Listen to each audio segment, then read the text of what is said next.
Graydon House and Harper Audio present The Last Days of Lila Goodluck by Kylie Scott. Performed by Andy Arndt.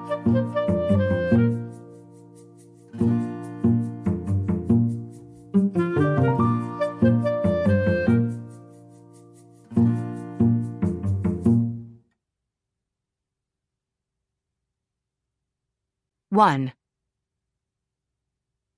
Friday. Good Witch Willow is unhappy at me for keeping her waiting. This is made obvious by the way she glares up at me through her wire-rimmed glasses while tugging on one of the crystal pendants around her neck. Like it is going to take help from beyond to stop her from slapping me silly or something. "Lila," says my best friend with much patience. "Why are you like this?" "I don't know." "Just ask her a question already." Rebecca, not Becca or Becky, does have a point. It's not like I haven't known this moment was coming for weeks now. She wanted to do something fun for her birthday, and every other entertainer had already been booked. A lot of birthday parties in March, apparently. Guess everyone has sex in the summertime. The private room at the back of the bespoke cocktail bar off Santa Monica Boulevard is close to capacity, and a song by Hozier plays over the speakers. We stand at one of the tall, round bar tables with the remains of a charcuterie board and a flickering tea light in a vintage jar. The walls are painted a bright turquoise, but the vibe is relaxed. It should be a great night. I want it to be for my friend's sake, but I am anxious and distracted and not in the mood at all, damn it. "I honestly don't have one," I say. "I'm sorry. I told you this wasn't my thing." Rebecca groans and downs more than a mouthful of her whiskey sour. It's her party, she can self-medicate if she wants to, and apparently she does. What do people normally ask? Good Witch Willow is older, with white skin and long gray hair in a braid. She's exactly what I imagined a witch would look like when I was a child. A dramatic long lace dress and plenty of chunky jewelry. Instead of answering me, she glances at her smartwatch and announces, "That's your 2 hours up. I'm out of here." Rebecca gives me a look. Good Witch Willow wastes no time, packing her tarot cards, a travel-size crystal ball, and a collection of brightly colored crystals back into her large velvet tote. "I'm sorry," I say to Rebecca for the second time. Though your work bestie hogging her for over 40 minutes to ask about his fantasy football team didn't help. And your neighbor that needed that emergency love potion. I wonder if she'll actually manage to find Keanu Reeves and persuade him to drink it. Rebecca just raises her brows. "You have to give it to her. It's a beautiful dream," I say. "But my point is you, my friend, are popular. There are a lot of people here. The chance of Good Witch Willow getting around to everyone was always going to be low. Just admit you're all up in your feelings about your boyfriend again." "I am worried about Josh." I take a sip from my gimlet. "He said the headache was really bad, that it was messing with his vision." "That actually doesn't sound good," she reluctantly agrees. "Yeah, I really think he needs to see a doctor, but you know what dudes are like. I don't know if you've noticed, but I've pretty much made it my life mission to not know what dudes are like." She takes another sip of her drink. "You're going to rush home to play nurse instead of going dancing with me, aren't you?" "Rebecca, can you predict the future?" I fake gasp. "And you never told me. That hurts. Wait, did you know that was going to hurt?" She gives me an amused smile and raises the remains of her drink in a toast. We've been best friends since sharing a dorm room in college about a decade ago. She's petite with dark hair and olive skin. I, on the other hand, am more of a robust blonde. They didn't spare the tits and ass when they made me. "Go on, abandon me then," she says. "But you owe me." "How about I take you out to dinner next week? To that Japanese place you love?" "No complaining when I eat all the salmon sashimi." Agreed. Happy almost birthday. Talk to you tomorrow. I set my mostly empty gimlet on the bar and give her a hug. Don't go home with Priya. You know you'll only regret it. Again. But she's brilliant and beautiful and emotionally unavailable. She's exactly my type. Oh my God. It's like you just proved my point. Get out of here, loser. I smack a kiss on her cheek. I love you, Rebecca. Make good choices. Despite the late hour, there are still plenty of people around. The road is glossy black from a recent storm, and puddles on the sidewalk reflect the lights from the bars and restaurants. I huddle down into my cardigan against the cold night air.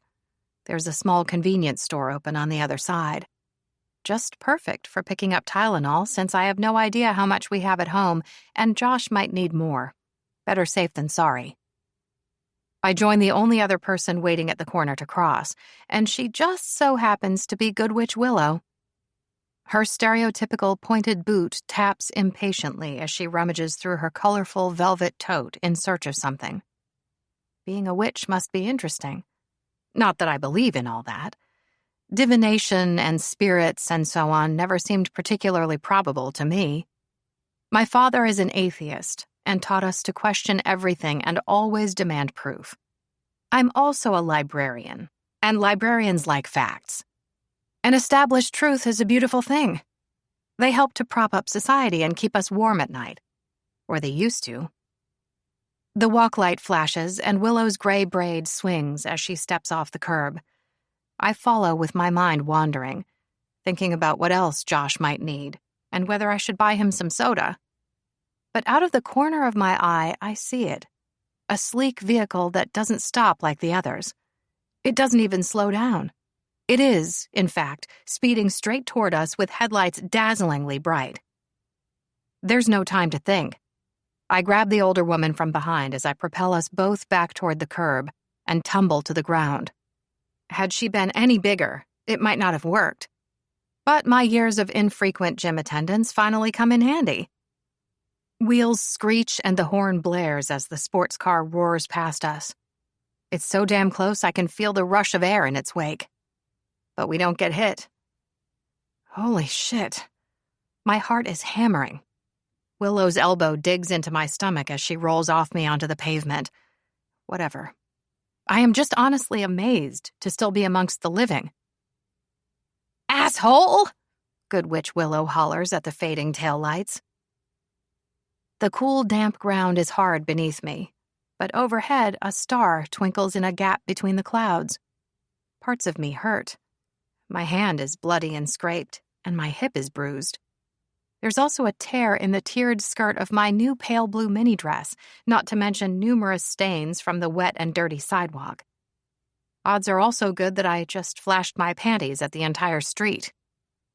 Willow raises a brow at me. Oh, it's you. You're welcome, I replied dryly. A young man standing nearby caught the whole thing on his cell and is still filming.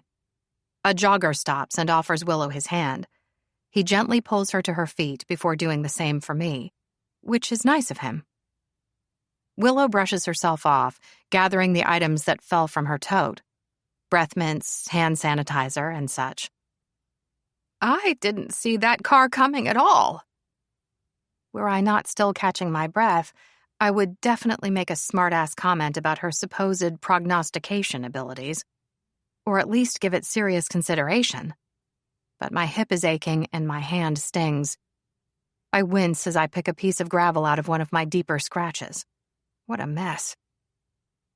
You're the one who wanted to know what people ask me, aren't you? She tosses her braid over her shoulder and narrows her gaze on me, like she's attempting to stare into my soul or something. Don't worry about it, I say. Are you okay? She nods. Falling on you made for a soft landing. Great. There's a lot that people would like to know, she continues. But the most popular questions tend to revolve around love. Are they cheating on me? Will they come back to me? Who's my soulmate? Things like that. Makes sense, I guess. Then they tend to move on to more mundane issues, like if they're going to get that promotion, or are they on the right career track? Then you've got the ones who think they're funny. They like to ask me for this week's lotto numbers. I snort. That is kind of funny. Not when you're hearing it for the 100th time, it isn't. And then there are the ones who want to know when they're going to die. She cocks her head and sighs.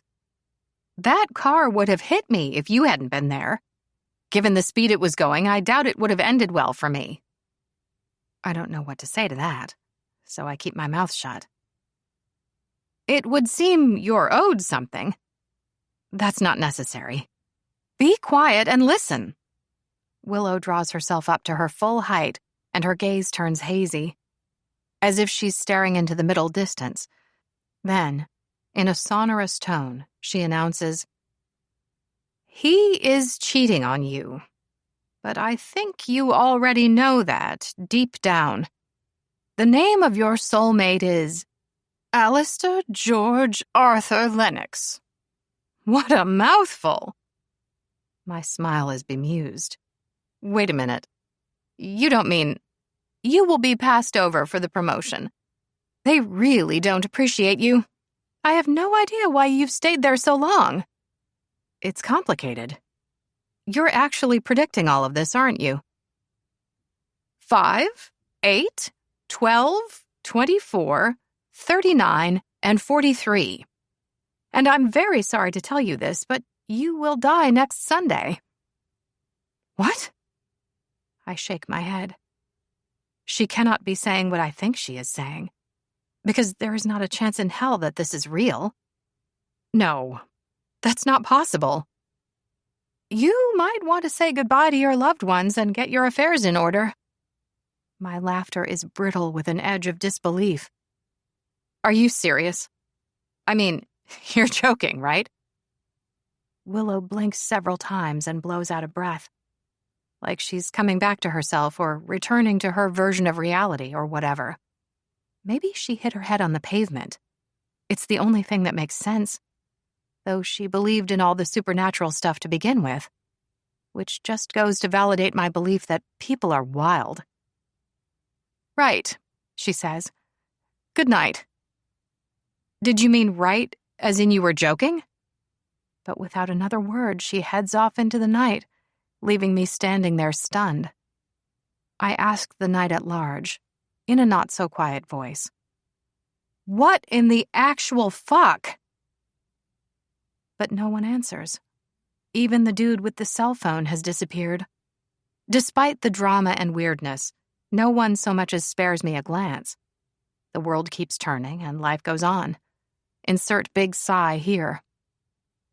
What I need is to buy the Tylenol, go home, check on Josh, down some of the previously mentioned painkillers for my poor sore hip and hand, have a long hot shower, and then go to bed. By the time the Uber drops me home, the lotto ticket for Saturday night's big draw is hidden in the bottom of my crossbody bag. I think I remembered most of the numbers. I've always been more of a word person, but it's not like it matters. No one even needs to know I bought the thing, because it's stupid. There is no way that Willow is actually psychic. Josh and I are solid. There aren't even any suitable jobs currently available in my area, and I am not dying in 9 days. The actual definitive proof with regard to all of this, however, is the name she gave me of my supposed soulmate, Alistair George Arthur Lennox. I don't need to look up who he is because I already know. I doubt there's anyone on the planet who hasn't heard of him, since the paparazzi love him as much as he loathes them. I trudge my tired self up the stairs to our second-floor apartment.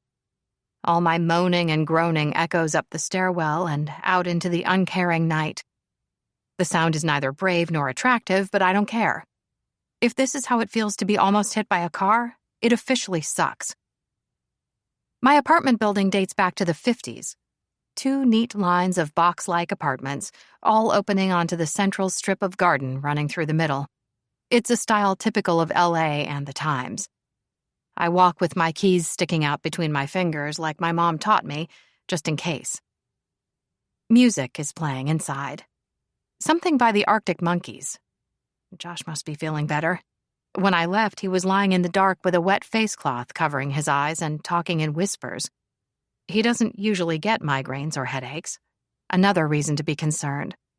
But he insisted I go to my best friend's party without him, and I did want to be there for Rebecca. I unlock the door and toss my purse and the box of painkillers on the kitchen counter. Towing off my favorite booties has never felt better.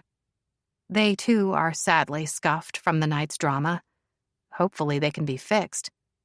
An antique mirror hanging on the wall confirms that my long blonde hair is a bedraggled mess. So much for beach waves. There's no response to my call of, "Babe?" The apartment has a simple layout, with an open living/kitchen/dining space and a separate bathroom and bedroom off to the side.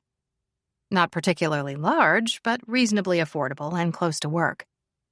I asked Josh to move in with me on Valentine's Day. It was almost our 6-month anniversary, and the timing felt right. It still gives me a thrill to call it our apartment. I've never lived with someone who I was in a committed relationship with before. It is a whole new level of adulthood. "You're home early," he says, stepping out of the bedroom wearing only a pair of boxer briefs. His short blonde hair is in disarray, and his smile is strained, like it won't quite stick. "Thought you were going dancing after drinks." "I was worried about you.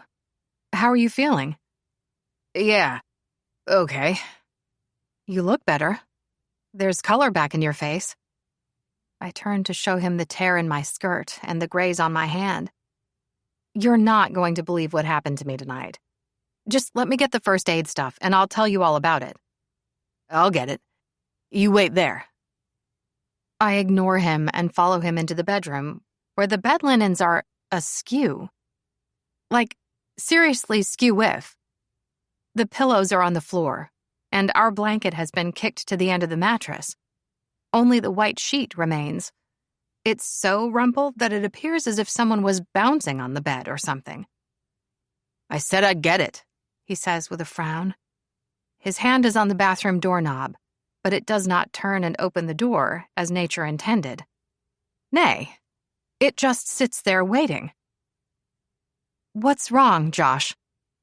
His frown deepens, and his gaze skips around the room, almost as if he is avoiding eye contact. "Nothing. You just what? Why are you being weird?" And then I hear it. A quiet shuffling sound coming from inside the bathroom. For a moment, I almost think I imagined it. Like my mind is playing tricks on me.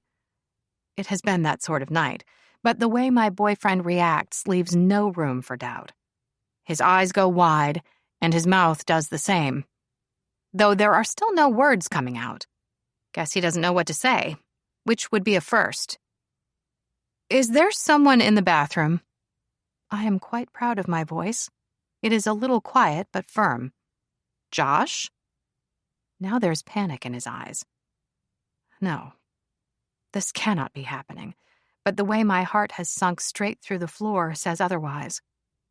My boyfriend really is cheating on me. He hasn't even finished unpacking, and he's already chosen to stray. Holy shit, the witch was right. He finally pulls himself together enough to say, "Babe, I can explain. It's not what you think." "It's that new girl from work, isn't it? The one you said you asked to stop messaging you because it was inappropriate. But of course that was a lie. Because you faked being sick and invited her to my home so you could bang her in my bed." My hands start to shake, so I curl my fingers into fists. I'm not going to hit him. Not that he wouldn't deserve it, but I will deal with this like a grown-ass woman. One who doesn't want to be charged with assault. "It was an accident," he says, followed fast by, "This is just a misunderstanding."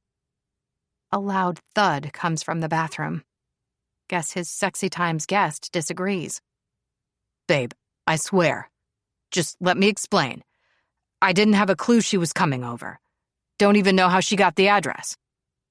The doorknob tries to turn beneath his hand. "Stay in there. Just give us a minute, please." This time, there's an angry thump against the other side of the bathroom door. Fair enough. "This is all just a horrible mistake," says Josh. I mean, you've been working such long hours lately, and are you trying to tell me this is my fault? I ask, incredulous. Seriously? He tugs his short hair in frustration. No. Yes, I mean, you're so busy all the— Stop. I take a deep, cleansing, fortifying breath and let it out slowly. I don't want to hear it. Just pack your shit and get out of here. But it's not what you think. It is exactly what I think, and we both know it, I all but growl. I want you out of my home and out of my life. Right now, Josh, you and I are through. He stares wide-eyed at me in shock. Then his shoulders finally slump in defeat. Josh has always been a bit of a golden boy, the favorite child, and so on. I don't think the idea of there being actual consequences to his behavior ever occurred to him. Life sure comes at you fast sometimes. Finally, a woman's voice calls out through the bathroom door. Can I come out now? 2. Saturday. You look awful, my boss tells me the next afternoon at the end of my shift. Patricia is tall, thin, and more than a little mean. Take, for instance, the way she glares at small children. Sure, they can be shouty, but it isn't easy to explain the concept of quiet in the library to a toddler. And sometimes being a book lover does mean attempting to eat them. Such is life. Not that I don't appreciate you covering Courtney's shift. But are you certain you're not also coming down with the flu? And what on earth happened to your hands? The dream of enjoying a lazy weekend after dancing the night away with my best friend is long gone. I am instead at work after approximately 2.5 hours of sleep, much soul-searching, and no small amount of crying. Not that Josh deserves my tears. It took a while to remove every trace of his presence from my apartment. Then, at 3 a.m., when he was finally gone, I donned my emotional support hoodie and had a much-deserved breakdown. Just got it all out. And I solemnly promised myself this would be the last time it happened. At least for a while. Forget dating. I am focusing on my career for the foreseeable future. I turn 30 later this year, and there are things I want to achieve by then. A committed relationship was on the list, but oh well. Turns out you can't schedule love. However, it's not too late for the others. Inching my way closer to managerial level, visiting the Bodleian Library in Oxford, England, eating my way through the pastry display case at my favorite bakery on La Brea, and learning how to keep a houseplant alive. When I still couldn't sleep, I had a stern talk with myself about Good Witch Willow. I am not superstitious, and I don't believe in the paranormal. People cheat in relationships every day. The data relating to this is, of course, unreliable, but estimates suggest that up to 75% of people have cheated in some way at one time or another. My parents are the outliers, still being happily married after over 30 years and 2 children. Plenty of people come from single-parent homes and split families. All my friends have struck out relationship-wise at least once. I myself have been ghosted, disappointed, dumped, and duped. Without being bitter, I think it's reasonable to acknowledge that finding the one is hard, if the one even exists. There is nothing spooky or mysterious going on in my life. Josh is just an asshole. End of story. Despite the long night, when the request came from work to fill in for a sick colleague, I said yes. A distraction sounded great. I fortified myself with more painkillers, caffeine, and carefully applied makeup. Then I made my way back out into the world as a strong, single woman. I had a little accident last night. I hide my hands in my pockets and give my boss my best fake smile. But I'm fine. Just fine. If you say so, she sniffs. Can you stay a bit longer? Some items are about to be dropped off for a display. If you could handle that before leaving? Not a problem, Patricia. There was also another matter I wanted to quickly talk to you about. She looks down the length of her nose at me. I know you applied for program librarian last year and were disappointed when you didn't get it. And of course, there was acquisitions supervisor before that. Right. Well, the position of children's librarian will soon become available. Ming is moving to Chicago. Really? That's wonderful news. Not about losing Ming, of course, but children's librarian. That would be perfect. Patricia's answering smile is more of a grimace, like positive emotions aren't really her thing. But I don't care. I could hug the woman right now, though that would be wildly awkward for both of us. Take that, Good Witch Willow. Talk about being validated. I didn't expect to have further proof that her late-night sidewalk prophecies were rubbish until the lotto draw tonight. But this is great. My boss has given me a heads up, and she's supporting my bid for promotion, going directly against what Willow said. It's honestly like a weight has been taken off my shoulders. You know when you've been worrying about something in the back of your mind while telling yourself it's okay the entire time? This is exactly that. It would be ideal, Patricia confirms. You tend to have more patience with our younger patrons than some. But while you're of course welcome to apply, just quietly between you and me, I have already spoken to Brian about him taking on the role. The smile of relief falls straight off my face. You've already decided on Brian? Not officially, of course, but I would hate for you to get your hopes up. It's like time has slowed down, as if I can suddenly hear a clock ticking, counting down the hours left in my days.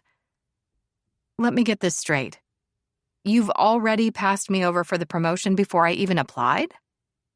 The woman sucks on her teeth, a solid sign of irritation. Lila, you have to understand. What? That you don't appreciate me and I shouldn't have stayed here as long as I have?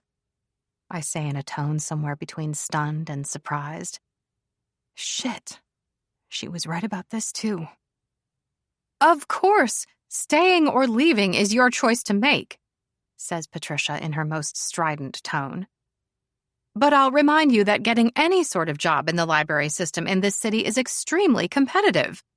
There are plenty of people with their Master of Library Science who have been volunteering and applying for years for positions such as yours. The woman is speaking nothing but the truth, but she still lost me mid-rant. How was Willow right about this too? It's impossible and improbable and fucking ridiculous. What are the odds of Josh cheating on me and me being overlooked for a promotion all within such a short time span? There are coincidences, and then there are clusterfucks, which is what my life is suddenly turning out to be. Lila? Patricia asks impatiently. Are you listening? No. She splutters in outrage, and I ignore her. My mind is a mess, a swirling, whirling storm of what-ifs. I can't die in 8 days. I have things to do. Deep breaths don't help, and calm thoughts do nothing. I am sweaty and stressed out to the nth degree. This might well be my first ever panic attack. If I could just stop the downward spiral and think things through logically, it still might be okay. I mean, it all comes down to tonight's lotto draw. Say I only get one or none of the numbers, then there's my answer. It's been nothing more than a couple of truly awful coincidences. But if I happen to get more right than that... You're right, Patricia. I think I am coming down with the flu, I say as I grab my bag. I should go.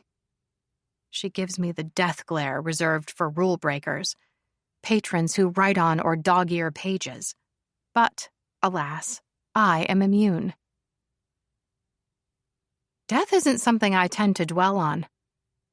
My father likes to point out that people worry about what happens after they die, but don't give much thought to where they were before they were born. A philosopher named Epicurus said as much. This always seemed kind of profound to me. Like if we were fine wherever we were before we were born, odds are we'll be fine wherever we go after we're dead. I have approximately 2 hours until the lotto numbers are drawn, until I find out my fate. Of course, my rational mind refutes all this nonsense. Won't even give it the time of day, despite the possible evidence starting to stack up. I sit in my old Prius in the parking lot and inspect my skull. Give it a good going over, searching for any lumps or bumps, because if I cracked my head last night when I hit the pavement, it would explain a hell of a lot. A concussion can cause all sorts of problems and make you imagine the strangest things. But there's nothing. All I do is mess up my hair. Time to calm down. I should go home and fill in the spaces left by my ex. Spread my belongings back around. It might help to give me a feeling of control. I turn on the engine, buckle up my seatbelt, reverse out of the parking spot, and maneuver through the lot. Home sounds good. I'll read a book and rest my sore hip. Ooh, I could get takeout. Now there's an idea. There's nothing fajitas can't fix. When the radio starts playing a moment later, however, it's a love song. Our song. The one that was on high rotation last summer when Josh and I met. Gah, make it stop. Have I not suffered enough? The answer is apparently no, since stabbing hard and fast at the buttons only succeeds in cranking up the volume to a deafening level. The thing is, taking your eyes off the road for more than a moment isn't a good idea. It's just not recommended. There's a reason why you're supposed to watch where you're going. Because despite managing to shut down the damn noise, I look up to find myself deep in the shit. In the wrong lane with a car coming toward me. We're so damn close I can see the man's brows jump high in surprise above his sunglasses. I screech as the car sensors start blaring. The muscles in my arms strain as I turn the steering wheel sharply to the side. Just veer the vehicle the fuck on over. And it would have been fine if I'd just gone back into my lane. But no. I turn the wrong way and crash straight into a concrete post with a bang. The airbag smacks me in the face, shoving me back against the car seat before deflating with a prolonged hissing noise.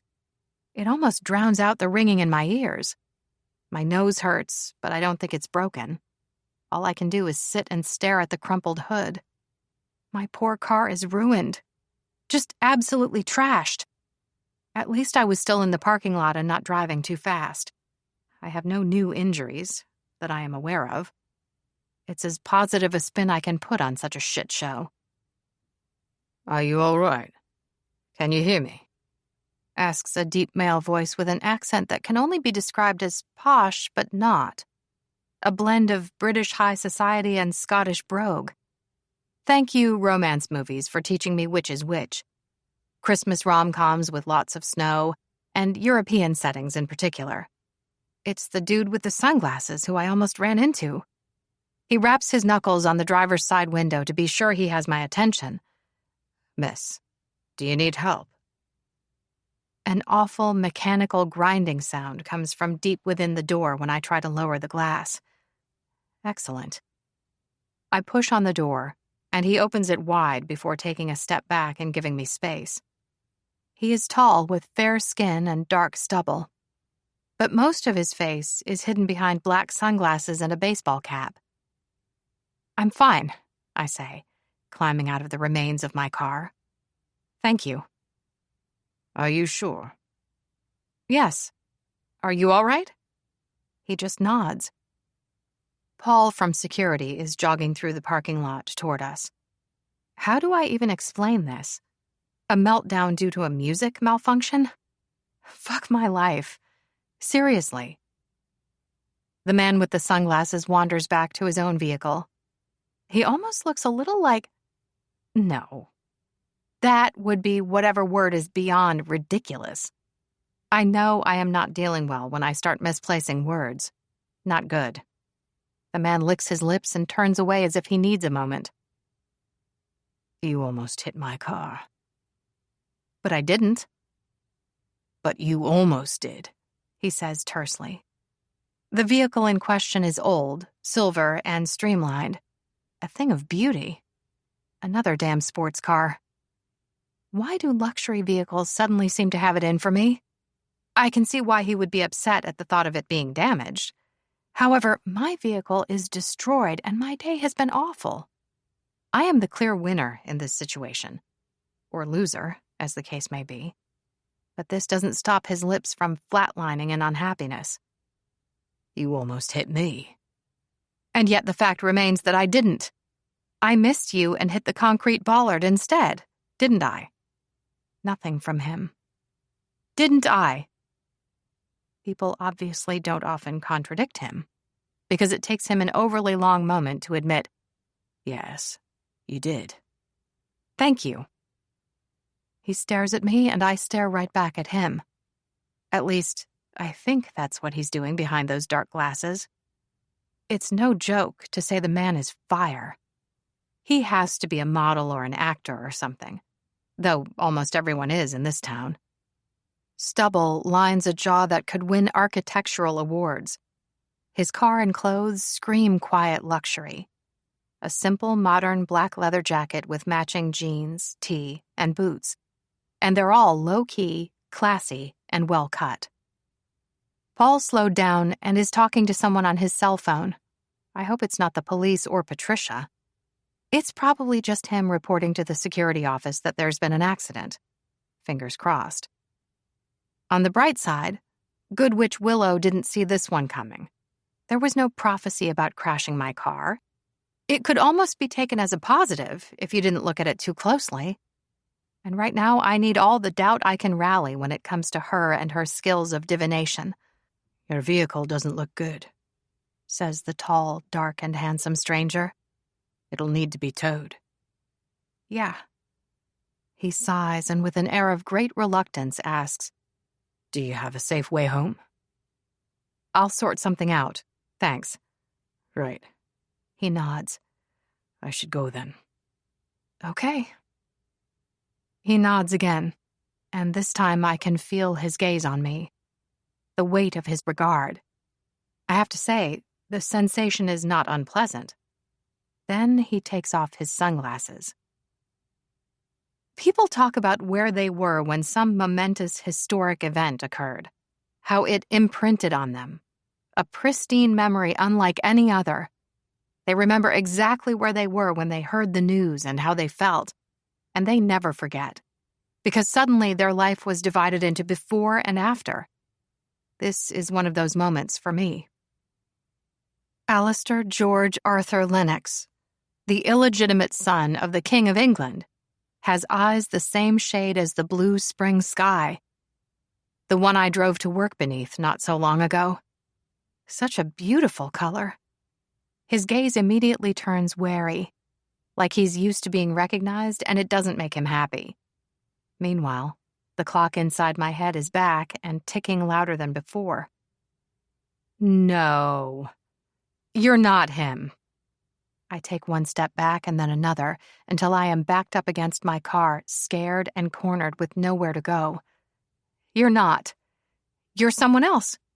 Because if you were him, it would mean what the witch said was right, and No, you're not you. Absolutely not. His heavy brows draw tight together. What are you talking about? I said no. Are you okay? Paul from security puffs out his chest. Is this guy bothering you, Lila? Everything is fine, I say, diving back into my car. My insurance details are in the glove box. Here you go. That's what you need, right? Paul juggles my license, car keys, and insurance paperwork. Yeah. I've never been in an accident before. But no one is hurt and nothing is damaged apart from my car. Right. I'll, call my friend who owns a tow truck. Have it taken to a garage so it can be assessed. That sounds great. Do I need to go with it? He shakes his head. I'll send you the details so you can fill out your accident report online. What's your number? I ask. I'll text you so you have mine. He rattles off the digits. Thank you so much, Paul. He blushes. No big deal. People have accidents here all the time. They don't leave enough room in parking lots for people to maneuver anymore. They really don't. Thank you so much for understanding. I can feel the other man's eyes on me, but I refuse to spare him so much as a glance. Nope, not happening. I'll be at the bar in the restaurant on the corner if you need me. You'll be in the... Okay. Paul is saying. But I'm already gone. 3. The restaurant on the corner has a cool modern bar. White walls, tan leather seats, and lots of hanging plants. I like the way sunlight streams in through the skylights, making the inside feel like you're outside. Our work events are often held here, birthdays and send-offs, etc. The dinner crowd has yet to arrive. It is mostly those wanting to hang somewhere on a Saturday afternoon. I take a seat at the end of the bar on a stool and stare into eternity for a moment. Of course, eternity for me is apparently up next week. My brain is an even bigger disaster than before, but everything will be all right. I just need to sit quietly and calm down, sort this whole situation out within the quiet confines of my skull, and decide what to do. "Can I get you something?" asks the bartender, an older woman with short, cropped gray hair and one of those nose piercings, the kind that hangs through the middle part. "Hello? Sorry, you know what? I'll have a Bloody Mary." She nods and gets busy mixing the vodka, tomato juice, and spices. I ignore the man who slides onto the stool next to me. I ignore him with all my heart and soul and then some. "Did you hit your head?" he asks. "You know, when you crashed the car." Funny how that idea keeps coming up. No. Turns out he's hard to ignore. The cap and sunglasses are gone.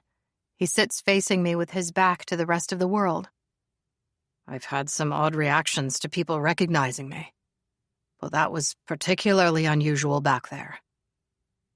Particularly unusual, I repeat. "Is that the best you can come up with?" "Fucking weird." I nod. "Better." "You actually ran away from me," he says with something close to wonder. "After almost hitting my car and telling me I wasn't me." "Yep, that about sums it up." He stares at me for a long moment while I ignore him some more. Any hope of him losing interest in going away, however, is dashed when he asks, "So what's the story?" "Hmm?" "You said something about a woman being right. What did you mean?" "Do you always ask this many questions?" The bartender places a napkin along with the impressive red concoction in front of me. It is embellished with a stick of celery and a cocktail pick loaded with an olive, a pickled onion, a gherkin, and a cube of cheese. How great is a cocktail that comes with its own snacks? "Thank you," I say. "It looks amazing." "I'm not staying," the stranger tells the waiting bartender when she asks if he'd like a drink. "Then you should go." I take a sip of the drink and holy shit. Whoa, that's spicy. The corners of his eyes crinkle in amusement. "You've never had a Bloody Mary before?" "No, but I always wanted to try one. No time like the present." Then it occurs to me. I slap the palm of my hand on the wooden bar top. Septum. It's called a septum piercing. Gah, I hate it when I get all worked up and lose words. It is so annoying. His mouth opens slightly, but nothing comes out. The way he's watching me. It's actually closer to amusement than wonder now. His scales of judgment have definitely tipped in the wrong direction when it comes to me. Some of the paprika dusted around the rim of the glass has fallen on me. I carefully brush off my 50s-style cream-colored short-sleeve top and navy pants. "I bet you're perfect and never get frazzled or forget anything." His gaze jumps from my breasts to my face. So busted. "I wouldn't say that," he says. "Whatever. You were leaving." "I was actually waiting for you to tell me your story." I never agreed to that. Who says there even is a story? "Oh, there's definitely a story," he says. "I can feel it. And wouldn't it be great to get it off your chest?" Your concern for my chest has been noted. Thanks. He has the good grace to look mildly ashamed, but not for long, and it doesn't stop him from once again demanding, "Tell me." No, I'd prefer not to. "Why not?" Because you'll think it's stupid. I think it's stupid. A sigh. Why do you even care? Where is this sudden concern for a commoner like me coming from? Commoner? He snorts. I don't know. It's not like there aren't things I should be doing. Call it curiosity. My gran always said I had an excess of the stuff. Great. I down more of the drink and watch him out of the corner of my eye. If I avoid direct eye contact, he might go away. A girl can hope. The Tabasco is a lot. But there's a hint of citrus, too. I think it's lime juice. Bartenders tend to have their own recipes. But it's usually some combination of pickle juice, horseradish, and Worcestershire sauce. Look at you being all fancy and correctly pronouncing Worcester, whatever that sauce is called. Worcestershire? He bites back a smile. If I promise not to think your story is stupid, will you tell me? Will you promise to go away if I do? Sure. He sounds sincere, but I need to see his face to know if I can trust him to keep his word. That's what I tell myself, at any rate. There is nothing wrong with his strong jawline and high forehead. His nose, however, is almost too large for his face. Nice to know he's not perfect. He has well-proportioned lips and a subtle, natural sort of pout. But it's the air of rugged masculinity that pulls the whole thing together. The whole thing being him. It's clear why the press calls him Prince Charming. He definitely qualifies for dashing and dreamy. And he sits and waits with amiable patience while I look him over. Well? He asks finally. You're too handsome. I don't trust you. He's not as successful at smothering his smile this time. This from the woman who bedazzled poor Paul from security and left him to deal with her mess. You mean like with rhinestones? No, I do not. I did kind of lose it back there, I say. I'll have to buy Paul something nice to say thank you. But I object to you saying I bedazzled him. He just raises a brow. Jerk. Be real. I'm a solid 6. And there is nothing wrong with being a 6. Now and then, when I'm in the right mood, I happen to have a great personality, I say. But unlike you with your pretty privilege, I don't go around just... Why are you looking at me like that? How should I look when you're talking rubbish? It's not rubbish, it's trash. We're in America. We have trash. Get it right. Whatever, he says, quoting me back to me. Just tell me the story. Why are you drinking that? You obviously don't like it. What else haven't you tried?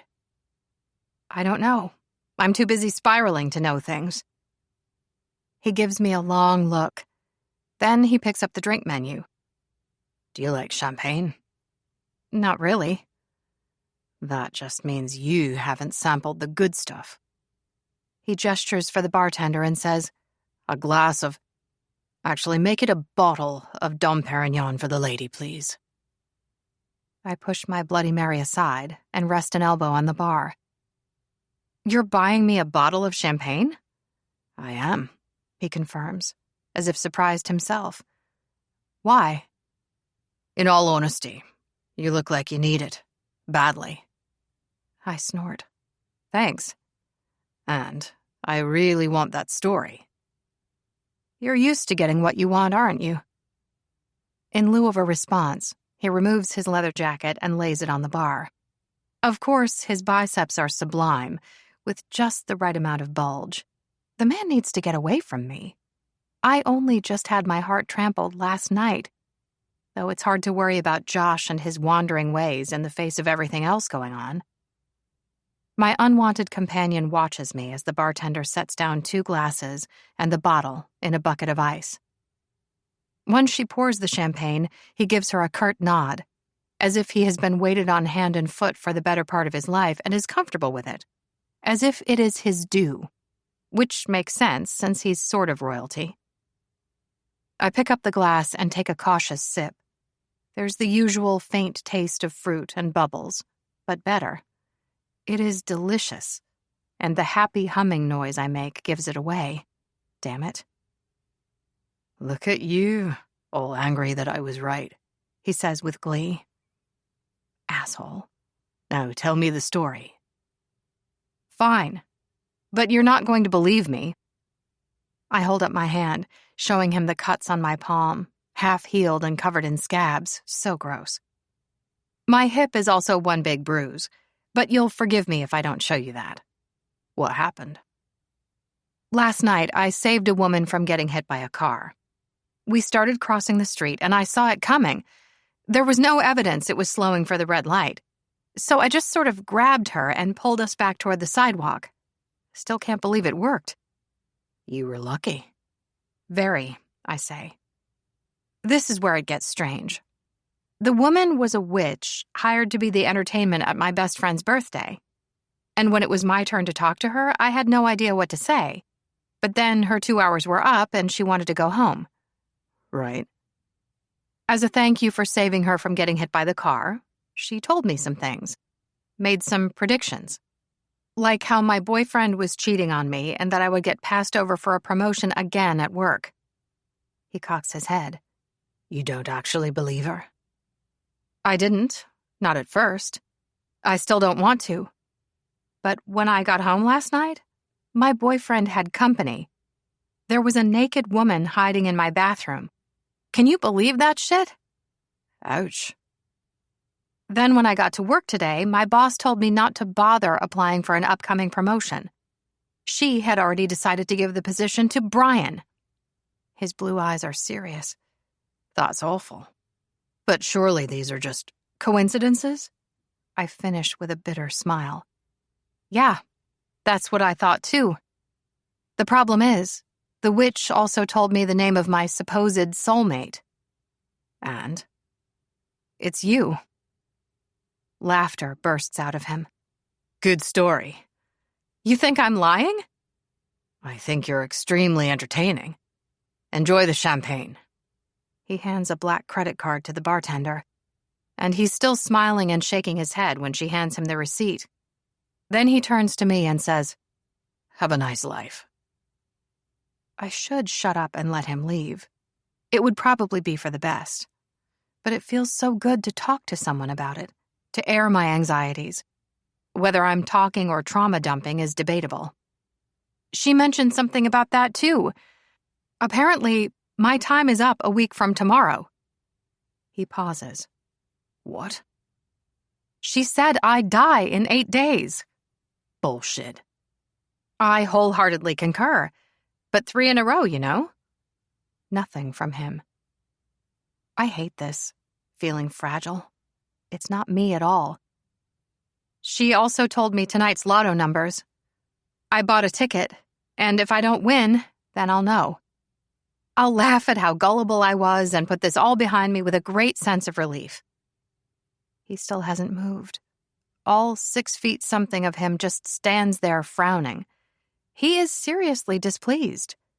A lesser woman would shake in her shoes, but honestly, at this point, what have I got to lose? This actually happened, didn't it? He asks. The witch, and you almost getting hit by a car and all that. Yes, it did. And you believe what she said? That's the problem. I honestly don't know what to believe. I mean, there are a lot of people in this city. What is the likelihood of us meeting? What were you even doing in the library parking lot? Dropping some of my mother's first editions off for a display. Then we would have crossed paths either way, I say, somewhat vindicated. My boss had asked me to meet you for the handoff, but I was upset about Brian and the promotion and walked out. He keeps staring at me, and it is all too much. Today has been stressful enough. I turn away and, oh, this is awkward. I've changed my mind. It would be better if he left. Then I'll just sit here quietly and work on both my buzz and forgetting the many ways in which I have embarrassed myself. He must think I am a walking red flag, a stalker with a wild story or something. Nothing else makes sense. The irony of me trying to be mindful and make careful choices throughout my adult life, to make my parents proud. And here I am in a bar with a pity bottle of Perignon, waiting for fucking lottery balls to decide my fate. My cell buzzes with a text. It's from Paul. Tow truck on the way, all sorted out. I reply, I'm so sorry I freaked out and ran. Thank you again.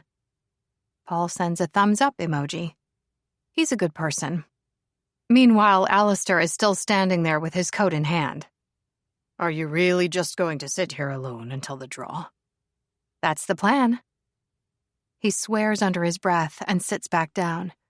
Then he picks up his glass of champagne and downs it in one gulp. You're staying? I ask. Apparently. His forehead is wrinkled to heck and back. The man is not happy. He signals the bartender and orders a coffee. Only for a while.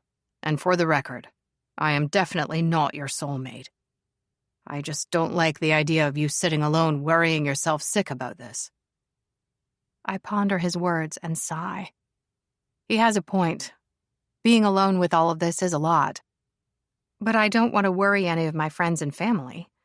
Not yet, at least. That's nice of you, even if you are breaking your word about leaving. But I would like to point out that I didn't say we were soulmates. I just got out of a bad relationship and may or may not hate all men. I haven't quite decided yet. It was the witch who— We don't need to keep talking about it, he says, cranky as can be. Any of it. Fine. I pour myself another glass of champagne.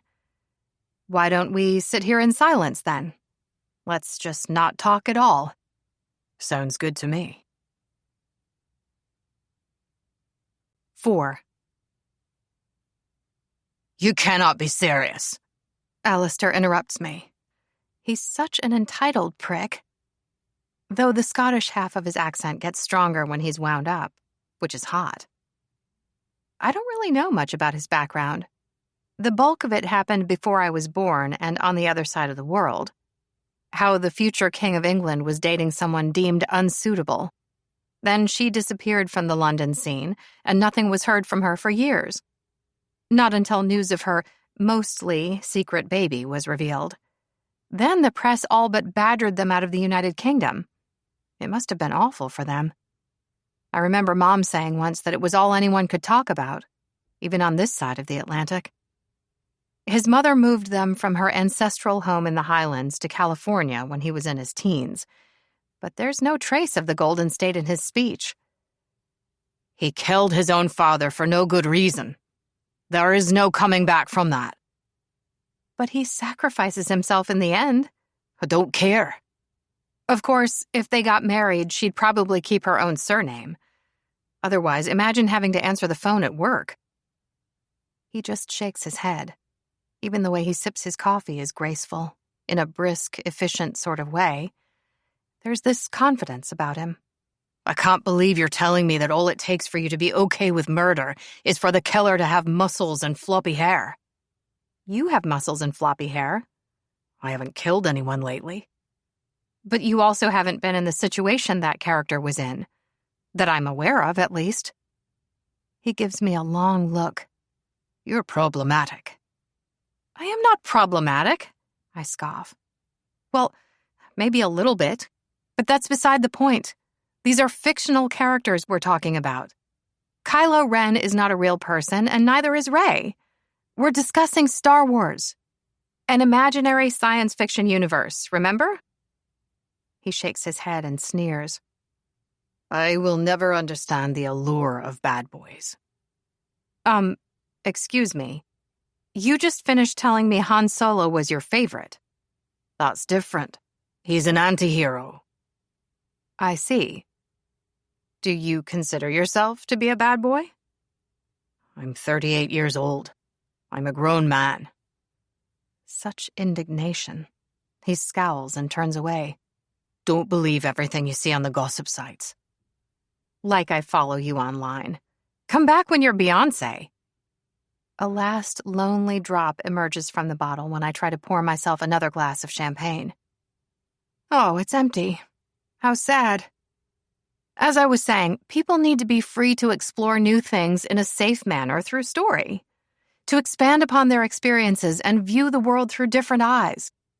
That's what was so remarkable about the invention of the printing press. It brought the struggles of the lower classes into the drawing rooms of the wealthy for the very first time. I love it when you lecture me. I laugh, and he smiles, and yikes, the way it makes my tummy turn upside down. Excuse me, Your Highness? A teenage girl is standing behind us with her cell phone in hand. Alistair's whole demeanor changes. His shoulders stiffen and his face falls. You don't have to call me that. I'm not, strictly speaking, one of them. Sorry, sir. Just Alistair is fine. She blushes. Could I take a selfie with you? Sure, he says gently, though his smile as she snaps the picture is strained at best. The girl runs off back to her table, and his fingers tap agitatedly against the top of the bar. It must be weird to be famous for just being born. Don't you have someone you can call to come down here and wait with you? It's my best friend's birthday today. I don't want to ruin it with all of this. Same goes for my family. Just let them enjoy their weekend. I don't want to tell them until I know what's going on. Maybe not even then. I don't know. I haven't thought it all through yet. I paste a smile on my face. It was kind of you to stay, but it's okay for you to go. You'll be alone. This is the second time he's said this, like it's a sticking point for him. It's not long now until the draw. I don't mind my own company. A line appears between his dark brows, but he says nothing, not at first. I hate that you're so worried. Thought you're even giving this bullshit the time of day. You don't even know me. I'm just a random stranger, Allie. Can I call you Allie? I would very much appreciate it if you never called me that again. He signals to the bartender and says, She needs another bottle of champagne. Those things are expensive. Why are you being so nice to me? Why is it so surprising that someone would be nice to you? Don't answer a question with a question. It's obnoxious. He gives me an amused look. He has many of them, though they do generally tend more toward dismay than delight. I am curious about how all of this turns out. I like hearing about people's lives. Tell me about your boyfriend, ex-boyfriend, the one who cheated on you. Ew. I scrunch up my nose. Why? He tosses a peanut in the air and catches it with his mouth. The man has skills. I'm a little surprised he would do something so déclassé. We'd been dating since last summer, I say. He was in sales. I thought we were ready to try living together, but apparently not. That's it? What? That dry statement of facts is how you sum up your most recent romantic relationship? The new bottle of champagne arrives. He was right. I do need it. I could give or take oxygen, but alcohol in this situation is a must. Were you expecting me to cry? I was expecting you to care. Fuck you, I say calmly and clearly. I care very much that someone I trusted just betrayed me. He pauses. I apologize. Of course you do. I shouldn't have said that. I nod and accept his apology like a gracious queen. But just out of curiosity, did you love him? You can't ask things like that. Why not? Aren't you people supposed to be all about good manners? This is a fine time to dodge and evade to my heart's content. My mouth, however, won't shut up. In vino veritas. No, I didn't love him. I liked him, and I liked us as a couple, and I thought that would be enough. Like more would come given time, you know? He nods and picks up another peanut. What about you? His face goes blank, and he's suddenly on guard. What about me?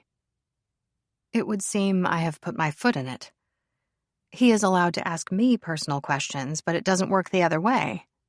Interesting. Though what would I know about being Alistair George Arthur Lennox, who has the whole damn world watching his every move? Despite having his back to the restaurant, he continues to draw attention. The maitre d' has asked several people to stop taking pictures. Well? He asks in a cranky tone of voice. What's your favorite book? My favorite book? That's what you want to know? Yes. For a moment, he just stares at me. Then he says, Catcher in the Rye. Ugh, you're kidding me. No. That's so... Ugh. You already said that. It bears repeating. There's just so much wrong with that choice. Is there now? The corner of his mouth curves upward. It's all right, Lila. I'm joking. It's The Count of Monte Cristo, or The Martian. They were both great. Oh, okay. Thank goodness. So judgmental, he tisks. Like you're not. Having someone so pretty smiling at you makes it hard to care about anything. A bottle of champagne in your belly doesn't hurt either. I shouldn't have asked about your boyfriend if I wasn't willing to share in kind, he says in a low voice. He's not my boyfriend anymore. I pour myself another glass and think deep thoughts. Why do you even believe my bizarre story about the witch? I've known a lot of liars, he says, taking his time and choosing his words carefully. When you were talking about it, you had this look. There was fear in your eyes. I frown. I don't like any of this. Apart from the champagne. I don't like any of this apart from the champagne, I correct. And me. No, I shake my head. Just the champagne. Then why did you specify that you were single? He asks with a sly gaze. Like he's caught me or something. Men are such idiots. Seriously. Do you think I'm flirting with you? I don't know, he says with a smirk. Are you flirting with me? Allie, sweetie, I smile. Let me assure you I am not sizing you up for a rebound. Your loss, he shrugs. It's sort of my specialty. How so? I wait, and then I wait some more. You can't just throw that out there and not give me details, I finally say. Come on. I don't know if I should talk about it. Don't be a tease. He grimaces and groans, like he didn't kick off the topic. I have a tendency to be the one before the one. The penultimate partner, shall we say. What proof can you offer? Google it if you like. Fuck knows there's been enough written about me. I think it over. No, I don't think so. I'd like to hear it from you. He gazes at me out of the corner of his eye for a minute. Like those internal scales of his are busy with the judging once again. Then he checks over his shoulder to make sure no one is listening. And finally, he says, 11 of my, shall we say, longer-term partners went on to get married straight after me. My eyes are as wide as can be. 11? Yes. You're kidding me. I am not. Wow, I feel like such a failure. I've only had 4 boyfriends ever, and one of those didn't even last 3 months. You know, I'm not even sure I have 11 friends. I stare at him in awe, or something like that. Given the situation, I would rather not like the man. But he's not making it easy. There's the whole hotness thing, of course. But then he goes and compounds the issue by being so easy to talk to. Some of the time. Most of the time. It's like we have our own little comfortable bubble of space at the end of the bar. What kind of time period are we talking about here? How long were you with these people? He blows out a breath. I don't know. Say half a year and more. 3 years at most. Huh. Interesting. Would you call yourself a serial monogamist? I don't need to. You just did. Do you consider yourself a good boyfriend? His chin jerks up. Arrogance has most definitely entered the conversation. I am an excellent boyfriend or partner. The latter feels like a more adult term for the situation, if you don't mind. Have you been told that you're an excellent partner? Or are you just jumping to that conclusion because what? I don't know, I admit. I was hoping you'd finish the sentence. I am not finishing that sentence. Okay. I lick my lips, and his eyes track the movement, which is interesting. How many people have you dated in total? I'm not answering that either. He laughs softly. But I will note that I think I'm older than you. Yeah, but still, would you say that the bulk of your breakups were brought about by your own actions? No comment. How much downtime do you tend to have between partners? Are you actually comfortable on your own, or is that a problem for you? Still no comment. Were these relationships largely based on sex, or friendship, or what exactly? You're just going for broke now, aren't you? Yes. Lila, he says in a chiding tone. For shame. I'm beginning to think the second bottle of champagne was a mistake. Now give me the lotto ticket so I can check the numbers. It's like he throws cold water in my face. All levity disappears without a trace. It's time? He nods somberly. My hand is shaking as I search through my purse. Meanwhile, he pulls up the lotto website on his cell. And sure enough, it has been updated. Read them out to me, I say, holding the ticket. And now it's shaking too. There's no dawdling or telling me it is going to be all right. He just gets down to business. 5, 8, 12, 24, 39, and 43. The blood drains out of my face. I feel lightheaded, wooziness taking over. There is every chance I am about to vomit or faint or fuck knows what. Lila? He asks. When I don't respond, he takes the ticket from my hand. His gaze roams over it, his face dead serious. You got 5 numbers.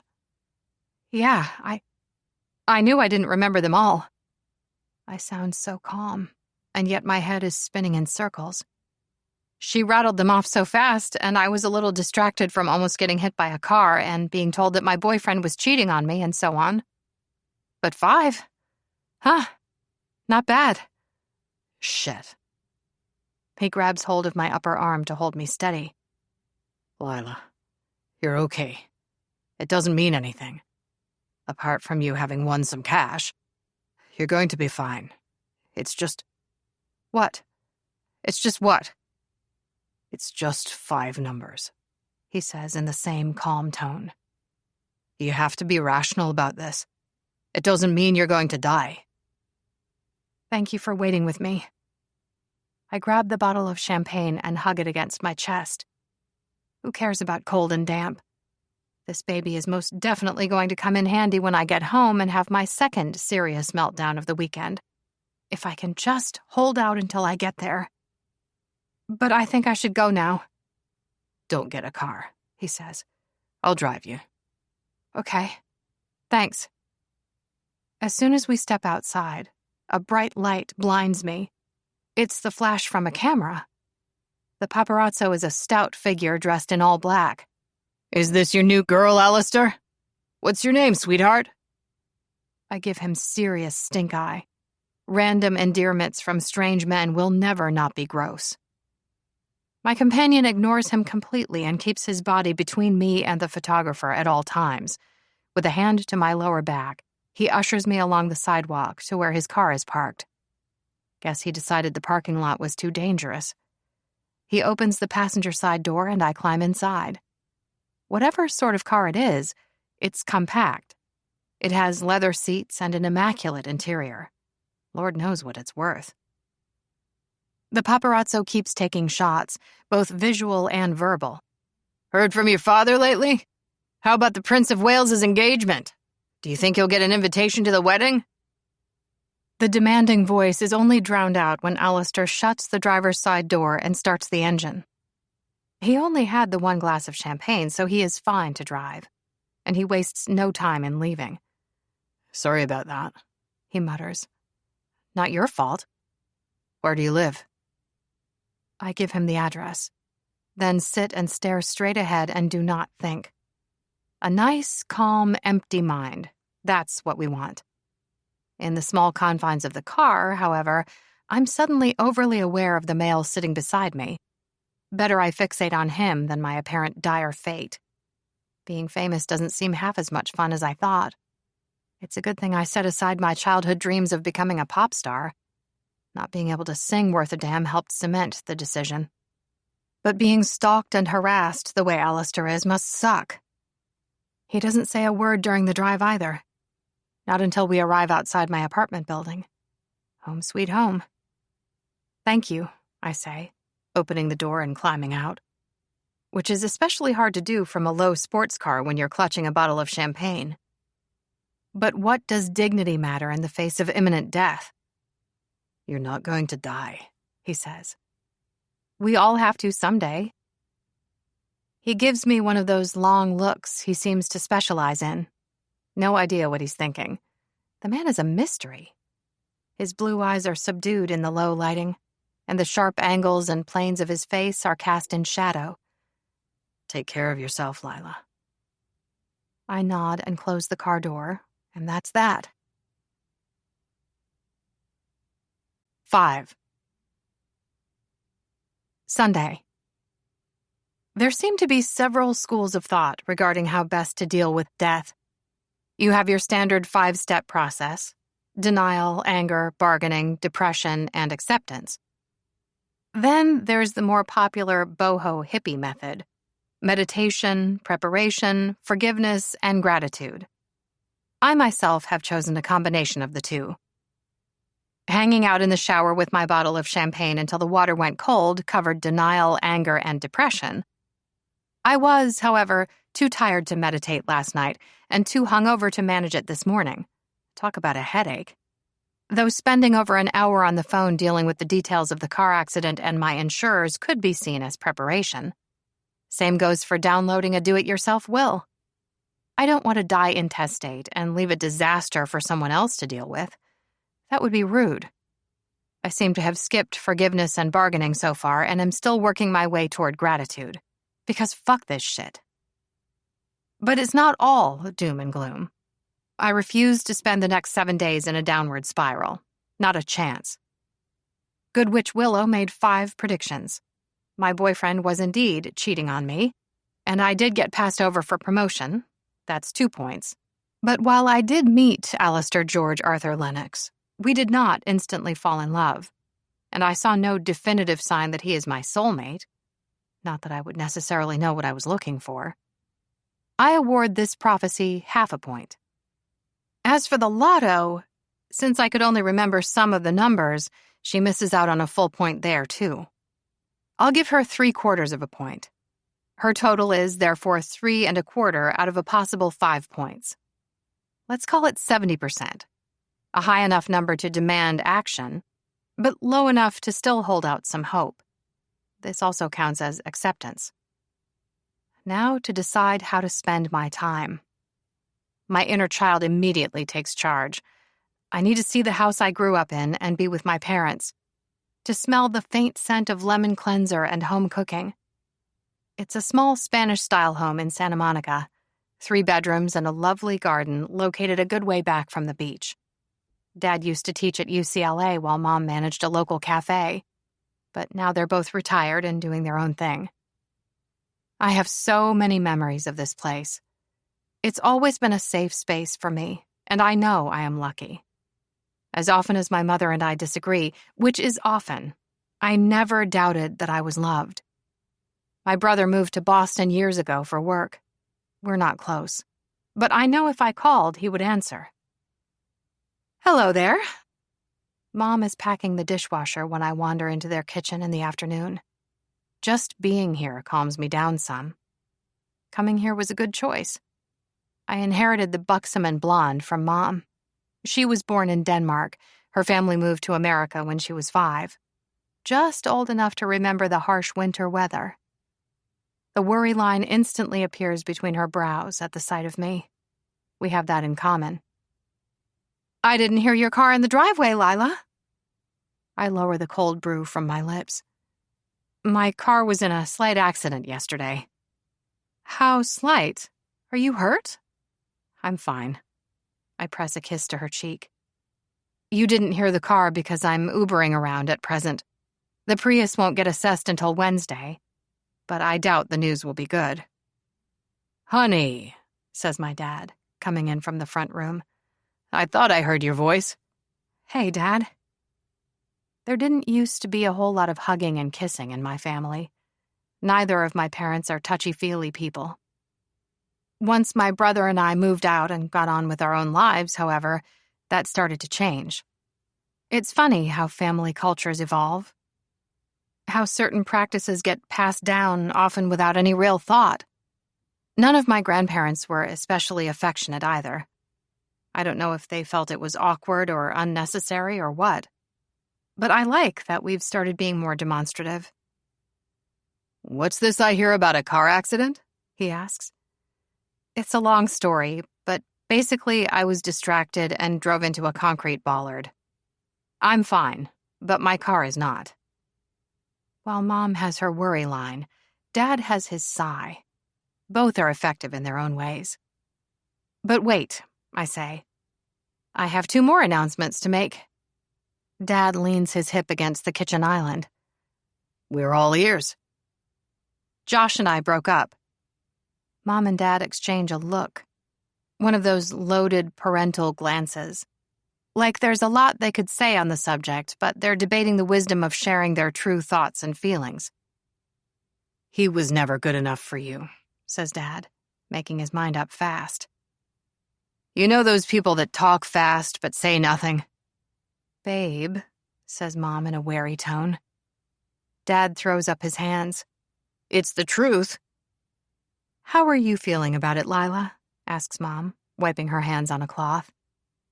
I down more of my cold brew and think it over. I was upset at the time, but now I think I'm actually okay. That means it was the right choice, says Dad. Mom nods wisely. He was too normal for you, to be honest. A bit boring. You know what I mean? No, I do not know what you mean, I laugh. How was he too normal? Does that make me abnormal? Please explain it to me, Mother. What's the other news? Asks Dad, coming in with a diversion. He obviously has no interest in watching a girl fight. As much as he enjoys a good debate, he hates to see us disagree. Oh, I won the lotto, I say. Not the top prize, but not a shabby amount either. I got 5 numbers. 5? Wow! How about that? Mom cocks her head. That's amazing. But you don't gamble. You always said you couldn't afford another bad habit with what you spend on books and shoes. That's true. I take another sip of coffee to buy myself time. It was just... the thing is... Yes? I hesitate and prevaricate and all the rest. Telling them just doesn't seem like a good idea. Who cares? Call it a random stroke of luck, proclaims my father with a grin. Congratulations, honey. What are you going to do with the money? It's about $250,000 after tax. I'm not sure yet.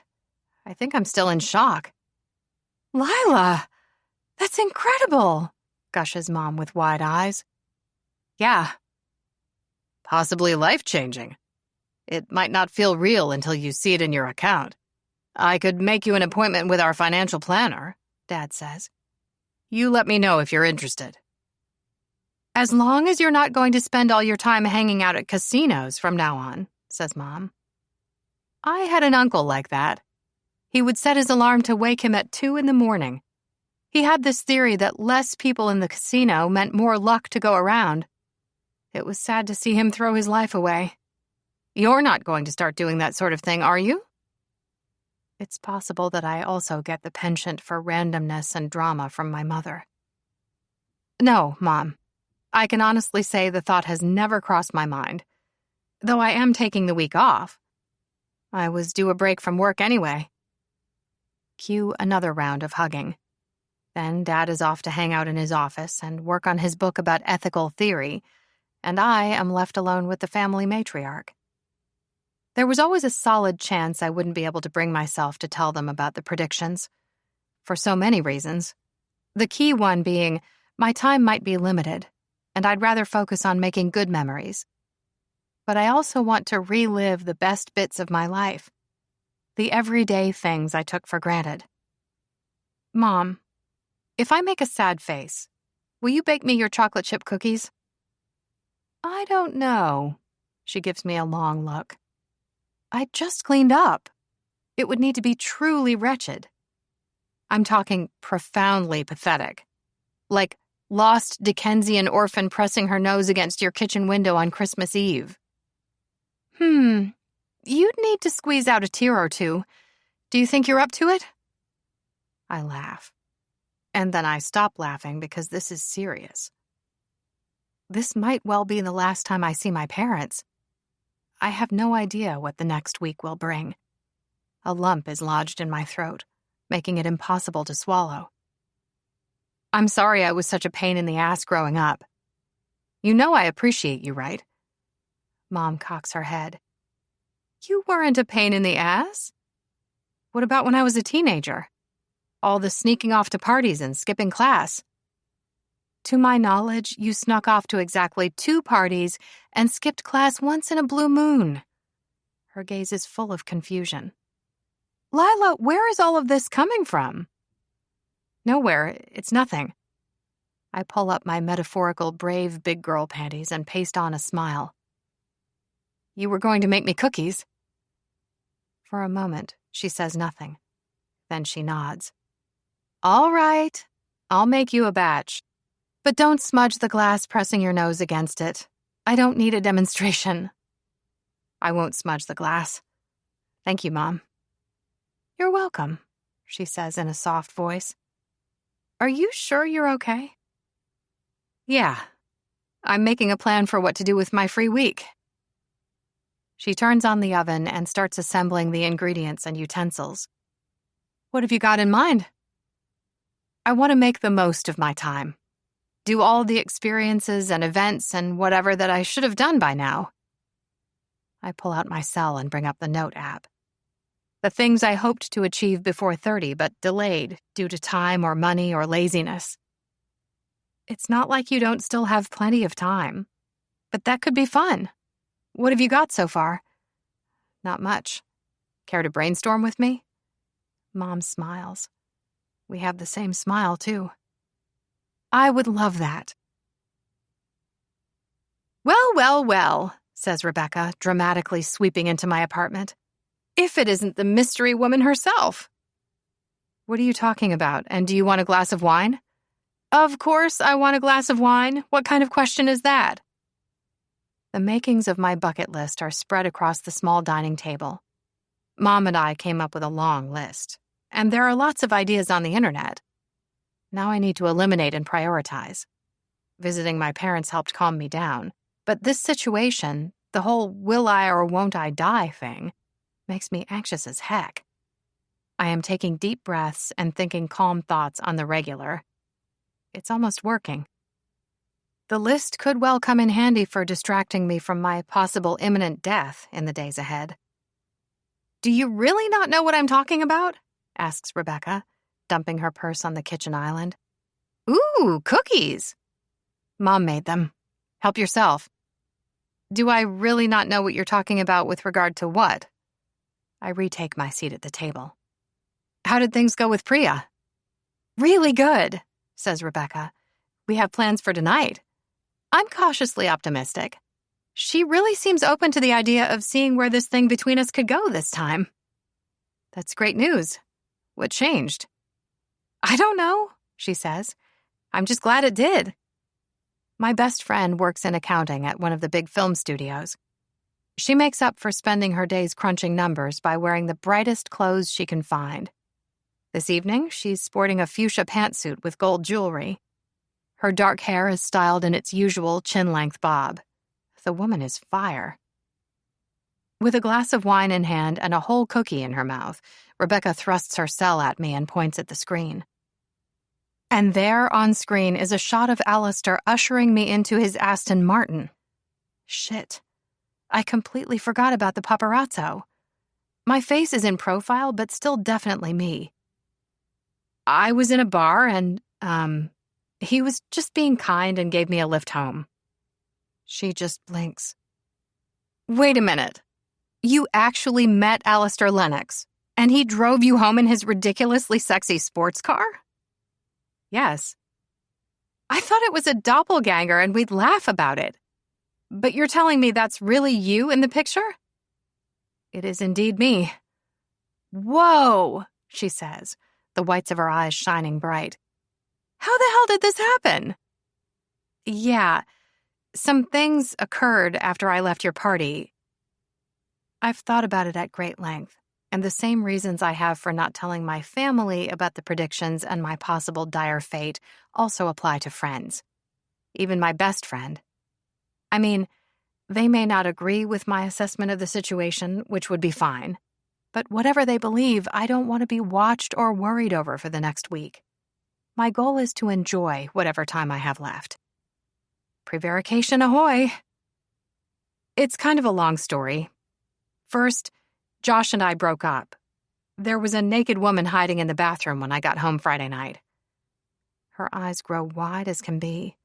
No! Holy shit, why didn't you call me? I didn't want to ruin your birthday. You should have called me, she insists sympathetically. Did you throw him out? I did indeed. That duplicitous fuck. I'm so sorry.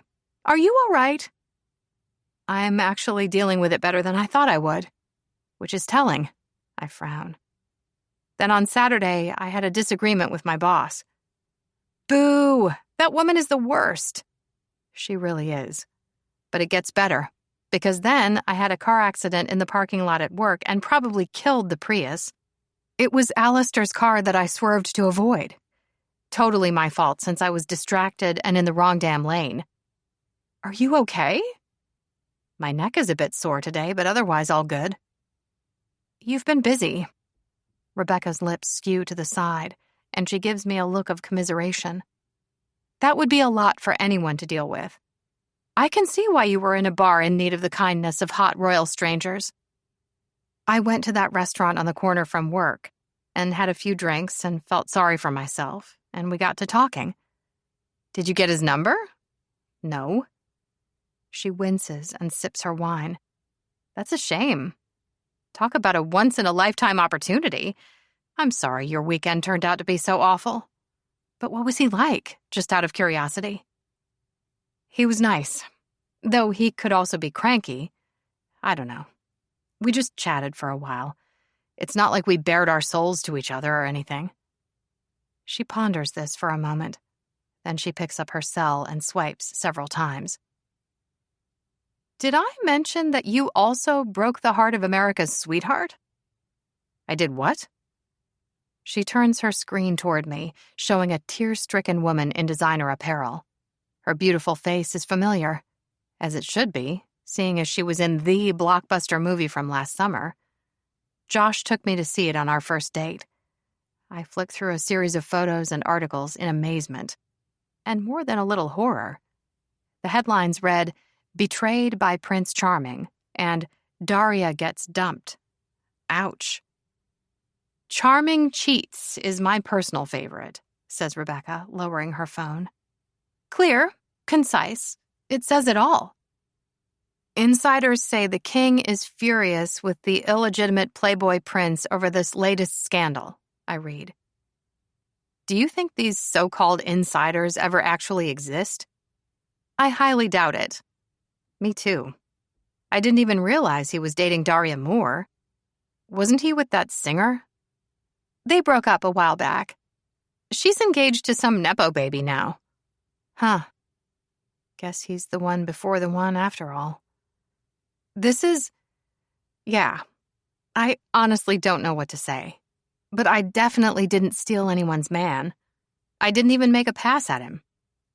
I believe you. She sets her empty glass of wine on the kitchen counter and picks up her cell. I have to go. But we need to schedule time to talk smack about your ex and rehash all of this.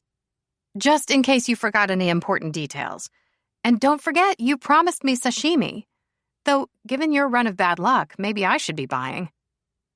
Oh, I also won some money on the lottery last night. She just blinks. It's a lot, I know. I'm taking the week off work, so let me know what day suits. Will do. I follow her to the front door to relock it after she's gone. Outside, the night is as quiet and still as it ever gets in LA. March is jeans and cardigan weather, and I am dressed accordingly. A cool breeze is making the palm fronds wave in the wind.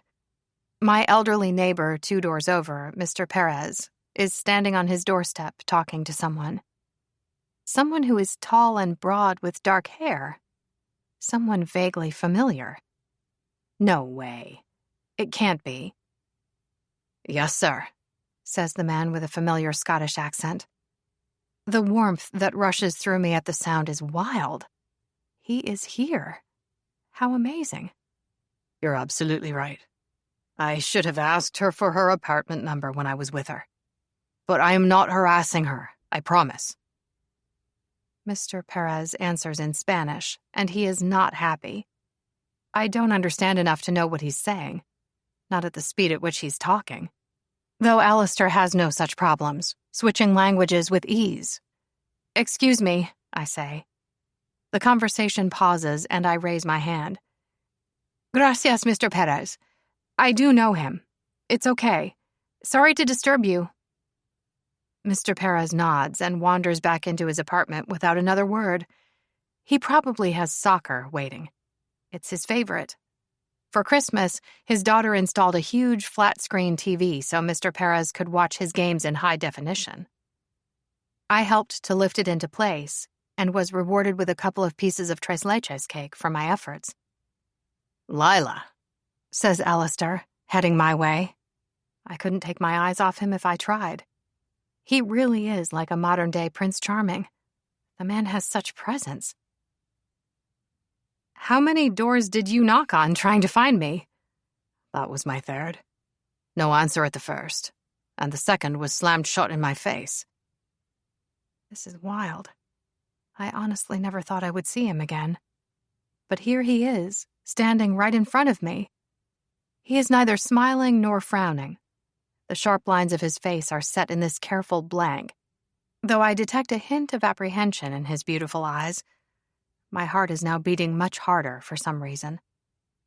My anxiety changing focus from worrying over my dire fate to freaking out about him and his sudden presence in my everyday life. If only I could turn off my feelings and take a break. It would be so helpful right now. What are you doing here, just out of interest? I ask. I wanted to make sure the press wasn't bothering you. No sign of them so far. But doesn't you being here increase the odds? Not that it isn't nice to see you and all. He stuffs his hands in his jeans pockets. I made sure I wasn't followed. Right, I nod. Well, it was just my profile in the pictures. I don't think anyone really expects me to be in a photo with someone like you, so, yeah. We stand there in silence that is not comfortable in the least. Amazing how his stiff posture lends his jeans and Henley the air of formal wear. His gaze takes in my face before returning to the garden. This couldn't be more awkward. I don't have a clue what to say. He does not, however, make any move to leave. I take a deep breath. Would you like to come in? Yes, he answers with zero hesitation. Huh. Okay then. 6. He walks into my small apartment, gaze constantly moving, taking in everything. It can't be anything like what he's used to at home. Being a librarian isn't the best-paying job, especially at the lower levels, and rent in this city is astounding. I also love vintage stores. Therefore, my decorating style is best summed up as, I found it discounted or for free and thought it was cool. In my living room, there's a charcoal sofa, half price, with an array of colorful throw pillows, also bought on sale. A chunky wood coffee table a friend gifted me. The scars give it character. A cracked antique mirror I found on the sidewalk. Definitely neither cursed nor possessed. And an assortment of pillar candles and houseplants. There's always at least one on its deathbed in need of replacement. But it's my big old bookshelf that holds his interest. He bends down, and the way the denim molds to his behind is something else. The thirst is real. Not that I have any business looking. I still have no idea what he's doing here. While we were outside, we established that the press hasn't bothered me. But here he is, inspecting my habitat just the same. A lot of Nora Roberts, he says. La Nora is queen. 3 different editions of Frankenstein? Mary Shelley is life, I shrug. Or life after death. At any rate, they keep putting out great new hardcover editions. What's a girl to do? Then he spies my battered copy of Wuthering Heights and decides to examine it. Did you steal this from your high school library? As if I would do such a thing. He does the solo eyebrow raise thing. It's definitely one of his go-to facial expressions. It was on the verge of falling apart, and no one had borrowed it since before I was born, I confess. I felt bad for it, sitting there all unloved and unwanted. There's a reason that happened. Heathcliff is a dick. This is more of your I hate bad boys shtick, isn't it? I was 16. What do you want from me? I said I lost it and paid the fine, so it wasn't really stealing, thank you very much. He shakes his head sadly. What shocking behavior. I am shocked. Oh, shut up. Now you're abusing me. A fine hostess you are. Are you even going to offer me a glass of wine? Would you like a glass of wine, Allie? I'd prefer a beer if you have it, he says, cool as can be. And I believe I asked you not to call me that. It's good to want things. I love that for you. Keep it up. He grunts. There just so happens to be a couple of bottles of Blue Moon in the back of the fridge, cunningly hidden behind a bag of out-of-date salad mix. I twist the cap off one and hand it over. Thank you. He heads toward the mess on my dining table. What's all this? The makings of my list. Things I want to do before, you know. His frown returns with a vengeance. Have you told anyone else about that? Your friends and family? I decided not to. He waits patiently, but I have no more to say on the subject. As ridiculous as it is, I know it's still weighing on your mind, he says finally. You shouldn't have to deal with it alone. I'm not. You're here now. Hooray! He narrows his eyes on me, like he's not entirely certain I am joking. Messing with this man just might be my new favorite thing. So I made a Hollywood star cry, I say. That's something that happened. Please, he snorts. Daria's an actress with a film to promote. Her marketing team must be loving this. I am not convinced. Given I just got cheated on, the idea I might have inadvertently hurt someone in a similar manner is not nice, though nothing happened between him and me. Lila, he says in a gentler tone. Daria and I aren't together. Any moment now, there'll be exclusive photos of her being comforted by her co-star. If you say so. He takes a seat at the table, setting his ankle on the opposite knee, making himself comfortable. You were about to tell me why you haven't talked to anyone else about this witchy Wanda situation. Good witch Willow, I correct, taking the seat across from him. The thing is, I've decided to embrace toxic positivity. This whole dying next week thing doesn't make me want to vomit at all. Everything is fine. His grunt is full of disbelief. I mean, think about it, Allie. You really do need to stop calling me that, he mumbles. What would even be the point in freaking out? We all die sometime. It's an irrefutable fact of life, I say, doing my best to convince us both. What does it matter if my time is up sooner rather than later? Is that so? Yes. Good vibes only. Good vibes only, he repeats in that accent, sounding not the least bit convinced. Great. I have a plan. I'm going to spend the next week working through items on my wish list. The idea is to enjoy myself so much that the threat of an early demise hanging over me won't even matter. What's a wish list? I am so glad you asked. It's like a bucket list, but better, I explain. No negative death connotations. Nothing to do with domestic cleaning supplies either. It's all happiness and sparkles from start to finish. Right. The thing is, I ran the numbers. You'll be delighted to hear that I now believe the situation could go either way. I may or may not die next Sunday.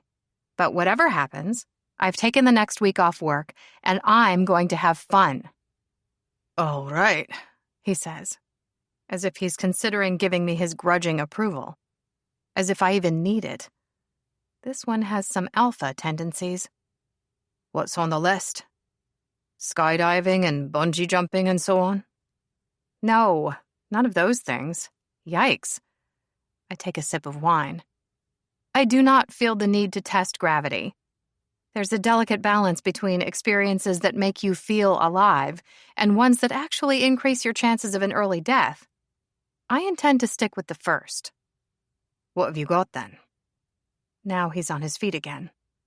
He takes a cookie off the plate on the kitchen island and takes a bite. After he's finished his mouthful, he says, These are great. My mom made them. She can bake like nobody's business. Head cocked and beer in hand, he starts reading the papers on the table. Guess I took too long to answer his question. There's a lot of paperwork to see. Mom printed off numerous articles about best bucket list ideas and top things to do before turning 30, along with several versions of my list. Lots of ideas were added before later being discarded. Drive along the coast in a convertible, he reads aloud. I will, of course, be wearing a scarf that will dramatically fly away on a gust of wind, just like Grace Kelly in To Catch a Thief. My gran used to love that film. And I mean, where would we be without metaphors regarding the fragility of life and the importance of living in the moment? The frown he gives me is lukewarm at best. Like he disapproves of the idea, but doesn't see any actual harm in it. Eat at a Michelin star restaurant. Any in particular? I imagine it will largely depend on what I can get into on such short notice. He looks up. You crossed out cut own bangs and dye hair blue? Yeah, I say. I just don't know how it would look. If I do die and they decide to have an open casket, it could be a disaster. He says nothing for a time, just stares at me. If you're going to be judgmental, you can leave, I say, legs crossed and glass of wine in hand. Sorry. Axe throwing has a question mark next to it? I'm not sure about that one. I can be a little clumsy. He picks up a pen and crosses the idea out. Fair enough. Stay up all night with someone special until the sun rises. Go skinny dipping. Wear a ball gown to the opera. Attend a polo match. Designer shopping spree. I'm open to recreating any scene from Pretty Woman. It's one of my mom's favorites. The women in my family have great taste in films. What's yours? What's my what? Your favorite movie, he says. You've told me your gran's and mom's, but you haven't told me yours. The Shape of Water. It's so romantic, but weird too, you know? I don't like your chances of finding a fesh man to woo in the next week. Me neither. He just nods. The rest of these all seem reasonably doable, however. For someone with your resources, perhaps. It might prove a little trickier for me. I have no car, and the lotto check won't clear for 5 days. He selects another handwritten document from the table. Drink absinthe and dance in the rain. Of course, those two aren't mutually exclusive. I checked the weather report. It doesn't look promising, but you never know. Milk a cow has also been crossed out. Time constraints. I can't do everything. Right. he says. Then his brows start to rise. What have we got here? I don't know. What have we got where? Have great sex. Interesting. Very interesting. You just had to pick up the piece of paper with that on it, didn't you? I scramble out of my seat and attempt to rip the piece of paper out of his hand. Of course, he holds it high over his head. The smirk on the bastard's face makes me want to growl. Give it to me, Alistair! Now you say my name properly. Though I'm saddened to see you forgot your manners. Where's the please? Given the chance to climb a ridiculously hot and hard-bodied man, I always thought I would be more than happy to rise to the challenge. But it is, in fact, more difficult than it looks. My poor, sore hip doesn't appreciate it, for one. And this t-shirt bra is simply not up to all my jumping around. As much as I try tugging on his arm, it doesn't move an inch. Trust him and his stupid bulging biceps to ruin everything. Fine, have it. I retake my seat with a sniff of disdain. Salty suits me. I don't care. I am an adult. You will not shame me for having a healthy sex life. Or attempting to have one, anyway. A moment later, he sits too. Where are you intending to find this great sex, if you don't mind me asking? I mind. Your ex wasn't up to the job, I take it. I pick up my glass and swirl the remaining wine around and around. Class and sophistication, that's me. Do you remember when we were at the bar last night and I started asking personal questions and you refused to answer? I remember you saying answering a question with a question is obnoxious. Look at you, dancing so skillfully on my last nerve. Bravo! His smile is fleeting, there and gone in an instant. My mother made me take lessons. What, dancing? He nods. Along with etiquette and some other nonsense. Did you enjoy them? Not particularly. It was a lot of memorizing forks and waltzing. He downs a mouthful of beer. I preferred being outside playing rugby. And that is when his guard goes back up. You can see it in his eyes. He sits up straight and frowns. I should be going. I only wanted to check that you were okay. Thank you for the beer. I hate the idea of him leaving. Let's not examine why. But I have a sneaking suspicion that if he walks out now, I won't see him again in this life, which would be sad. I, used to work after school in the cafe my mom managed. It didn't leave much time for sports or other stuff. But I got free cake. Free cake is good. That's what I thought. I smile. Mostly I'd hang out at the library or the Santa Monica Pier or the mall with my friends. You grew up near the beach? In the general vicinity. We moved to Malibu when I was 13. It was a hell of a change from home. Not much sunshine in Scotland. His fingers tap against the table. What's the plan for tomorrow? With the wish list? Yeah.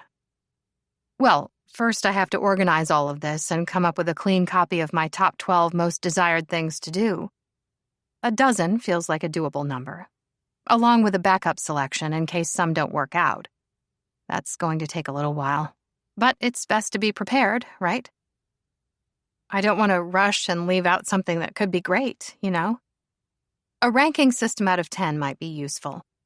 How excited I am about the idea versus how far it will push me out of my comfort zone versus viability, time, and money. I've got my Post-its and my favorite ink gel pens and one of my keep for a special occasion notebooks here, I say and pause. You're frowning at me. Why are you frowning at me? The week will be gone, and you'll still be sitting here playing with your stationery. That's not necessarily true. He just looks at me. Fine, I say. What would you do? He downs the rest of his beer and stands. I should be able to get my hands on a convertible for tomorrow. I've got some business in the morning. Meet you here at around 3? My mouth hangs open for a moment. Okay. Give me your number, he says, pulling his cell out of his back pocket. I enter my number into his phone and hand it back. A moment later, my phone vibrates with an incoming text.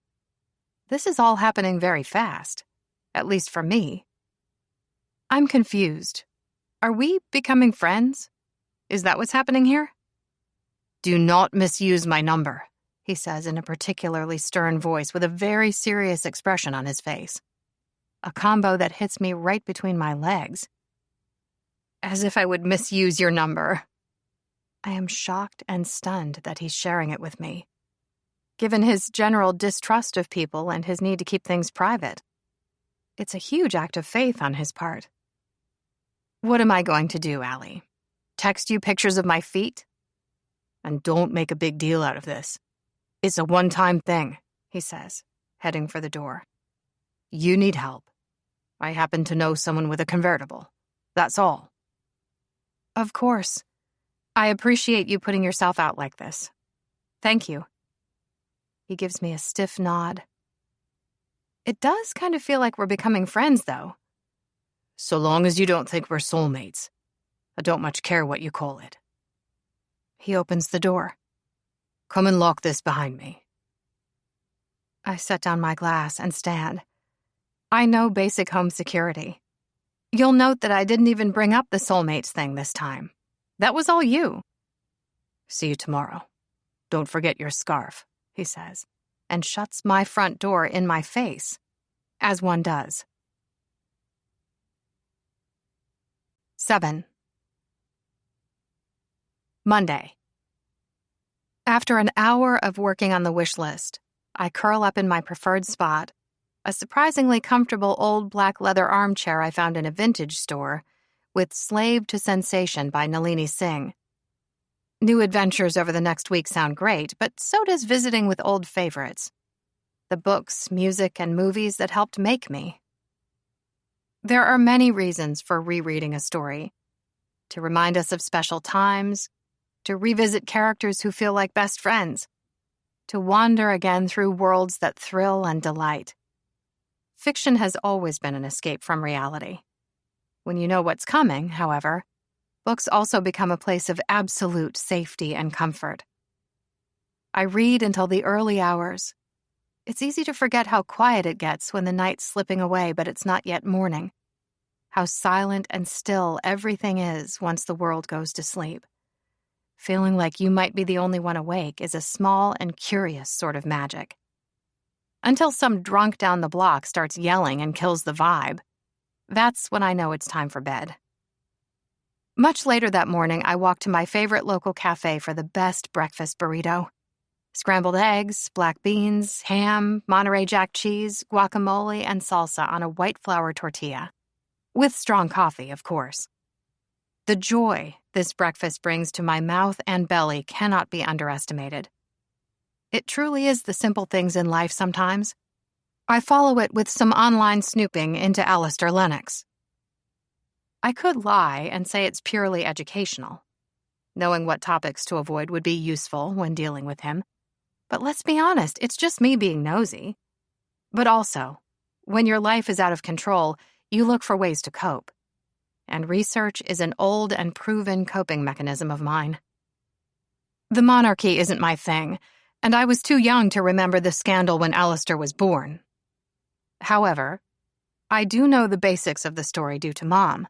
She loves a good scandal. Lady Helena was a staple of the London scene in the 80s. A socialite who worked as model and muse for a major fashion label, she dominated the social pages and gossip columns for years. And she was often seen in the company of a certain bachelor prince. Then one day she disappeared. Of course, the rumors flew, but nothing was known about her or her secret baby, not for a long time. Over a decade later, an anonymous tip to the gossip rags turned her and her child's world upside down. Suddenly, everyone knew the now happily married heir to the throne had an illegitimate son. Public interest in the story was intense. The British press hounded them day and night. That's when Alistair and his mother left her family estate in Scotland and escaped to America. How fucking awful. No wonder the man has issues. The more recent information about him isn't as clear. After college, he served for 2 years as a Marine before being wounded in combat. Guess he became an American citizen at some point. But after he was discharged, he and some friends formed a tech company. They're involved in game development and have apparently been successful. He's dated a wide variety of women, both famous and not. It seems his father disapproved of each and every one to varying degrees, though little is known about their actual relationship. The king has never publicly discussed him, never confirmed that Alistair is his son. But the rest of the world has plenty to say on the subject. There are dozens of photos of Alistair at parties and events with lots of beautiful people. He's even smiling occasionally. Some of the pictures are him striding about looking serious, taken by paparazzi as he was just going about his life. And then there's the selection of shots taken with long-range lenses, such as him in his bathing suit on a beach or relaxing on a hotel balcony with a drink.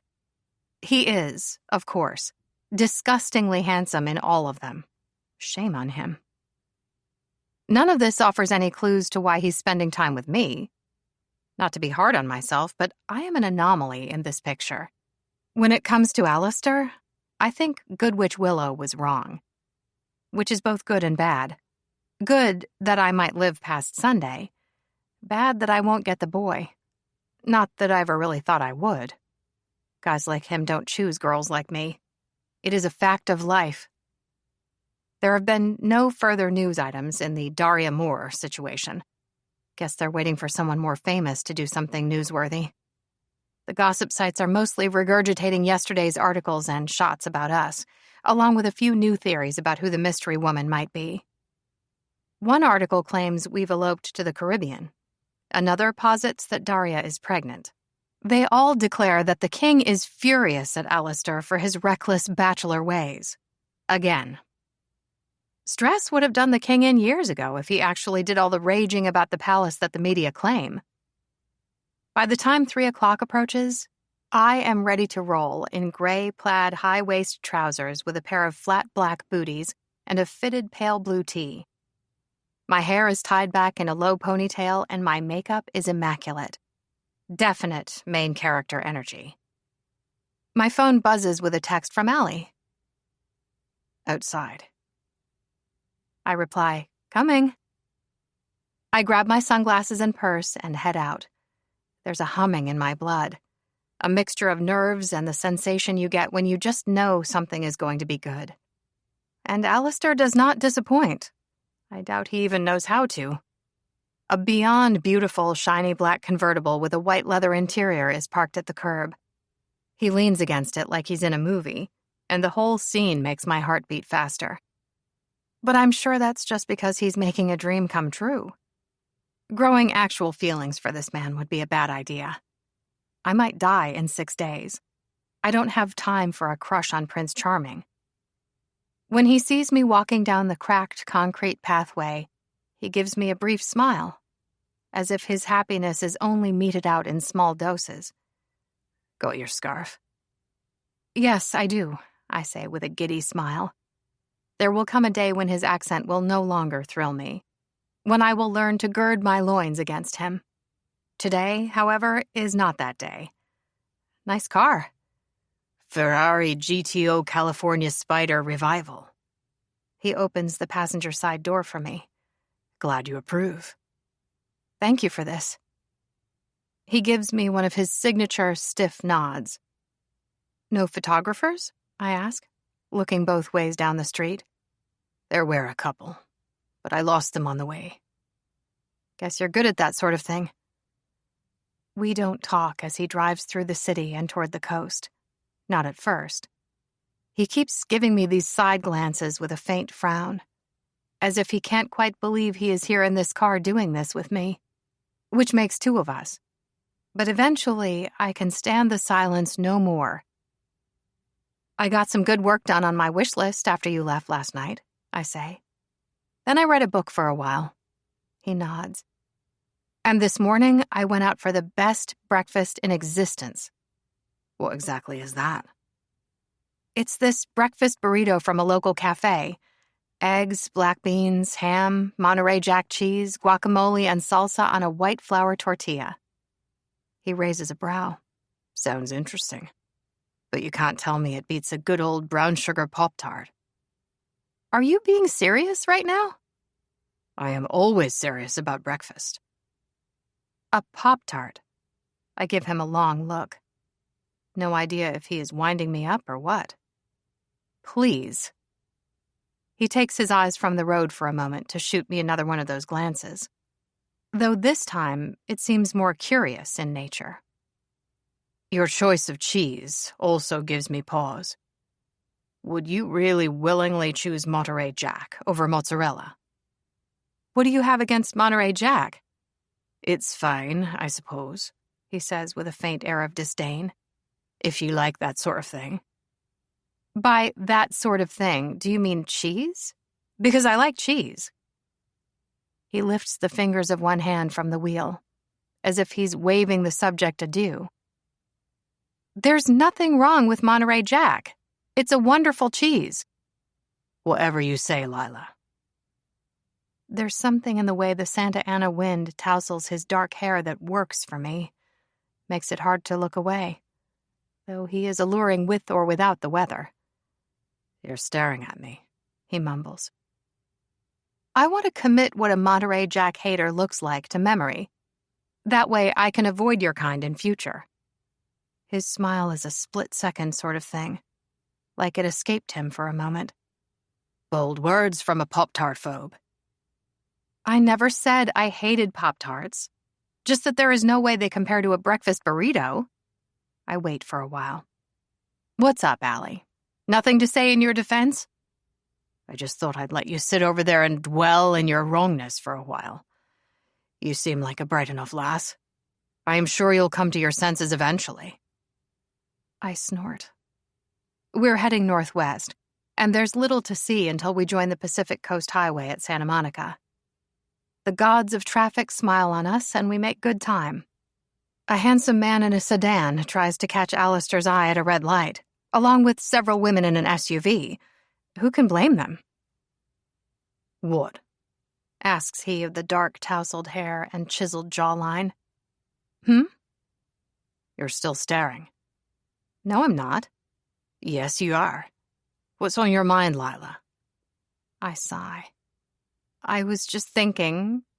About? How wonderful this is. The sun is shining, music is playing, and this car is a dream. Thank you.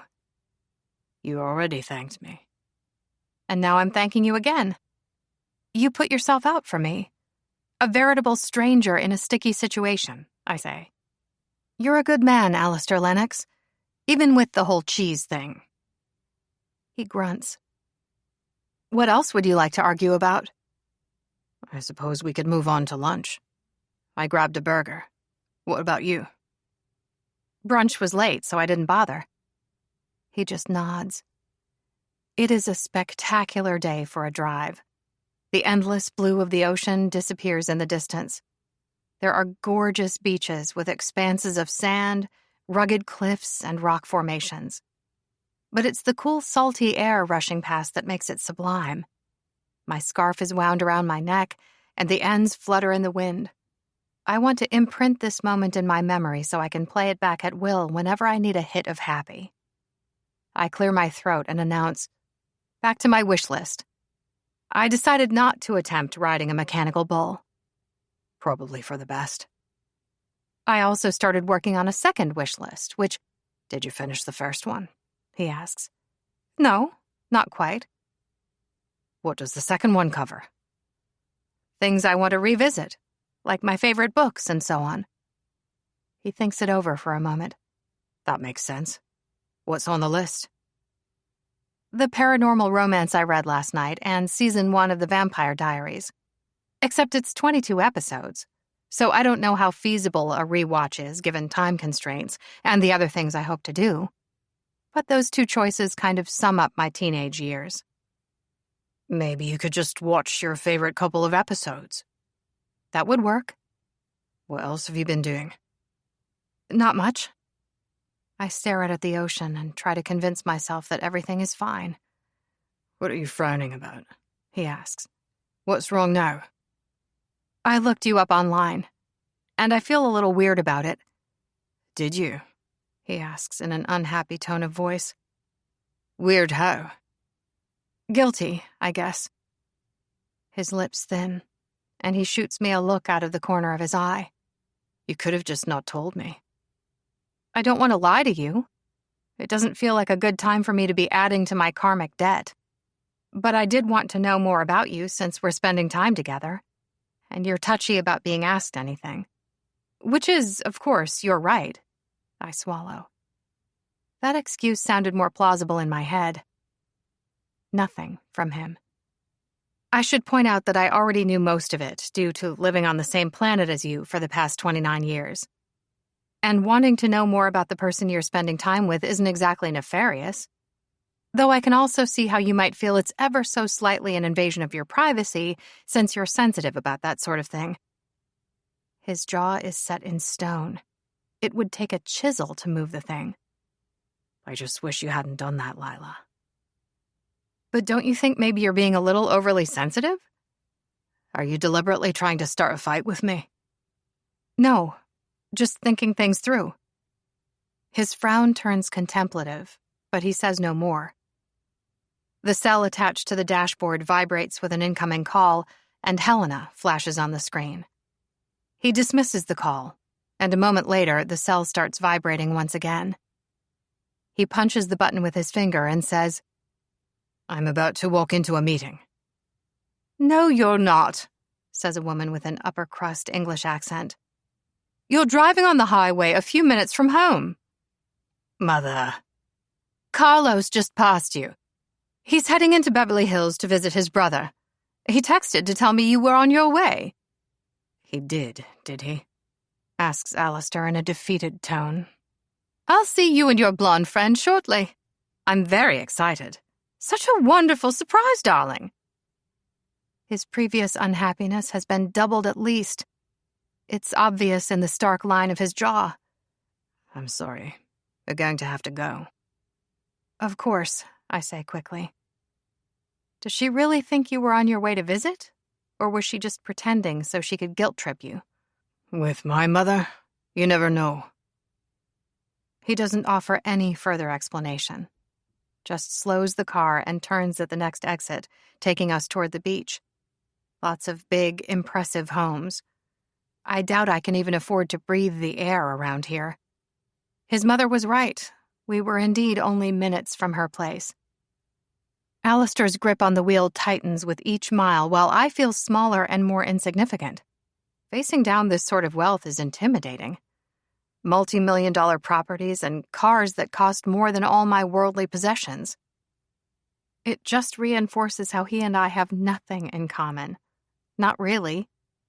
Our budding friendship was probably bound to crash and burn. We pull up outside a tall iron fence and wait for it to slowly open. A hedge guards the property from prying eyes. Spiky cabbage palmettos and olive trees with branches twisted from the harsh coastal winds line the driveway. We pass two smaller buildings and pull up behind a sprawling mid-century modern house. A 5-car garage sits to the side. I think this is what they call a compound. And the man beside me continues to be one big ball of tension. He takes off his Ray-Bans and says, I'll try to keep it brief. Then we can get back to our plans. Sure. A pale woman wearing a voluminous pastel dress with her gray-tinged dark hair piled messily on top of her head emerges from the house. She is nothing less than spectacular. "Darling," she calls. "Hello, Mother," Alistair says, climbing out of the car with the air of someone submitting to some sort of horrible fate. "It's so good to see you." She throws her arms around him and squeezes him tight. "My beautiful little baby boy." Meanwhile, his expression is pure stoicism.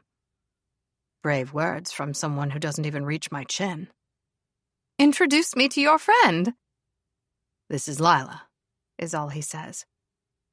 I climb out of the car and give her my best, non-awkward smile. Hello, Lady Helena. She's nervous, darling. Isn't that sweet? Is all he says. It's been too long since I've seen you. He scoffs. A month at most. Try 3, my darling child. You're always so busy. She beams up at him. But you're here now and you've brought a friend. You never introduce your friends to me. Not since... Well, we won't talk about that. But Lila must be special indeed. Alistair frowns. Mom, we're not... Welcome to the beach shack. She sweeps forward and grasps hold of my hand. Come inside, come inside. It's too windy for drinks on the patio, but they'll taste just as good in the parlor. Beach shack my butt. The place is a mansion. All glass walls and beamed ceilings. Despite her colorful clothing, the decor seems sedate. Lots of cream and dark wood. And the moment we walk inside, Lady Helena bellows, Dougal, they're here. Where are you? We need drinks. I'm coming, yells back someone with a heavy Scottish accent. Dougal appears to be around the same age as Lady Helena. In his 60s, if I had to guess. He's fit and tall with a bald head and bushy gray beard. And after giving Alistair a hug, he heads immediately to the well-stocked bar in the corner of the living room. What's your lass's name? My name is Lila, and we're just friends, I say. Nice to meet you. The older man laughs. The lad's always been a friendly sort. Hasn't he, your ladyship? Oh, yes, she says. Wait, is that the right answer? Should I have lied? We don't want to scare her off. You've forgotten your glasses, old man, says Alistair. Need me to come back there and pour? Lady Helena reclines on a cream armchair. You better, or half of the good whiskey is going to end up on the floor. I heard that, says Dougal. Of course you did. We never said there was anything wrong with your hearing. Lady Helena turns to me with a smile. Dougal is my gardener, butler, chauffeur, and so on. He grew up on the family estate in Scotland and then went on to work there like his father. Did you grow up there too? I ask. No, I was mostly in London or away at school. Mother hated that drafty old castle. But we visited now and then. Alistair and Dougal continue to argue good-naturedly behind the bar. It might be the first time I've seen him remotely relaxed, smiling and laughing. Whatever hesitation he shows with his mother, there's none when it comes to this man. Talisker, 30-year-old single malt, from the Isle of Skye, announces Dougal, serving first Lady Helena and then me. There are several fingers of amber liquid in the heavy crystal glass. In honor of our new friend Lila. Thank you. He stands beside my chair, waiting until I taste it. Talk about putting on the pressure. What do you think? He asks. Nice and peaty, isn't it? I swallow it down and smile super convincingly. It's very good. Just admit that you don't like it. Alistair sits on the sofa opposite me. Lila is apparently not a Scotch drinker. Dougal's face falls. The man is heartbroken. How could I have done such a thing? He then shrugs and swiftly takes my glass from me. We won't waste it then. Oh no, cries Lady Helena. What do you drink? Darling, what does she drink? I'm fine, I say. Really? Alistair taking a seat on the opposite side of the room from me seems like a statement. Though I am a grown-up who doesn't need her hand held, but there's a distinct distance between us now. How long have you two known each other? Asks Dougal. Since Saturday, says Alistair. Dougal's brows rise. Not long at all. When you know, you know. Lady Helena sighs wistfully. I once got engaged to a total stranger while on a bender in Paris for Fashion Week. These things happen. The sheer awkwardness of waking up with the most exquisite hangover and not being able to remember my fiancé's name. Alistair blinks. So, You didn't, in fact, know. She left the ring on the nightstand and got on the first plane back to Heathrow, says Dougal. Never saw him again. Lady Helena pouts. My point is that you can fall at first sight. There's no set allotment of time that must pass before love is allowed. Isn't that right, Lila? Time is just a construct, I say. Suck up, mumbles Alistair. But we're only friends, as previously mentioned. Oh. Lady Helena's smile doesn't stay down for long. But you must have a good feeling about where things are heading, though, darling. Otherwise, you wouldn't have brought a woman you've only known for 2 days home to meet me. Alistair's brow furrows like never before. Just friends, I repeat with a smile. She turns to her son and asks, You spend time with women who are just friends? Yes, Mother. Well done, darling. You certainly didn't get that from his side of the family. I always wanted to drive the coastal ride in a convertible, I explain. It's on my wish list. Your son was kind enough to offer. Of course, it would have been rude not to stop since we happened to be passing. He nods. What she said. How did you meet? Asks Dougal. She almost crashed into my car. Dougal gasps dramatically. Not your grandfather's Aston Martin. Alistair confirms this with a nod, and I am most definitely in Dougal's bad books. The man is outraged. But I didn't, in fact, hit your car, did I ask. I swerved and hit a concrete bollard instead. Are you all right, Lila? Asks Lady Helena. The muscles in my neck are a little stiff, but otherwise fine, thank you. You didn't tell me your neck was sore, says Alistair, suddenly looking concerned. It's nothing. I stand and wander over to the front of the house with its view of the Pacific Ocean. What a great outlook. We're right on the beach, confirms Lady Helena. If you like sand, which I don't. You live at the beach, but you don't like the beach? I like looking at it from a suitable distance with a drink in my hand. Much more civilized. Are you still seeing that medium, Mother? Asks Alistair. Colin?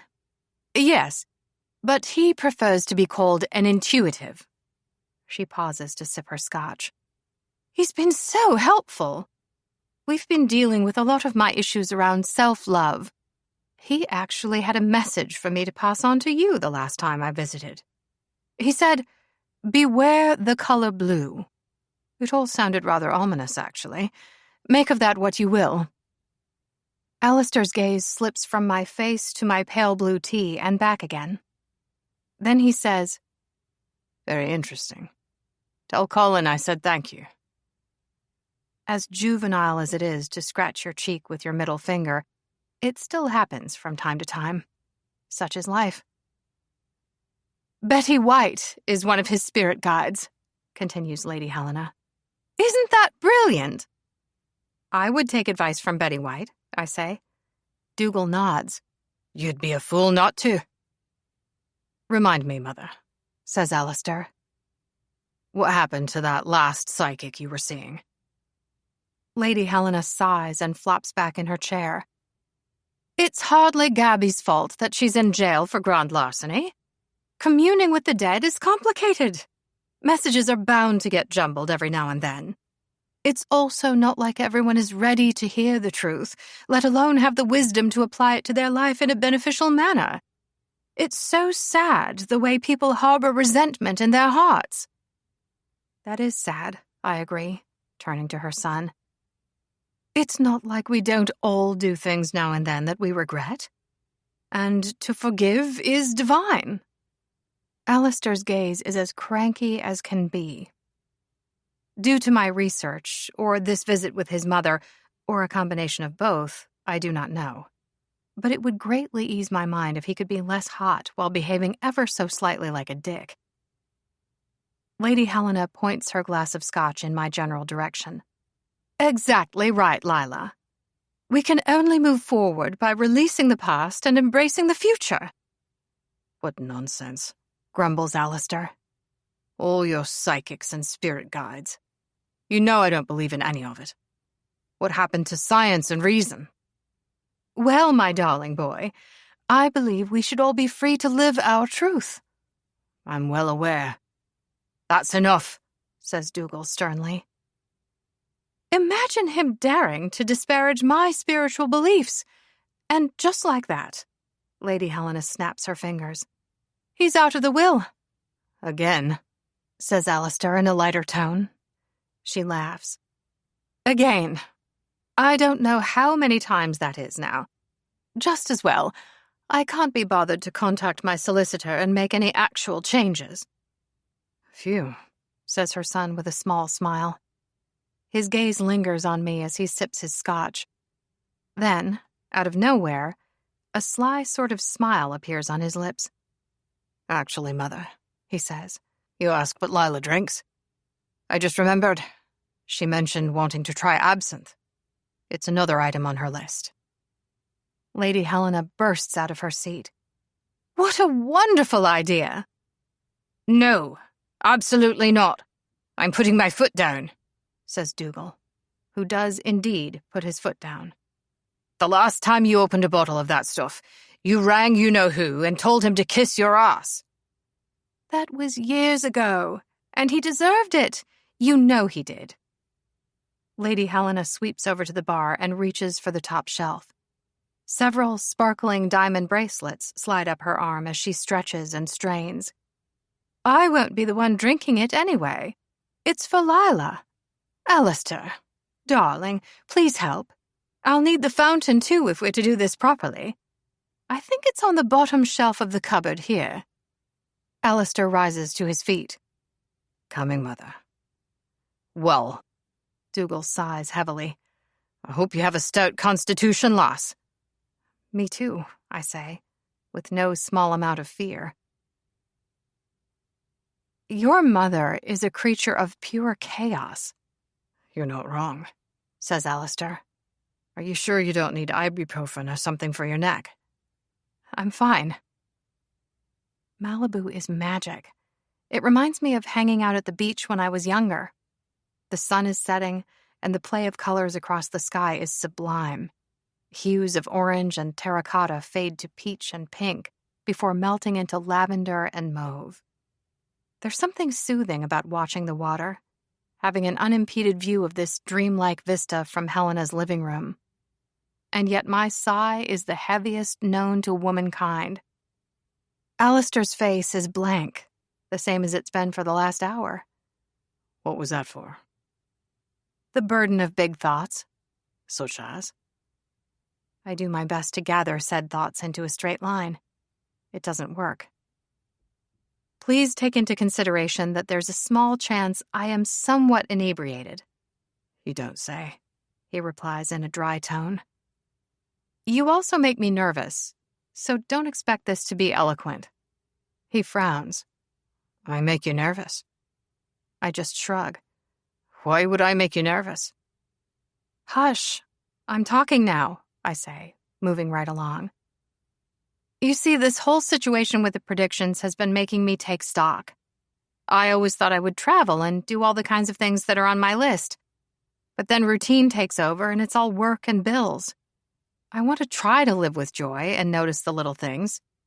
It's a nice idea, he says. I am going to try to be more present and live in a more... what's the word? What kind of manner? Mindful? Yes, thank you. Live in a more mindful manner. There's definite amusement in his gaze. Good work. You're mocking me because I'm under the influence, but I don't care. I am almost finished with my second glass of the green-colored cocktail Helena made me. It tastes of aniseed, apple juice, lime, and mint, and is poured from an ornate antique glass and silver fountain, which is basically an orb full of booze on a stand with a little tap on the front. My lips are numb, and my head is light. I told you to go easy. Absinthe is strong. Doesn't it frustrate you? Beyond belief, he says. What are we talking about, Lila? We're so programmed to worry about what other people think all the time. But the fact is, no one's sitting at home mulling over some stupid shit I said last week, or last year, or a decade ago. There's no need to spend my life second-guessing everything I say or do. He cocks his head and just listens. We waste so much time that way, worrying. I wouldn't have rushed to ask my ex to move in with me if I hadn't been trying to meet some idiotic... Shit, it's happening again. What's the word I'm after? Plan? Schedule? Ideal? Any of those will do, I say. Don't underestimate how embarrassing it was to admit that about my ex either. It's stupid the way society still pushes people to conform in subtle ways. My life won't be bereft if I don't partner up and have children. It'll just be different, and that's okay. How ridiculous is it that I still feel the need to tell myself that in this day and age? He nods. Fuck the patriarchy. I couldn't have said it better myself. Are you happy, Lila? What? I frown in confusion. Right now? No, I mean in general, with your life. Some of the time. Happy is hard, I say. What about you? I would say I'm content. We sit in silence for a moment. Then I ask, You're still cranky at me, aren't you? He looks away and sighs. No. Really? That's great.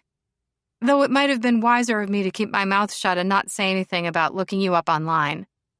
I'll have to think about that when I'm sober. When does honesty kick you in the pants? And is it really worth it? Oh, no, cries Lady Helena, illustrating my earlier point about her being pure chaos. A moment ago, she was on the other side of the living room dancing to disco music from the 70s. What happened? You looked him up? Alistair rises and walks away. Lady Helena winces. The press is a particularly delicate topic. You have to understand, Lila. He's had no control over the narrative they spin about him since he was 12.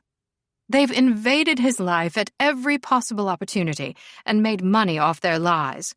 It's not something you can appreciate until you've actually experienced it. Not that I would wish it on anyone. I invited them in a long time ago and have to live with that decision, but my son never had a choice. I nod. He was such a happy child before all of that. Everywhere we went, he made friends. You couldn't stop to buy gas without him getting into a conversation with someone. People fascinated him. He always wanted to know the story of everyone's life. Then he became so sad and withdrawn. She sighs and pats my shoulder. There, dear. Now then, your ladyship, says Dougal. Alistair is quite capable of handling his own affairs. Why don't we talk about something else? What a good idea. Drink this. Alistair returns and pushes a glass of water at me while removing the remains of the absinthe cocktail. That's enough of that. I down the water. With an expression of relief, he announces, It's time for us to go. The drive back home is a quiet one, though the rush of the cold night air helps to clear my head. I don't know if we're going to continue being friends, but we're definitely not in love with each other. The truth of the matter is, Alistair Lennox is a field full of landmines that I lack the skills to navigate. Time for more toxic positivity. Good Witch Willow couldn't have been more wrong about us. Therefore, after deducting the 0.5 point I had awarded the prediction, the chance of me dying next week is down to 55%. Not bad. He pulls up at the curb outside my apartment, and I climb out of the convertible and close the door. It is a truly beautiful car. The sounds of the city fade away, and there is only this horrible silence between us. It's like the whole world is holding its breath. Or maybe that's just me. Alistair, drink some more water before you go to bed, he says in a no-nonsense tone. Thank you again for doing this. It was great. You're welcome. He nods. Thank you for going along with visiting my mother. She enjoyed meeting you. Sure. I search for something meaningful to say. Something to prolong this moment with him or to check on the heartbeat of our burgeoning friendship. However, not enough sleep last night and a full day with absinthe have caught up with me, and my mind is a mess. What I really want to ask is if I will see him again, but instead, I just stand there and dither. Given everything going on, I should be braver and put my heart on the line. But what if I say the wrong thing? What if he gets all up in his feelings again? Fuck it. This was fun today. I was wondering, did you want to maybe— I'm busy, he says, frowning at the steering wheel, like it personally did him wrong. Oh, okay. You should head on inside. I have to go. And that's exactly what he does. 8. Tuesday. The first thing I decide the next morning is to be more daring, after popping some Advil for yet another hangover. My wish list is too staid, too boring. There must be a balance between what a stupid thing to do and whoa, but in a good way. It takes some calling around to various businesses, but I managed to line up 2 new and interesting experiences. And the first one happens at midday in a nearby park. Talk it through, says my skateboarding instructor, Booker. He has short braids and is cooler than I could ever hope to be. He also has much better balance, though that isn't hard. My foot goes over the front hardware, positioned at a slight angle. That's right. Are you sure there isn't a rule about which foot goes where? Nope. Left or right is fine. Just use whichever feels the most comfortable. That's a shame. I kind of like rules, I say. Okay, lining up my back foot with the back hardware on the board. But my foot is on the ground, of course. We're in a skate park in West LA. I have already mastered the art of standing on the board while it is stationary. My balance isn't too bad. The children on the other side of the park are laughing at me and calling me a noob, little jerks. But everyone has to start somewhere. On the plus side, we've been at this for almost an hour, and I haven't broken a bone or landed on my ass once, which I count as a win. High school phys ed classes can convince you of all sorts of things, like how much I suck at sports. But this skateboarding class has kind of been cathartic. It also makes for a great distraction from pining over a certain Scotsman. Push with my back foot while shifting my weight to the front foot. And forward I go for about 5 or 6 feet. I won't be taking home any titles or performing tricks in the near future. But having never been particularly athletic or coordinated, this effort is fine with me. That wasn't bad. You're doing good, says Booker, who is a man of much enthusiasm and great patience. That's our time. How are you feeling? Did you enjoy it? I did, thank you. That's great. You've got my number if you want to book another lesson. He smiles, and I smile back at him. It takes me a minute to remove the hand, elbow, and knee guards.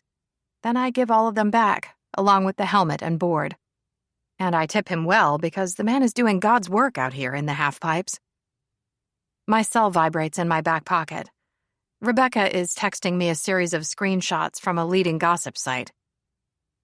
The headline is, Prince Charming breaks another heart. I can feel my soul leave my body. It's just me and my sense of impending doom sitting on a park bench. And sure enough, there's a photo of us in the convertible. Me climbing out, and him driving away. The expression on my face as I stare after him is pathetic. Just fucking awful. To think all of this is out there in the universe and anyone can see it. But this also means I've been identified. My name is in the article. And they knew exactly where to be to get these shots. Ugh. My cell vibrates again, and I answer the call on the first ring. Hey. What are you going to do? Asks Rebecca. These photos are spreading like a virus.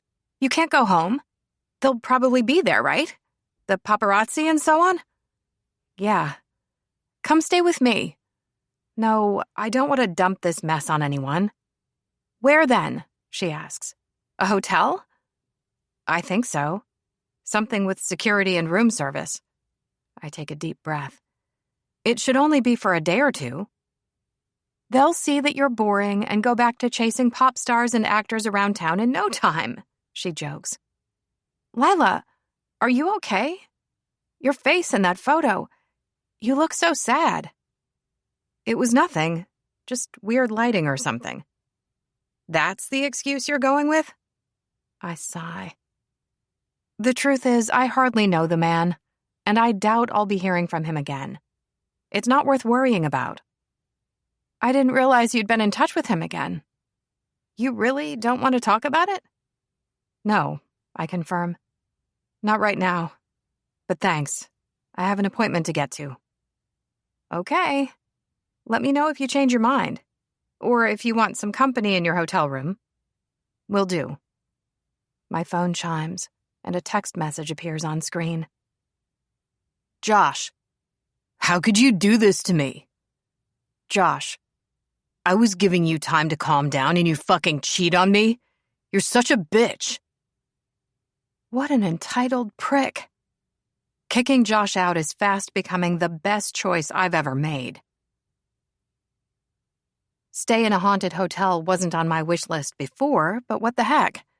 The Hollywood Roosevelt is a Spanish-style building from the 1920s. The first Oscars ceremony was held here, and the ghosts of Marilyn Monroe, Montgomery Clift, and Lucille Ball have been sighted on the premises. My loft suite has a modern king-size 4-poster bed, a big comfy armchair, and a desk. It is both cool and comfortable, and only a few blocks walk from my second appointment of the day.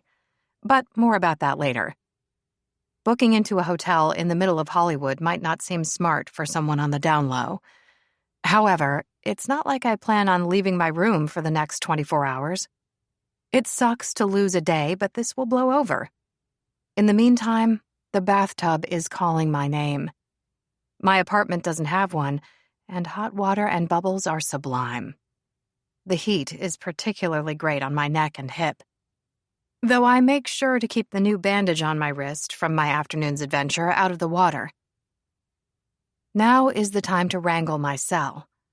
I block Josh for both being a dickhead and a hypocrite. My bad I hadn't already blocked him after I caught him cheating. But the feeling of liberation is immense. Just pure freedom. The amount of energy I exerted when we were together telling myself that we worked is embarrassing. Live and learn. Now might be the time to get a new phone number. I delete over a dozen messages from curious contacts who've seen my picture in the paper, an acquaintance from work, someone I knew in college, a roommate from way back when. They all have questions, none of which I have any interest in answering.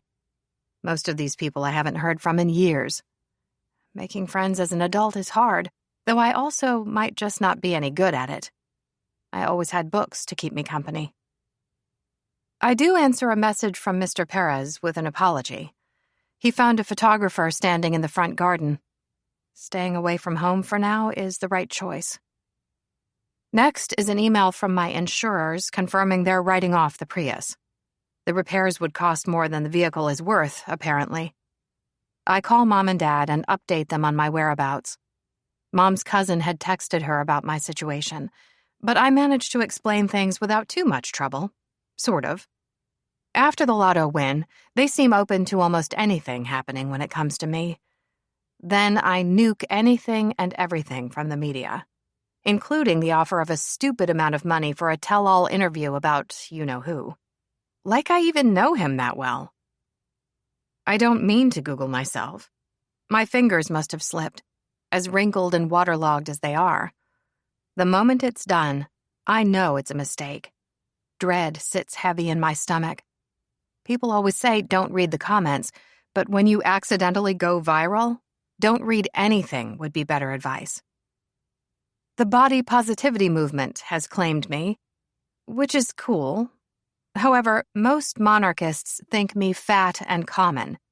Same goes for many of Alistair's stands. The few that are shipping us are being buried under the avalanche of online hate. Anonymous sources say the king is horrified. Again.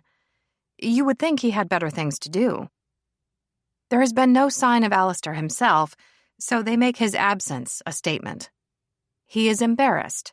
He is heartbroken. He is in an emergency meeting with his people. And my personal favorite, he and I have made up and eloped to Mexico. How exciting!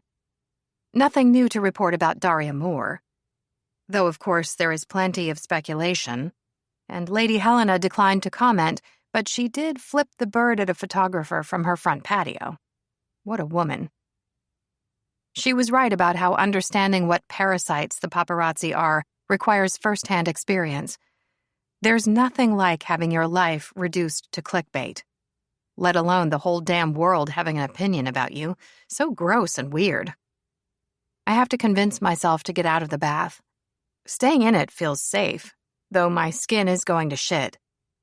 I climb out and wrap myself up in a fluffy white robe.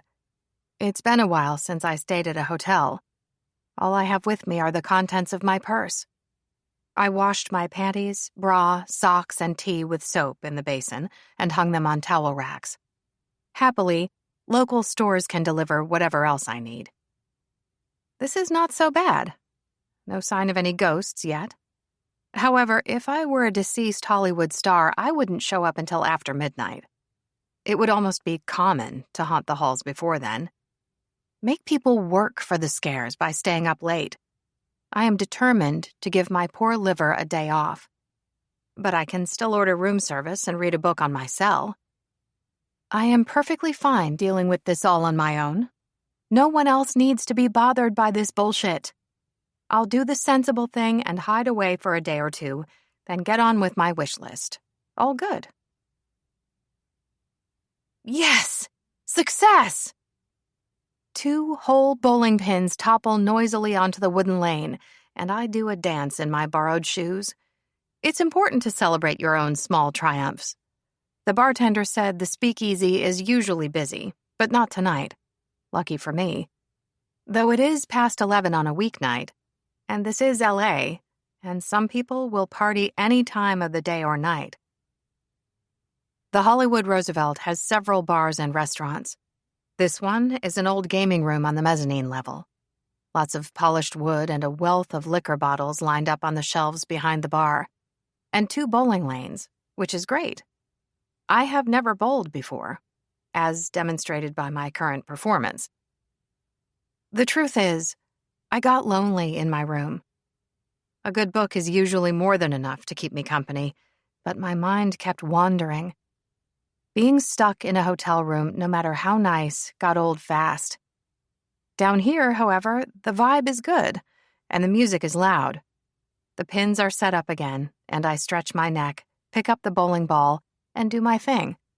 Such style and grace. The ball unfortunately heads straight into the gutter. "That was close," says a familiar voice behind me, and it's accompanied by clapping. I spin to face him with wide eyes. Allie. Hi. Alistair's arms fall back to his sides, and we stare warily at one another. He's wearing a black suit and a white shirt with the top 2 buttons open, which should be illegal. On the right man, tailoring is such a turn-on. The way the suit jacket frames the breadth of his shoulders, the general air of formality, capability, and control. I have a boss kink now, apparently.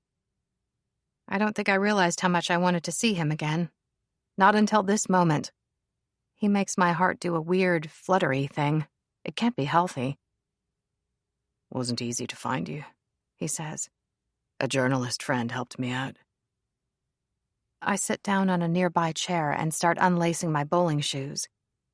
"You're friends with one of them?" "They're not all bad."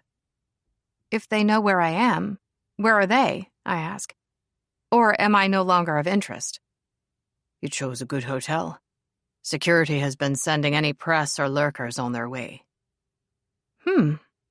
I give him a long look. The butterflies in my stomach need to get better taste. It's a pity you can't turn off your libido. Have some downtime now and then from any feelings in the heart and/or pants. "I thought you said you were busy. Why are you here, Allie?" "I need to talk to you about something." I keep on gazing up at him. Dark stubble lines his jaw, and there are lines beside his eyes and bracketing his mouth. He seems tired, like he should probably be napping, not standing here with me. You could have texted. I did. You didn't answer. Right. I turned off my phone, I say.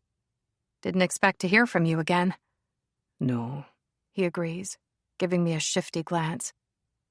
My, friend, the journalist.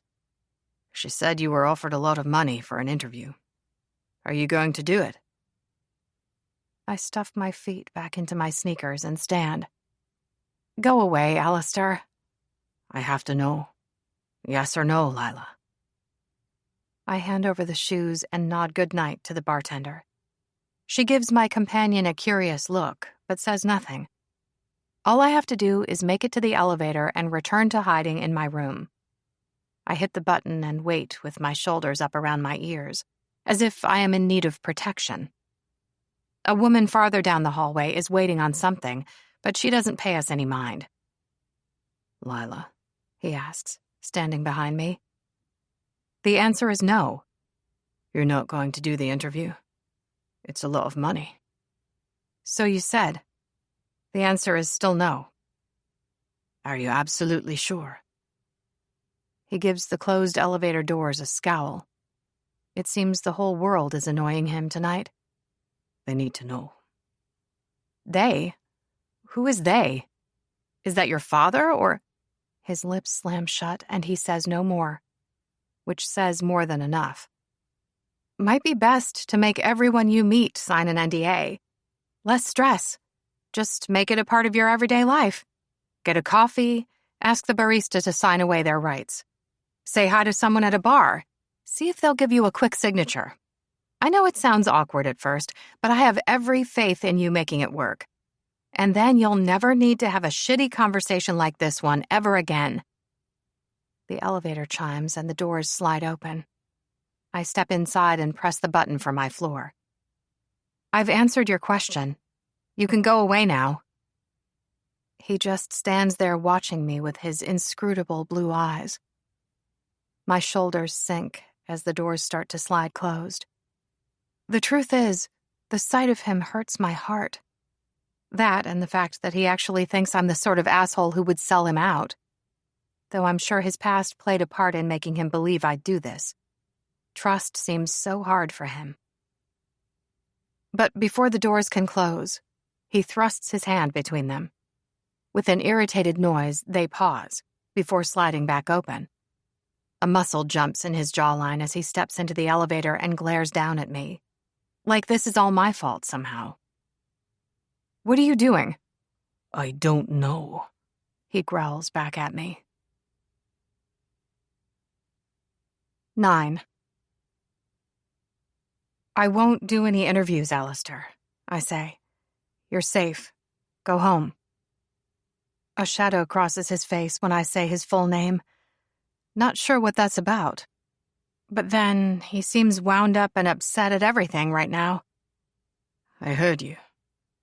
What? Do you think I'm lying? Yes, he says, looming over me in the confines of the elevator. Then he grimaces and says, no. Surprised laughter bursts out of me. Holy shit. I knew you didn't trust me, but wow. Which is it? Yes or no? I don't know you well enough to trust you. But no, you're not lying. I can see that. Fuck, he says. The brogue as thick as can be. He takes a step closer, gets all up in my face, and asks in an accusing tone of voice, were you in that hotel bar, hoping to find your great sex? I wrinkle my nose in confusion. Was I what? You heard me. Because nothing says looking for a hookup like bowling shoes. Why do you even care? I don't, he says bluntly. But it's not safe picking up some stranger in a bar. Like no one's ever done that in the history of time and space.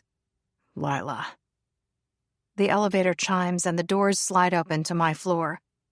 I head down the hallway to my room and swipe the door card. The prince is hot on my heels. Oh, man. I kind of want to hit something. His handsome face would do. But I don't, because unlike some people, I am an adult who can handle her feelings. Most of the time. Being concerned about my safety sort of qualifies as caring, I point out. But moving right along, we've reached the part of the conversation where you explain how my sex life is any of your business. His mouth opens, but no words come out. That's what I thought. So you won't do the interview? For the third time, no. No interviews, no comments, nothing. Thank you, he says in a slightly more subdued voice. You're welcome. Was that all? He nods slowly, but still shows no sign of leaving. So much brooding, with his rigid shoulders and set jaw, like he's feeling a lot and is not the least bit happy about it. Which is when he notices the small bandage on my wrist and scowls some more. What happened there? We'll be spending the night in the hallway at this rate. Just us and the ghosts. I don't answer him, but I do hold the door to my room open. It feels like kicking myself, letting him back into my life. If that's what's happening. I am such a sucker for this man. My idiocy knows no bounds. He follows me into the room and stands at the end of the bed. He truly broods like no other. It's such a talent. And in the low light, the shadows beneath his eyes are like bruises.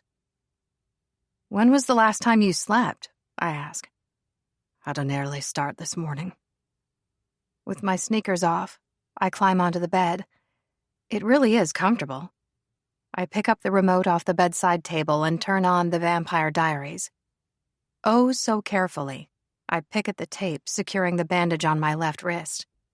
It doesn't take long for the black ink lines and irritated pink skin beneath to be revealed. He takes a step toward me for a closer look. You got a tattoo? After my skateboarding lesson. Don't worry, I went to a studio with a stellar reputation. I hold up my hand to show him the simple outline of a book and its ruffled pages on my wrist. It's about 1.5 inches square all around. Not too big. You had a skateboarding lesson. Lila, you're still recovering from a car accident. Was that really a good idea? Are you aware that you're a worrier? I ask. It was fine. I had fun. And it's still safer than bungee jumping or skydiving. He sighs. What's next on the list? I don't know. My decision to be more daring is shaking things up. A moment of silence passes. Guess neither of us knows what to say. I'm sorry if you feel that I was being unreasonable just now, he says. Is that your idea of an apology? He grips the back of his neck and frowns his heart out. It was never my intention for your feelings to get hurt. But No, stop. That's not it either. You're seriously bad at this, aren't you? This time, he simply says, I'm sorry. You can stay and watch TV if you want. This is the episode where Caroline just got turned into a vampire. It's one of my favorites. She throws Damon down a hallway, and boy, does he deserve it. For a minute, he just stands there. Then slowly, warily, he walks around to the other side of the bed. A wild animal would be less cagey. Such a shame I wasn't a Girl Scout, because I have earned my badge for dealing with grumpy bears. Alistair toes off his shoes and removes his coat. Then he unbuttons the cuffs of his shirt and folds them back. That he feels safe enough to let his guard down and relax is like Christmas to me. Though his exposed forearms shouldn't affect me so much. He's only getting comfortable. But everything low in my belly draws tight. The scattering of dark hair and lines of his muscles. How efficient he is with those big, strong hands. He catches me staring and happily jumps to the wrong conclusion. I had meetings today. It's a nice suit. I can only stay for one episode. Okay. I don't like you being alone, he says, as if I demanded he justify his actions. Me being alone seems to bother you more than it does me. Have you noticed that? Nothing from him. I was alone a lot when I was younger. Guess I got used to it. My brother always had sports practice or something after school. Until I was old enough to work in the cafe, I was home on my own most afternoons and evenings. As much as I want to ask how much of his life he's spent alone, I keep my mouth shut. He sits down, extends his legs, and shoves a cushion behind his head. It's just me and him and a TV. And that is fine and dandy. Friends hang out. It's what they do. Though I don't want to get my hopes up too high for us actually having a friendship. He might change his mind again. I take it you're here because the press are hassling you, he asks. That's why you're in a hotel. I have it on good authority that there are some hiding in the bushes at home. He nods. Who's the they you referred to? I ask, treading on dangerous ground. Damn my curiosity. You said they needed to know if I was doing the interview. For the longest time, he says nothing. So long, I think he's not going to answer. But then he does. The people around him can be pedantic. They're used to controlling things. The people around the king? Yes, He says, his jaw cracking on a yawn. Sorry. Long day. They called me at 2 in the fucking morning in a furor about the pictures. Seems excessive. There are photos of you online all the time. Both of us were keeping our hands to ourselves and wearing pants in all the shots. He just grunts. Guess he's not ready to see the humor in this situation. The reaction to things can depend on what else is going on at the time. It's complicated. Try me. Lila. He starts and then falls silent for a while. If they're setting up some positive press with, say, a charity visit or whatever, and something I do eclipses that reporting, then they have a tendency to get upset. I wrinkle my nose in both distaste and confusion. Are you just not supposed to live your life? Is that what they're telling you? Nothing from him. What I really want to know is why these people have a say in his life at all. But it's none of my business, and pushing for further answers might push him away. Let's talk about something else, I say. What do you feel like talking about? I don't know. Me neither. He stays silent, but I can feel his side of the bed relax some. Thanks for explaining the situation to me. He just grunts. The Vampire Diaries is not his thing. That much is obvious when he falls asleep approximately 4 minutes into the episode. Imagine being able to just go to sleep like that. It usually takes me at least an hour to quiet my mind. I lower the volume on the TV and listen to the deep and even sound of him breathing. The hard lines of his face soften when he sleeps. It's a king-size mattress, but still, I am hyper-aware of his presence, of the heat of his big body and the cedar of his cologne. Friends don't stare at friends while they sleep. It's bad manners to the extreme. He didn't affect me in this way when we first met. At least, I don't think he did. There was a lot going on that day. But now his presence hits me in the heart and the loins, and I don't know what to do. Stop staring at me, he mumbles without opening his eyes. Shut up and go to sleep. Wednesday. It takes a moment for me to figure out where I am when I wake up, and then another to understand why I'm so toasty warm. Josh didn't spoon without cause. Any spooning always preceded an attempt at morning sex. It was fake affection to the extreme. I never found the position comfortable either. Sleeping peacefully requires space. I am not at my best in the AM. The only thing I usually want first thing in the morning is coffee and quiet. Being conscious is hardcore. But here I am, with a body pressed to my back and an arm thrown over my middle and another under my neck.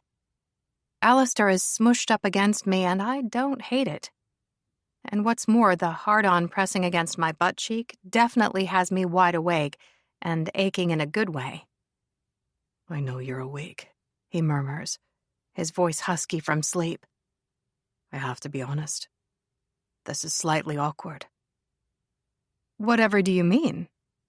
You're going with denial? Sure, why not? I can ignore it if you can. How did you sleep? Great, he says with some surprise. Though I'm not sure you ignoring my dick is a compliment. Let me just state for the record that this situation is not my fault. You're soft and you smell good. But we're still not soulmates.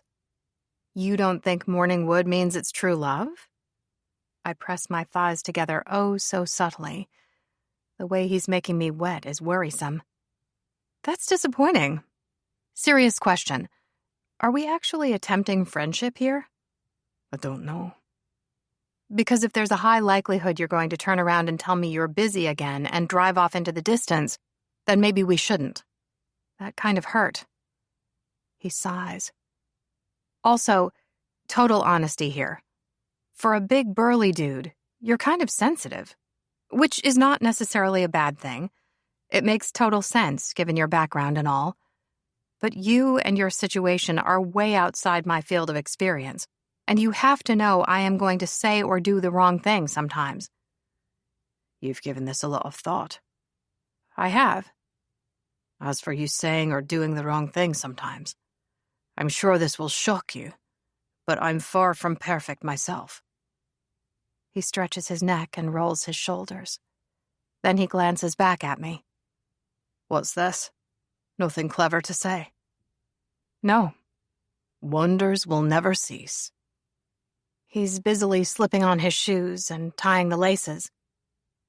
I think we should give being friends a chance.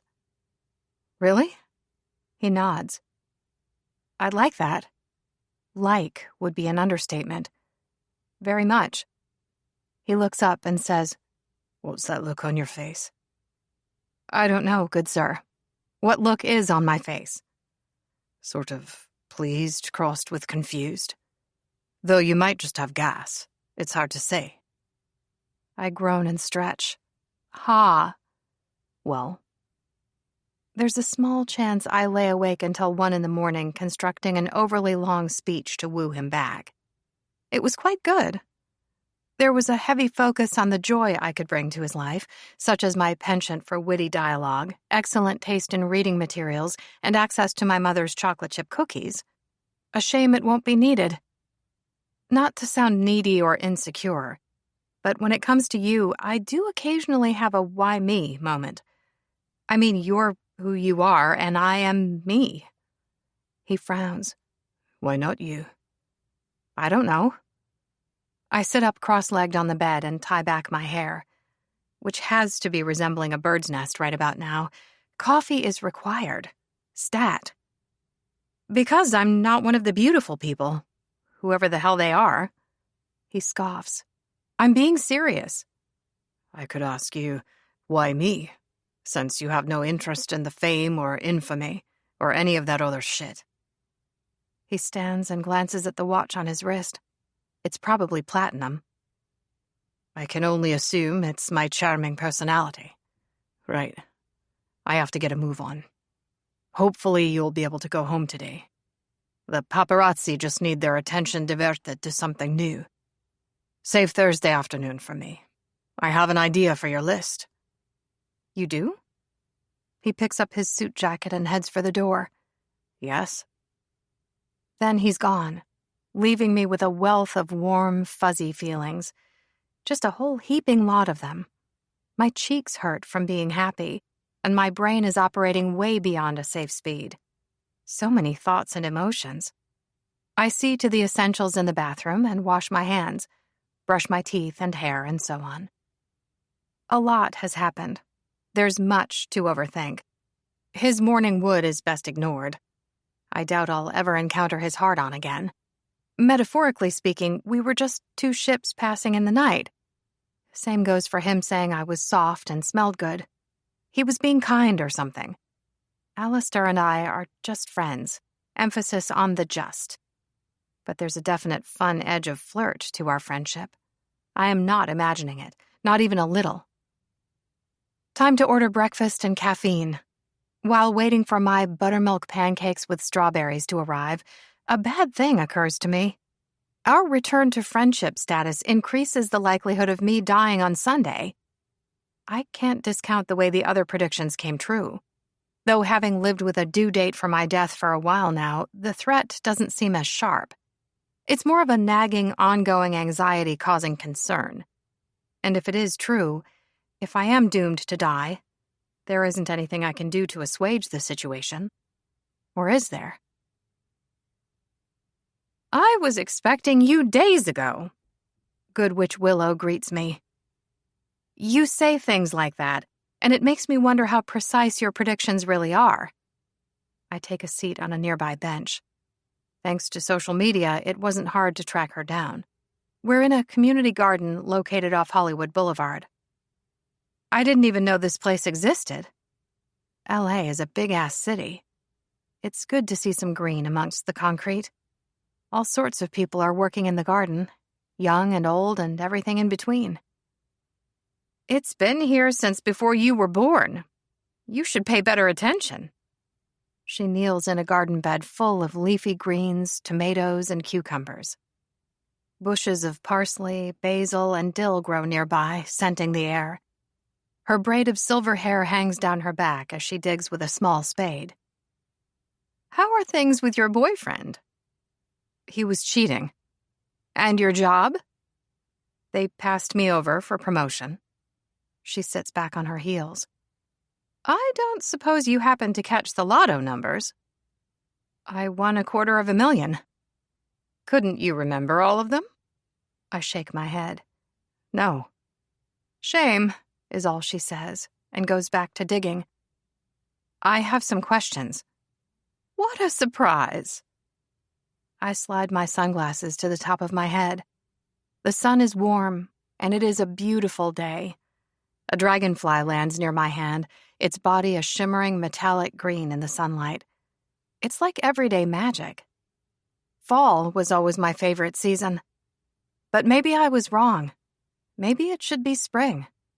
Those cooler days before boob sweat season kicks in. If you can see these things, why don't you use them for yourself? My ability is a gift. It is not to be misused for personal gain. Do you know when you'll die? No, she says. But I never wanted to know. Maybe I didn't either. Did that ever occur to you? You get what you're given. Sometimes you have to take the good with the bad. She nudges her wire-rimmed glasses farther up her nose. How's the prince? He's not really a prince. The right blood flows through his veins. She shrugs. I never understood all the nonsense about being born out of wedlock, the supposed shame of it. It's good that society has moved on from such bullshit. Yeah. Of course, they're counting on their blue blood to elevate them above the rest of us, she says. If the old rules don't apply, then there's nothing saying they're any better. Just their money and everything else they stole over the years and refused to return. Not a fan of the monarchy? Never saw the point. She takes a swig from her nearby water bottle. What do you want? Not to die? She laughs. We all want that. Well, most of us. I want not to die on Sunday. Her gaze softens. Can't help you, sorry. I am not all-powerful, I just deliver the message. I sit forward, choosing my words with care. If I were to stay away from him, have nothing to do with him, would that stop the last 2 predictions from coming true? Would it put a stop to it all? Do you really want to do that? No, of course not. I like him. There's your problem. He's already in your heart. I snort. I'm not in love with him, sheesh. I didn't say you were, but you're not immune to him either. You two are already on your way to becoming. She pulls off a gardening glove and takes one of the crystals hanging around her neck in hand. Her gaze goes hazy as she stares off into the middle distance. I'm not unsympathetic to your plight, but I can't help you. Can't or won't. She just sighs. There's nothing I can do? I ask. You can make the most of the time you have left. I let my head fall back and stare at the endless sky. High overhead, a crow passes, a blot of darkness against the blue. I should be thankful it doesn't shit on me. Things can always be worse. Though Italians believe being crapped on by a bird is a sign of good luck. Guess it's all about perception. I still can't believe this is happening. Then ignore it and go live your normal life. There can be great comfort in routines, she says. Who knows, maybe I'm wrong. Wait, are you? What do you think? What you're basically saying is that the only thing I have control over is how I react to the situation, huh? Got it in one, she says, pulling her glove back on. Now go away, I'm busy. I slide my sunglasses back on and wander out of the community garden. I remember hearing a quote about how aging is a privilege denied to many that feels particularly relevant now. I would have made a great grumpy old lady with sparkling silver hair.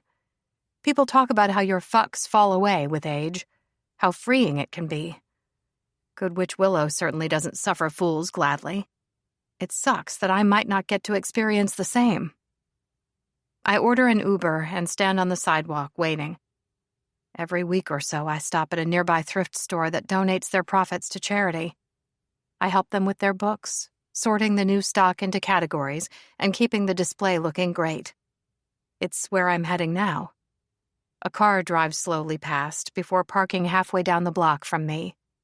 The person in the driver's seat doesn't pull out a camera or anything. Not that I can see, at least. It turns out the lure of the internet is not one I can ignore after all. What can I say? I am weak. There's no sign of my name on the latest offerings from the gossip sites when I check on my cell. What a relief. A rock star and their model/actor partner had been seen shopping for baby gear, and a popular comedian had cheated on his wife. The text messages were cringy. An Olympic gymnast had announced her engagement to a celebrity chef. The photos of the two women were gorgeous, their beaming smiles and adoring gazes. Talk about showing that love is real. Alistair's half-brother, the Prince of Wales, also rates a mention due to rumors his recent big royal engagement is on rocky ground. Some people love the fame monster. They crave it and chase it and make it their own. Having been briefly on the receiving end, however, made me wonder. How many of these people would choose to keep their private lives private? If they could do their job without the public scrutiny, would they? I know their position comes with immense privilege, but the pressure of the public gaze and being subject to so many opinions is a lot. I don't know.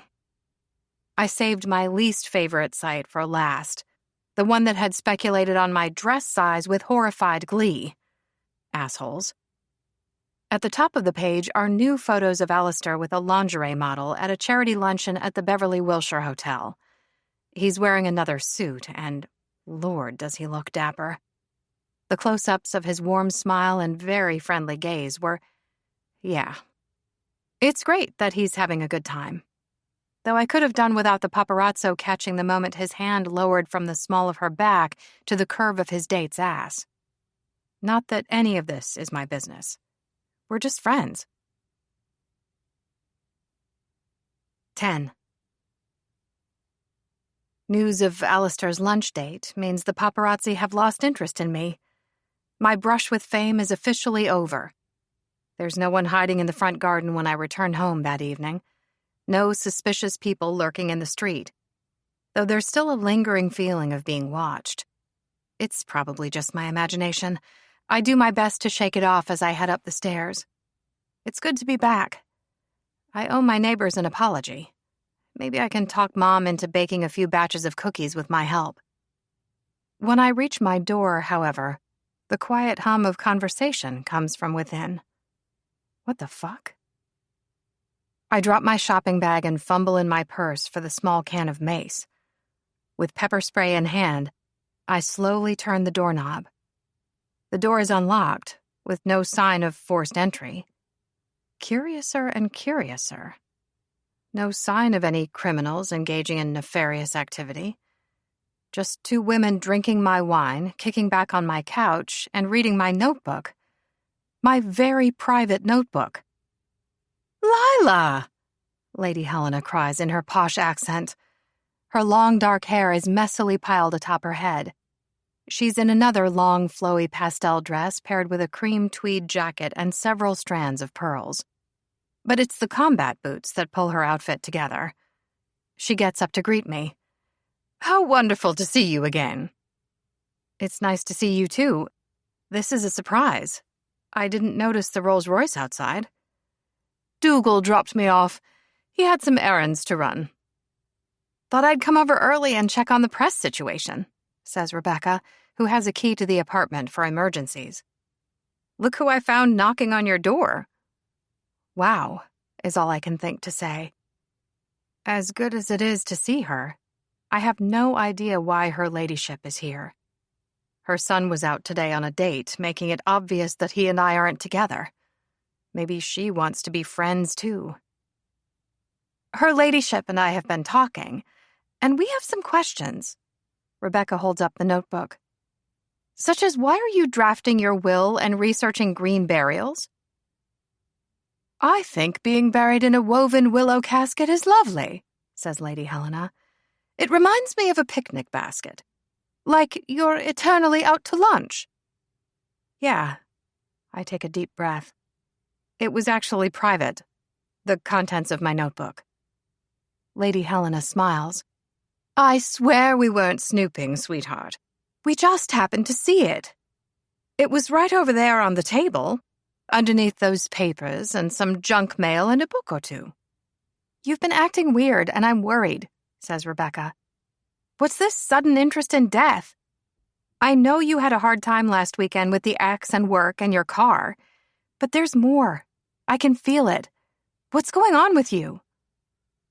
Having Lady Helena here for this conversation isn't ideal, though she is sort of a part of things. At any rate, it was one thing to keep Rebecca in the dark to save us both some stress, but if she's stressing anyway... "I'm going to need you to keep an open mind," I begin. "Please hold all questions and comments until the end." Rebecca nods. "Go ahead, sweetheart," says Lady Helena. "We're listening." And I open my mouth and tell them almost everything. "Goodness," says Lady Helena when I'm done, her delicate brows drawn tight together. "I can certainly see why you'd be upset." "Yeah," I say, taking a seat. "It's been a lot to deal with." "We don't actually know if you've been cursed or hexed or what, do we?" "You think Good Witch Willow cursed her?" asks Rebecca with some serious side-eye. Lady Helena taps a finger pensively against her chin. "It's times like this I wish I could see auras, because it could have been anyone, really, or a buildup of negative energy from your own psyche, or even bad karma spilling over from past lives. Many things can sour a life force. A spiritual cleanse would be the safest thing." "Guess it couldn't hurt," I say with much dubiousness. "It would definitely be a new experience." "Don't panic," says Lady Helena, pulling a cell from the pocket of her designer jacket. "I know exactly what to do." "You do?" There's no reply. She's already striding into my bedroom and shutting the door. Her phone call requires privacy, apparently. Rebecca sticks up her hand. "Hang on. I have questions. Lots of questions." "Okay." "The first is more of a statement," she says. "You get that I hired Good Witch Willow as entertainment for my party and that you're not actually going to die, right?" "Well, I understand how the predictions coming true rattled you. Your ex cheating and the promotion and the lotto. I mean, the lotto in particular is... Wow. But babe, they're just coincidences. They have to be." Rebecca rises and comes toward me with arms outstretched. We're hugging now. "That's nice," I say, hugging her back. "One day you're going to realize that you don't have to handle everything on your own. In the meantime, I think using this as the impetus to get out there and try new and exciting things is a great idea. I smile. Thanks. What are you going to do with the money? Not a clue. I'm sure you'll think of something, she says. Josh is definitely gone and out of the picture? My nod is one of much resolution. Good. So you and Prince Charming are friends now, huh? I assume as much. What with his mother being here? I think so, I say. Yeah. Lady Helena is wild. So wild, you have no idea. She turns my hand over and studies the new book tattoo. This is cute. Did it hurt? Like a bitch. But there's one more prediction, I say in a quiet voice. One I didn't want to mention in front of her ladyship, because I don't think her son would approve. He's supposedly my soulmate. No shit? Nope. She cocks her head. Are you two involved in a more than friendly way, by any chance, and you forgot to tell me? Still just friends. But you almost crashed into him the day after Willow told you about being soulmates. The timing is amazing. Rebecca blows out a breath. Though I refuse to believe that any of it's real, that these predictions are anything more than uncanny nonsense. It's important to keep a grip on reality. I honestly have no idea anymore. Which of the wish list items can I do with you? I instantly perk up. Which ones would you like to do? The bedroom door swings open, and Lady Helena appears with her cell pressed to her ear. Sweetheart, I'm guessing you're probably not comfortable with casual nudity? No, not really. You don't know what you're missing until you've had your tits out on a beach in Europe. Such a feeling of liberation. Just don't forget the sunscreen. I suppose whatever swimwear you have will do for tonight, she says before returning to her call. We're going to need lavender for purity, rosemary for cleansing, lemon balm for healing, and cedar for protection. And I want a big-ass chunk of clear quartz, Dougal. The biggest you can get. She disappears back into my bedroom and slams the door closed. What is it with this family and slamming doors? This should be interesting, says Rebecca. Are you sure you're up for being spiritually cleansed by her ladyship? That's a really good question. A hint of a smile curves the corner of her mouth. I asked her earlier if I could call her Helena. You should have seen the look on her face. She was horrified. No idea which of us started giggling first. And I'm not even entirely sure what we're giggling about. But neither of us stop for a good long time. When I tried to envision what Lady Helena might be planning, standing in my shower in a bikini while her ladyship used a pump-action water pistol to spray me with a combination of essential oils wasn't one of them. Not even close. Same goes for having Himalayan salt thrown at me intermittently. The way it stings when she accidentally gets me in the eye. I don't start to lose my temper, however, until I stub my toe for the third time on the boulder-sized chunk of quartz sitting on the shower floor. Motherfucker! I cry. Focus, sweetheart. You've got to say the mantra, says Lady Helena. Repeat after me. I am whole. I am healthy. I am calm. Or reasonably calm, at least. Rebecca leans against the bathroom counter. I'm pretty sure Calm left the building a while back. Aye, so did common sense, mutters Dougal, standing in the bathroom doorway. Like I need an audience for this event. He scratches at his gray beard and says, Perhaps I should give the lad a call. Absolutely not, Dougal. Lady Helena turns the super soaker on the man with a warning look. You know Alistair doesn't believe in any of this. He'll just be in the way. I know what's best for Lila in this particular situation. Dougal mutters something beneath his breath. Lady Helena turns back to me and lets loose with a jet of liquid. It gets me right in the left breast and hurts like hell. Trusting her ladyship with such a powerful water pistol was a mistake. one of several I may have made regarding her tonight. I cover my chest with my arms. Ouch, not the boobs. Sorry, sweetie. Turn round and I'll do your back. I think we're finished, I say, pushing my damp and oily hair out of my face.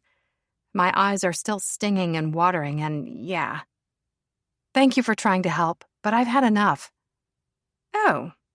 Lady Helena's face falls. Are you sure? Yes, thank you. I really appreciate you going to so much trouble, but yes. All right, then. 18 minutes of water torture isn't bad, says Dougal. Good effort, lass. I give him a thumbs up. There's a chance I've done something stranger in my lifetime, but I can't remember what or when. Once my audience is gone and the bathroom door is closed, I strip off the bikini and wash myself from head to toe. Not once, not twice, but 3 times. It takes about half a bottle of shampoo to get the salt and oil out of my hair. Nothing is going to get rid of the various scents clinging to me. My smell could most neatly be summed up as vaguely pleasant mass confusion. I dress in wide-leg jeans and a white tee and socks. Pure comfort. My wet hair is tied up in a bun and my face is clean. Food has been delivered by the time I head back out.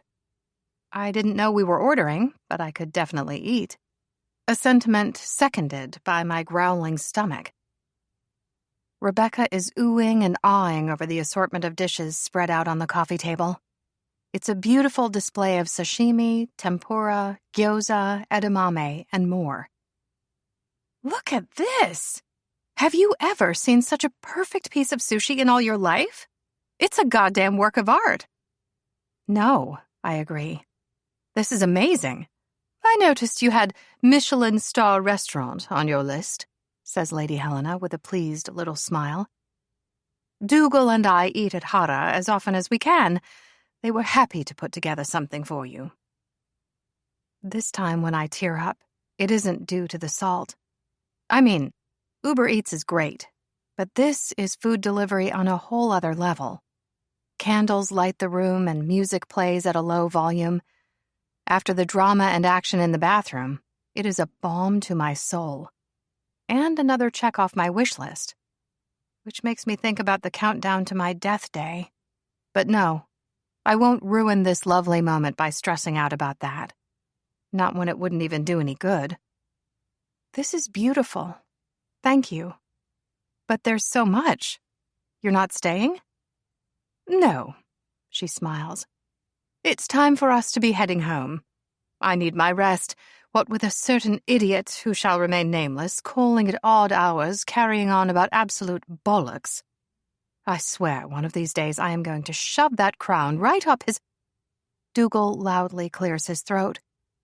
Thank you again, I say. I really appreciate it. You're very welcome. She pats me on the cheek. Don't forget to use your mantra. It also wouldn't be a bad idea to sleep with the crystal.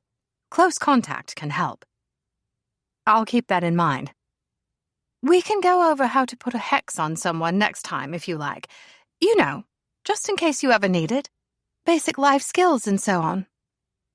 That's enough now, your ladyship. Dougal holds open the door, and Lady Helena sweeps out into the night. Then he gives us a parting nod. Nice to meet you, Rebecca. Come and lock this door, Lila. Bye, Dougal, I say, closing the door behind him. Now I know where Alistair learned his security-conscious ways and general bossiness. Getting back to your wish list, Rebecca pours sake from the bottle into the 2 small matching cups. I don't have any major meetings tomorrow. How do you feel about me being your someone special to stay up all night and watch the sunrise with? You'd do that? I ask with a grin. Of course. She smiles back at me. If I qualify as a special person, that is. It might have been meant romantically. I am not going to get teary again. People being kind shouldn't make me want to bawl, but for some reason these days, it definitely does. All the big feelings are bouncing around inside of me. Guess you appreciate moments on a different level when your time might be limited. Ticking items off my wish list sure has a special significance. You are most definitely a special non-romantic person to me, and I would love to sit up all night with you. Let's talk nonsense all night, Lila, she says. It'll be fun. And that's exactly what we do. 11. Thursday. A knock on the door wakes me at midday. It's a delivery person with a package containing a black leather jacket and a matching helmet, the kind without a visor that leaves the face exposed. At the bottom of the package is a note, "See you at 4, Alistair." Just seeing his name makes me smile. The jacket is a sturdy and smooth leather in a simple racer style from a brand I could never afford. The way these people throw money around is something else. I was on a motorcycle once when I was a child, just around a pasture on a farm owned by my uncle. I'm excited to experience it again as an adult and for the opportunity to spend time with my purely platonic friend. Knowing your end date makes you bulletproof in a way. For instance, it's highly unlikely I'll be involved in a horrible traffic accident today. Unless such an accident were to happen and it put me in a coma and they turned my life support off on Sunday. How fucking macabre. I am going to stop thinking about this now. Rebecca and I sat up all night.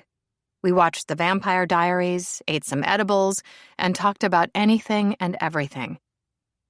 At 6 a.m, we crowded out onto my apartment's tiny balcony. The last star disappeared as the sky changed colors with the morning light. I can't remember the last time I saw the dawn, but it was wonderful. Even LA is sort of peaceful at that time of day. Then we crashed. By the time the delivery person woke me, Rebecca had left for home to sleep in her own bed. What a week. Given the wish list idea only occurred to me on Sunday, I've covered some ground. I got a tattoo, went skateboarding, drove the Pacific Coast Highway in a convertible, tried bowling, drank absinthe, ate food from a Michelin star restaurant, and stayed up all night to watch the sunrise with someone special. On the off chance I die soon, at least I can say I've lived. It's an overcast afternoon. I've always thought clouds are kind of amazing. Their colors and shapes and general moodiness, the way they hang in thin air. When we were little, my brother and I used to lie on the back lawn and search for animals and faces in the clouds. I haven't thought about that in ages. No idea why it occurs to me now. I need to call him and reminisce. By the time Alistair arrives, my stomach has been topsy-turvy for over an hour. Being in denial about him hasn't helped. Therefore, I've decided to embrace how big it feels to be seeing him again. As mentioned before, I am having a big feelings kind of week. But I can and will keep my emotions under control, something I believe right up until the moment I walk outside to meet him. I have a motorcycle fetish now, too. Though I have a sneaking suspicion it's more specific, more Alistair-oriented. He is at the curb, sitting on a big, matte black Triumph motorcycle. Despite its retro design, it's clearly modern. Alistair is wearing a helmet, and he's struck a pose that makes the most of his muscular, jean-clad thighs.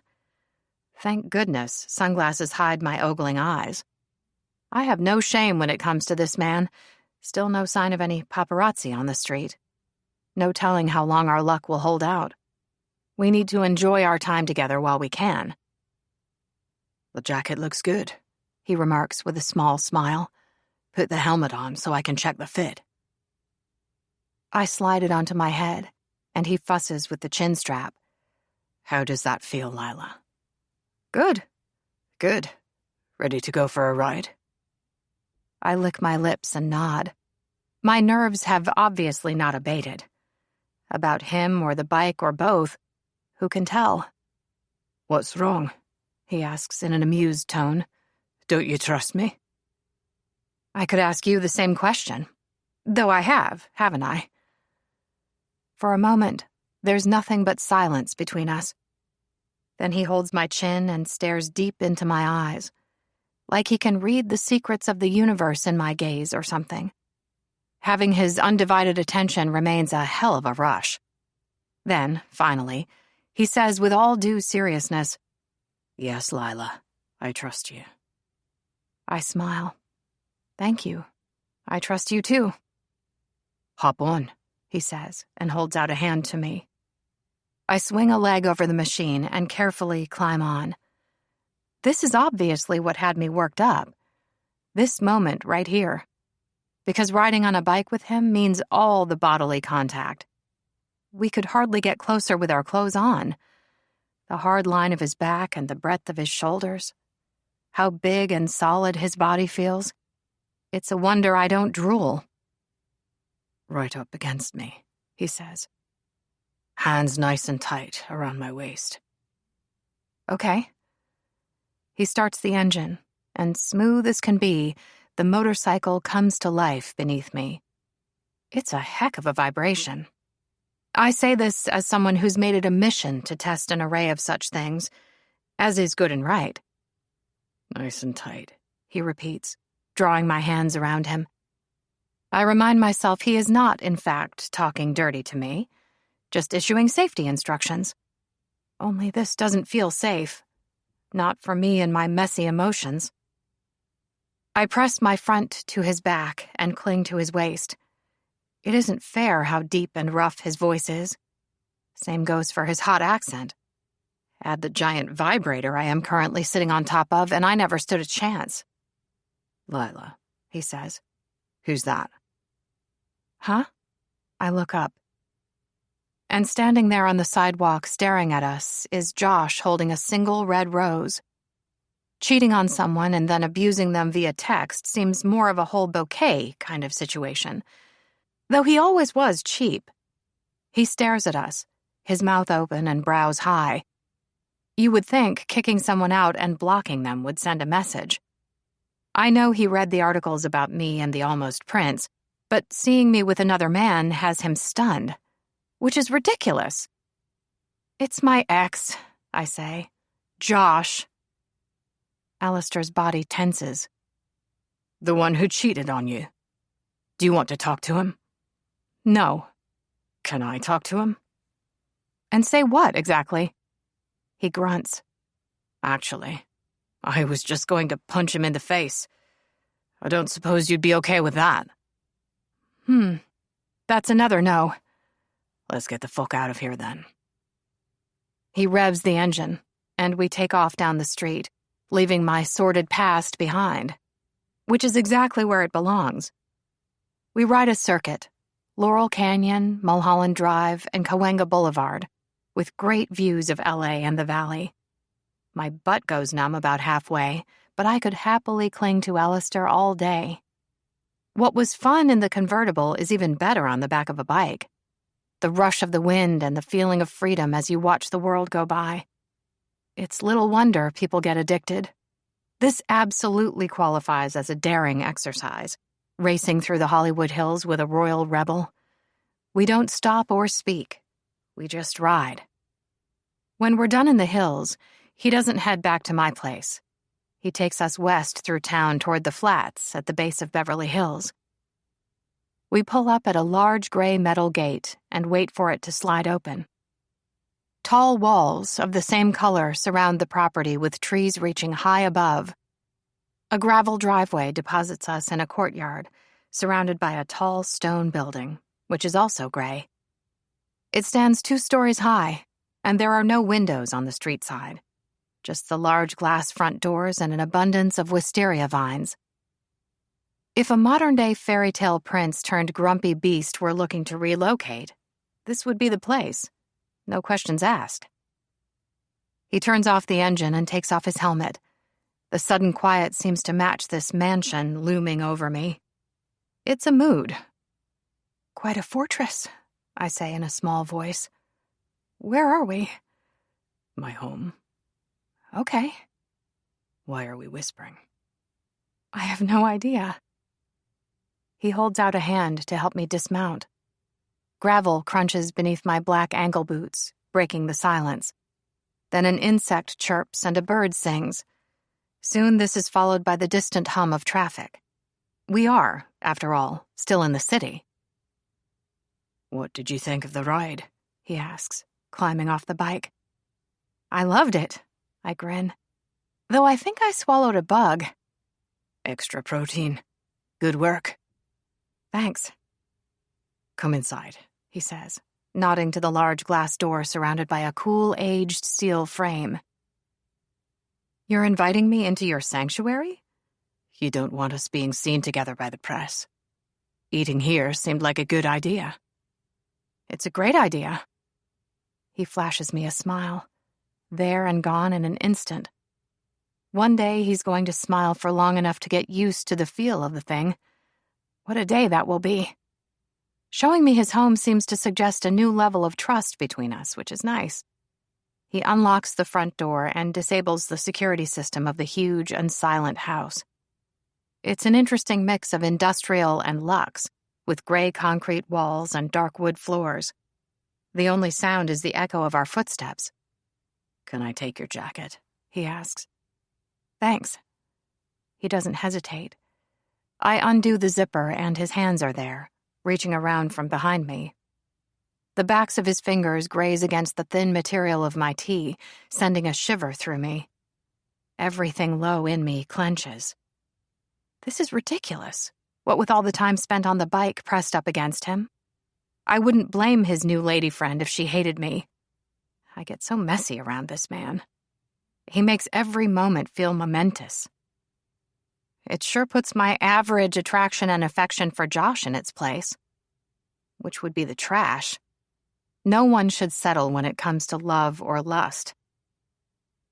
Alistair takes the jacket and hangs it on a rack beside his own. I can only hope he didn't feel my reaction. My body needs to calm the hell down. How high are these ceilings? I ask, to distract myself. 16 feet. Wow. He hangs back, watching my face with interest as I look around, obviously proud of the place, which he should be. Him wanting me to like his home makes all the warm feelings rush to the surface. The non-horny ones, for a change. The entryway opens onto a sprawling, combined living and dining space. Floor-to-ceiling windows look onto a back patio with more wisteria wrapped around pillars, the green of a lawn, and the blue of a pool beyond. In the seating area, a flat screen the size of California hangs above a large fireplace. There's not much furniture, just a long white sofa, always a brave color, and an antique wood dining table with a dozen or so seats. A couple of boxes sit in a corner, along with several large unframed paintings. The only real hint of personality is a gaming unit sitting on the floor beneath the TV. It feels like more than a strict dedication to a minimal decorating style. Alistair just is this buttoned down and hidden from view. It was built in the 60s by a gallery owner, he says.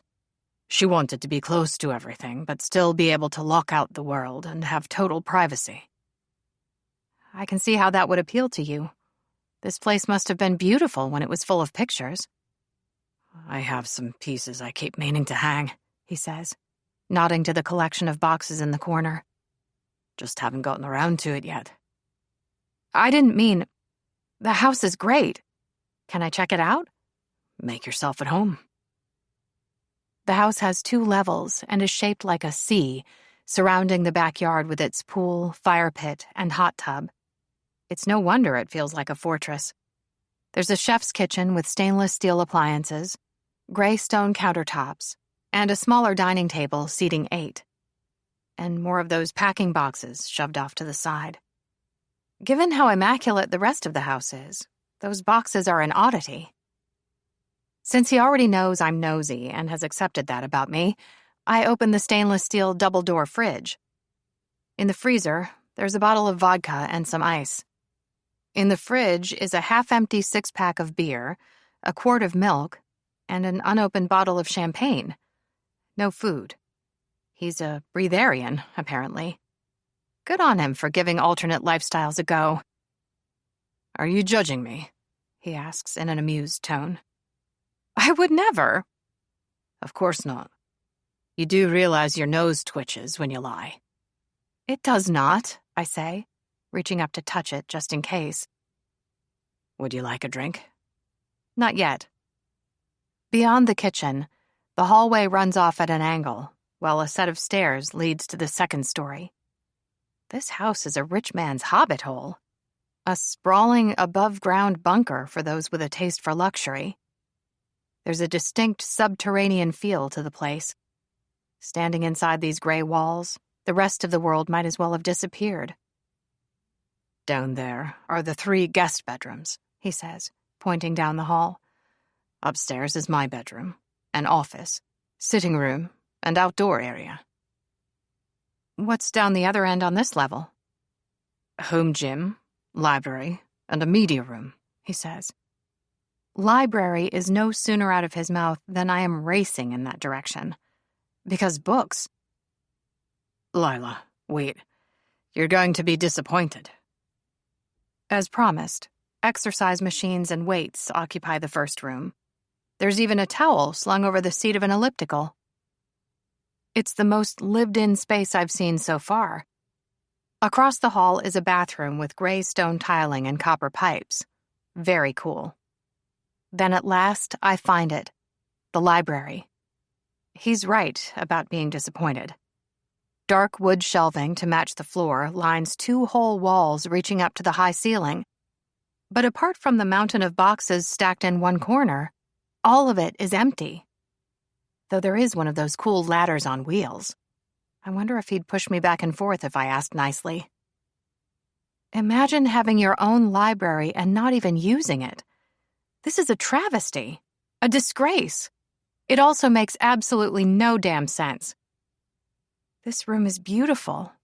Or it could be, I say. How long have you lived here? A while. Narrow it down for me. He leans against the doorframe with his arms crossed. I don't know. Not quite 5 years. 5 years? My eyes are as wide as can be. Fuck me. I was going to ask how you were doing with the great sex thing, he deadpans. Don't change the subject. I point a finger at him. You do realize you bring that up every time we talk? What do you want for dinner? He asks, most definitely attempting another change of topic. He likes living dangerously. He should take me more seriously when books are at stake. I might joke about a lot of things, but never the printed word. I rip the tape off the nearest box and peer inside. Just as expected. Books. All these boxes are full of books. He obviously loves reading, and yet his library is in shambles. He scratches at the dark stubble lining his jaw. Feel free to just go ahead and open those. Is there furniture in the guest bedrooms? No. If a friend crashes, they just sleep on the couch. Unless they're a special friend. What about upstairs? There's my bed, of course, and a desk and table in the office. Anything in the sitting room? He shakes his head. It's not a space I use. What about the media room next door? Got the screen set up in the main room, so... I stare at him in wonder. You've been living here for half a decade, don't use the bulk of the house, and haven't bothered to finish unpacking. Does that basically sum up the situation? Yeah, basically. I've been busy. There have been many times in my life when I wished men came with a manual, but none so much as now. I run a finger along a shelf, and it comes away dust-free, meaning I can move straight into unpacking the boxes and getting the books in order. I'll have that drink when you're ready. You're going to set up my library? I am. That's a big job. Oh, I meant to tell you, your mother visited me last night, I say, piling books from the first box onto the floor. All amusement falls from his face. Helena visited you? At your apartment? Yeah, it was fine, don't panic. I pull out my hair tie and redo my ponytail. Wearing the helmet has left it feeling lopsided. But she and my friend Rebecca were snooping and found my wish list, along with other clues, such as information on green burials. You're not going to die, he growls. I wish you'd stop worrying about that. At any rate, questions were asked, and I wound up telling them about Good Witch Willow and the predictions. But don't worry, I made sure not to mention the one about us being soulmates within your mother's hearing. His frown amps up to 11. All right. Her ladyship decided I needed spiritual cleansing.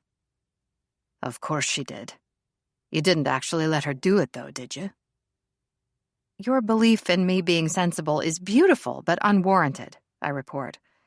She filled up a super soaker with essential oils, and I stood in the shower wearing my bikini, and yeah, she fired it at me. His mouth hangs open in wonder. Say something, Allie.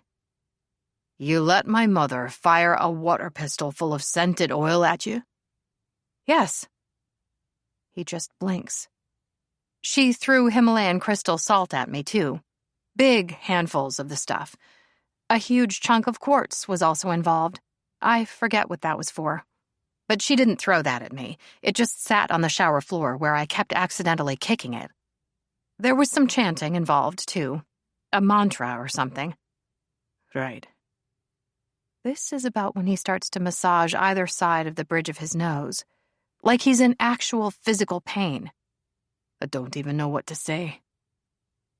You don't have to say anything.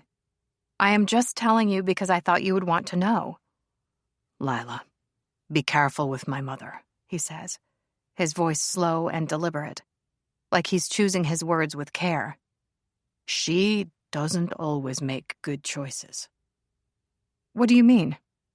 Just be careful, he repeats. Please.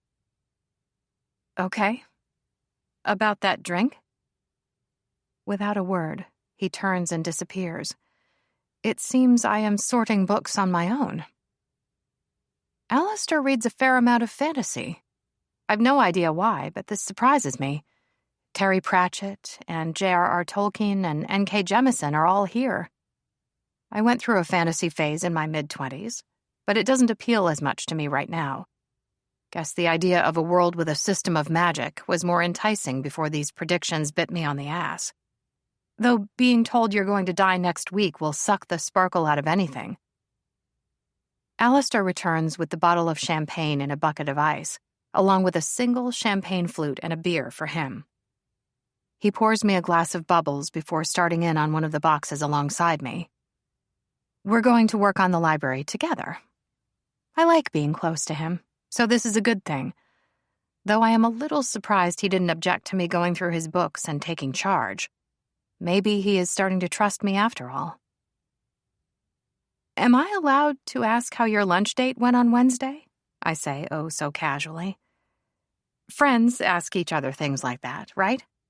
Do they? I just happened to see the photos on a gossip site. You just happened to see them? I nod and sip my drink. I was actually checking to see if there were any updates on me, if you must know. He unpacks books and doesn't answer my question. Undeterred, I ask, how does the fame thing affect you dating? Was that the first time you've seen your ex since the night you threw him out? He asks in return. If I answer your question, will you answer mine? He narrows his gaze on me and says nothing, and I keep my mouth shut and wait. Finally, he says, yes. That was the first time I've seen Josh since that night. Though he did text me when the photos of you and me were everywhere. Called me a cheating bitch, if you can believe it. Are you fucking kidding me? He says in a low and deliberate voice. The vibes coming off him are beyond intense. I don't know what to say. No one has ever been quite this angry on my behalf. You should have let me punch the little shit. He isn't worth an assault charge. Though I appreciate you being willing to go there for me. Did it upset you, seeing him? No. That part of my life, being with him. It feels a weirdly long way away, like it was years ago. Guess a lot has happened in the meantime. Or maybe this week and the predictions and so on have just weirded out my emotions. I take a sip of the champagne and think calm thoughts. This is good. He sighs and allows me to move the conversation in a different direction. It's a vintage Krug Brute, he says. I thought you might like it. You were right. I smile. Thank you. It's well known for being great at washing down bugs. Answer my question now. I usually date people who know what they're getting into. Professionals in the entertainment industry and such. They're under similar pressures and know how to keep their mouths shut. Often, they have just as much to lose if the wrong thing goes public. Makes sense. He pushes his dark hair out of his face and looks me over. From my sensible flat black boots to my dark blue jeans and white tee. You look nice. I meant to tell you earlier. You always look lovely. Thank you. So do you. The way heat rushes to my face. I gesture to the boxes. Have you read all these books? Some. Others I bought and stored here for later. You didn't want your housekeeper or cleaner or someone unpacking the boxes for you? He shakes his head. I don't like the idea of someone going through my things. I'm going through your things. That's different. Is it? But what stopped you from doing it? I ask. Not just from setting up in here, but the rest of the house too. I told you. I was busy. For 5 years? I don't know, Lila. It doesn't matter. I just nod and let it go. You were going to tell me how you were doing with the great sex. His expression is perfectly blank. Like he's just making casual conversation. Jerk. No way will I be shamed. You know, you keep asking me that question like I don't know how to work a vibrator or use a shower head or my own hand. But I assure you I am quite proficient at all three. It takes him a moment to respond. Fair enough. As for bringing other people into the equation, I found a couple of reputable male escort agencies in the area. Meeting at a mid-range hotel is apparently the way to go. Then when he arrives, you assess if there's chemistry, and if you feel comfortable before— Absolutely not, he says adamantly, his accent thicker than normal. What? You can't have thought this through. I assure you I have. I just wait, and wait some more. Given his cranky gaze, he dislikes me using his own silence tactic. Sucks to be him. There's no need for you to be having sex with strangers. Why not? It's not safe, Lila. It'll be as safe as I can make it. I don't like it. I scoff. You don't need to like it. Signing off on my sex life is not your job. He stares at me, and I stare at him, and apparently no one is going to win this competition. Not anytime soon. Let's talk about something else, he says. It's your turn to ask a question. Fine. Do you grill your other friends about their sex lives? I'm not answering that. Ask me something else. He drops some books on the floor. Poor books. You wanted to know about my lunch yesterday. The best way to get the paparazzi off your back was to be seen with someone else. Constance has retired from modeling and is about to announce her new line of athletic wear. She was happy to have the press shadowing her to help get her name trending. Wait. My face is pure confusion. You went out with her to divert attention from you. It wasn't really a date? No. She's just a friend. Is she just a friend like I'm just a friend? Or is she a special friend? He just looks at me. Ignore the last question. It's none of my business. Thank you for doing that for me. I lick my suddenly dry lips. I am a little surprised, is all. It's just that some of the photos looked a bit— what's the word? Intimate, he asks. I never touched her ass. I know it looked like it in the photo, but that was just the angle. The conversation has turned awkward. Awkwarder. It's all his fault for bringing up sex again. I thought we were just friends. We agreed we were just friends. Now I don't know what's going on. A low, sonorous chiming sound fills the house. I wipe my sweaty palms on my jeans. Guess that's the food. That was fast. Can't be, he says with a frown. I haven't ordered yet. Next comes the distant sound of fists banging and someone yelling. And what they're saying is, "Open this damn door! It's time for Thursday night drinks, you fucker." Said fucker just sighs. 12. Alistair is not impressed. "What are you doing here?" 2 men carrying brown paper bags push past him. They both look me over with interest, not in a checking me out way, more of a curious friends thing. "Lila," says Alistair. "These are my business partners, Gail and Shane. They won't be staying." "Hello, Lila. It's such a pleasure to meet you." Gail is a charmer. It's obvious in the very warm smile on his handsome face. Business is obviously good because he's dressed head to toe in designer wear. It's in the name on his sneakers and the cut of his jeans and button-down shirt. "To think I brought you my grandmother's tamales, you ungrateful ass." "I do like your grandmother's cooking," concedes Alistair. "What did you bring?" he asks Shane. "Beer," says Shane simply. "I like that too. But you're still not staying. Neither of you. There's been a proposed update we want your opinion on. It won't take long." "Bullshit." Shane has dimples and curly blonde hair and uses a mobility aid. He's also dressed casually in jeans and a Henley. "Hey, Lila." "Hello," I say. Not nervous at all. Much. "Come sit with me." Shane ushers me through to the couch, collecting the gaming system as he goes. "Do you play?" "I used to love Minecraft. Then my much younger cousin kept filling my house with chickens." "Children can be brutal." He rests his cane against the chair and gets the game started. "The aim of the collective is to establish a post-apocalyptic community.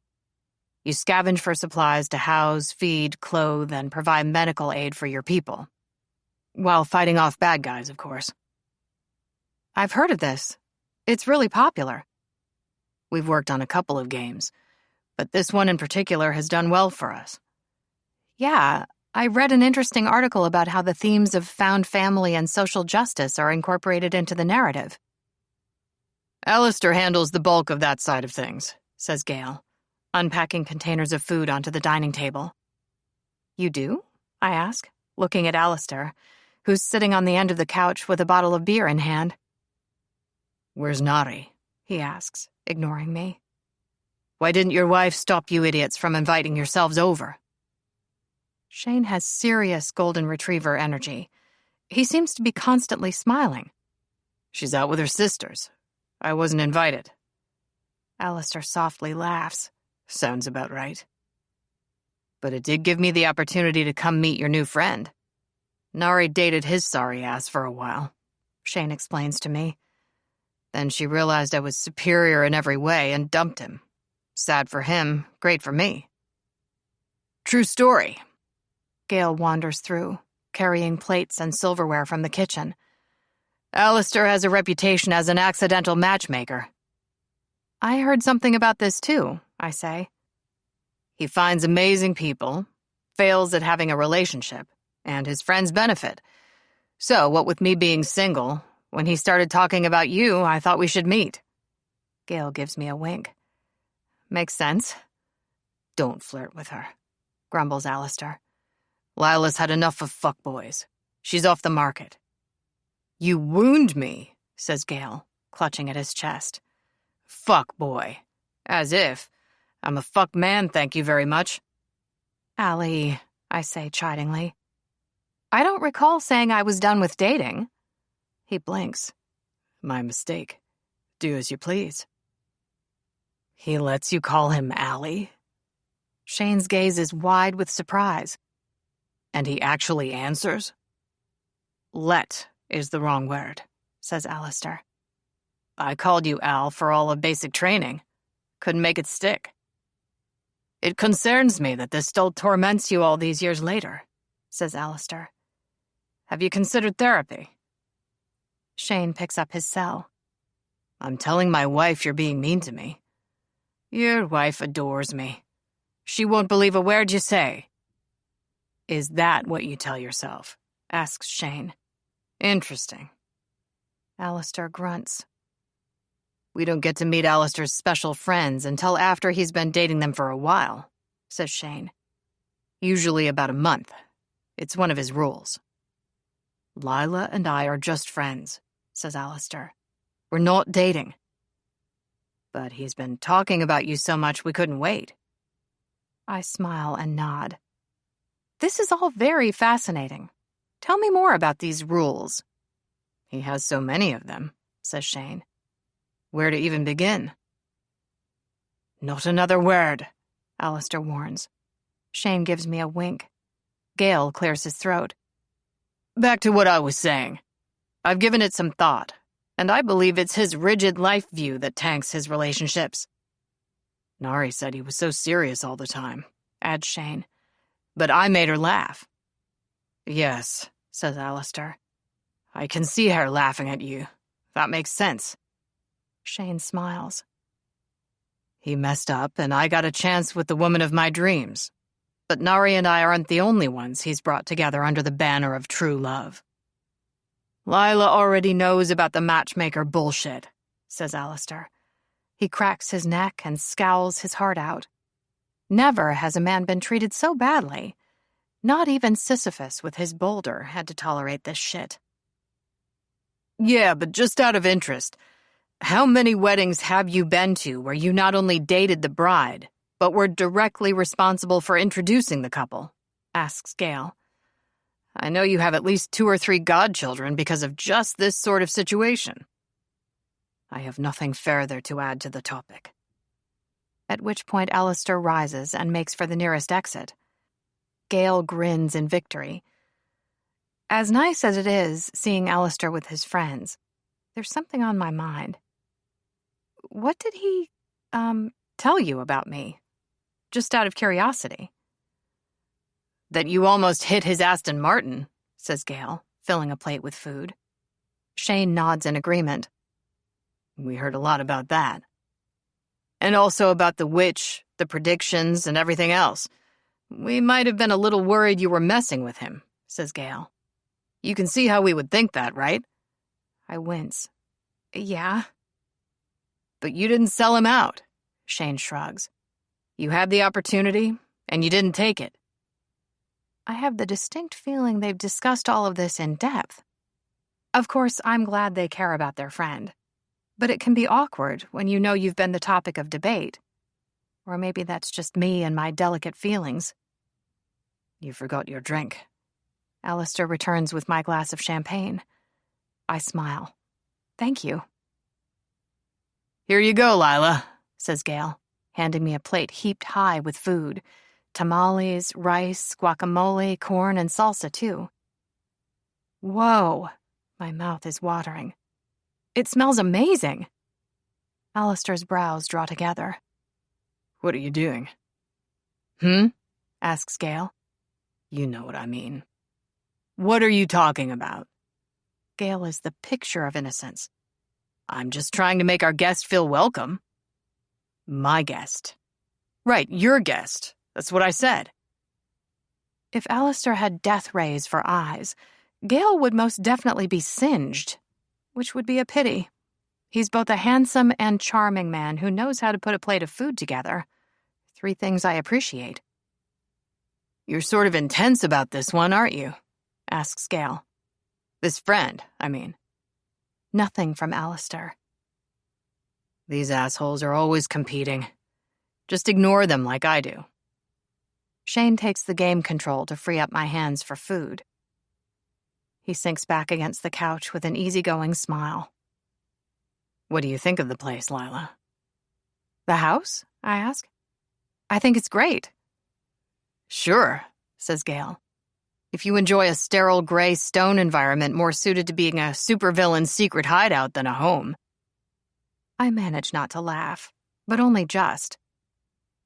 She already gave me shit about not having finished unpacking, then started sorting the library. Alistair sits beside me and steals a tamale off my plate. So rude. Though, to be fair, there's a lot of food. I did not give you shit, I say with a disdainful sniff. I just ever so slightly questioned some of your life choices. Is that what you call it? He let you touch his stuff? Shane picks up his cell and shoots off another text. Nari needs to know about this. What else happened, Lila? Filling your mouth with food is an excellent stall tactic when you don't know what to say. Don't let anyone tell you differently. Shane's cell chimes and he smiles. Nari's reminding me of the interior decorator you dated. The one who tried to get you to fix this place.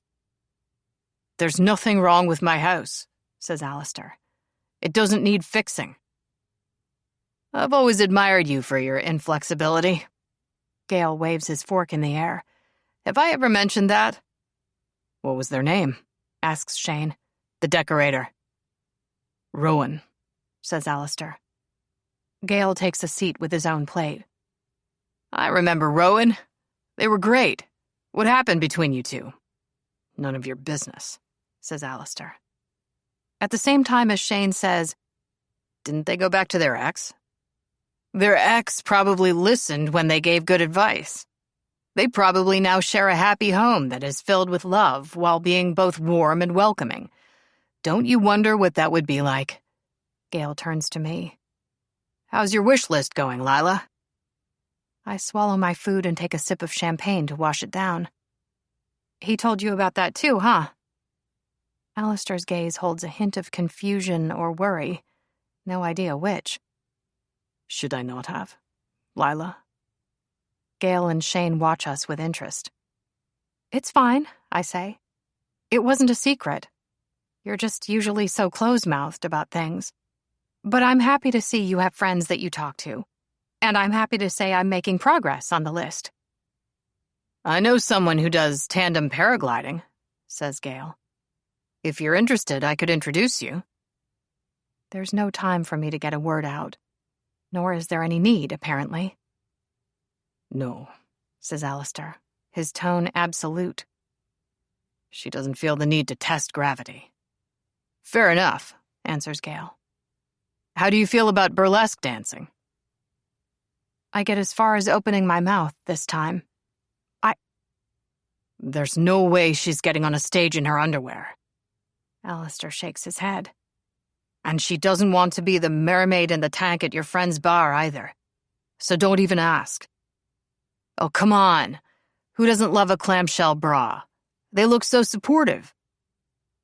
I take a moment to ponder the idea. You know, Allie, your mom mentioned last night how liberating bearing one's breasts in public can be. She's met your mom? Shane's eyes are as wide as can be. He introduced you to Lady Helena?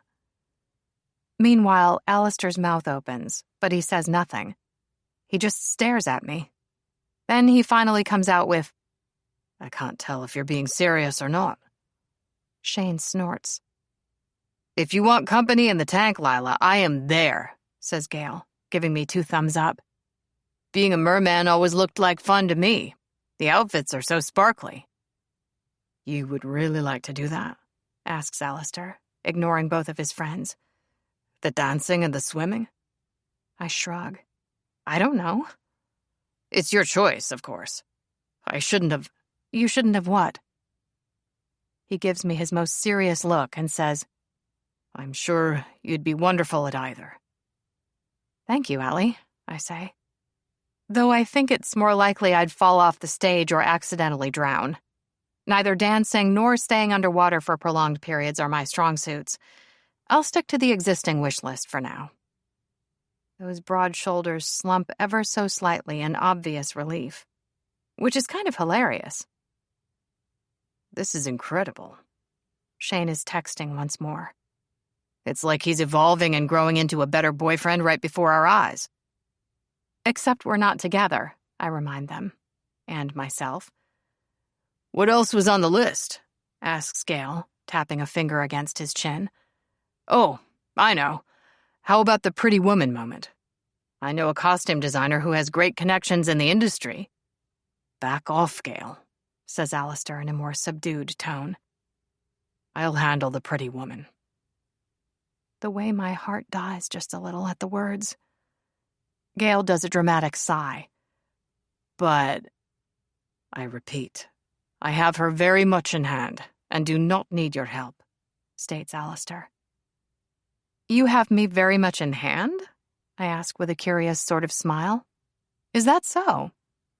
Lila, says Alistair, visibly flustered, again. You know what I mean.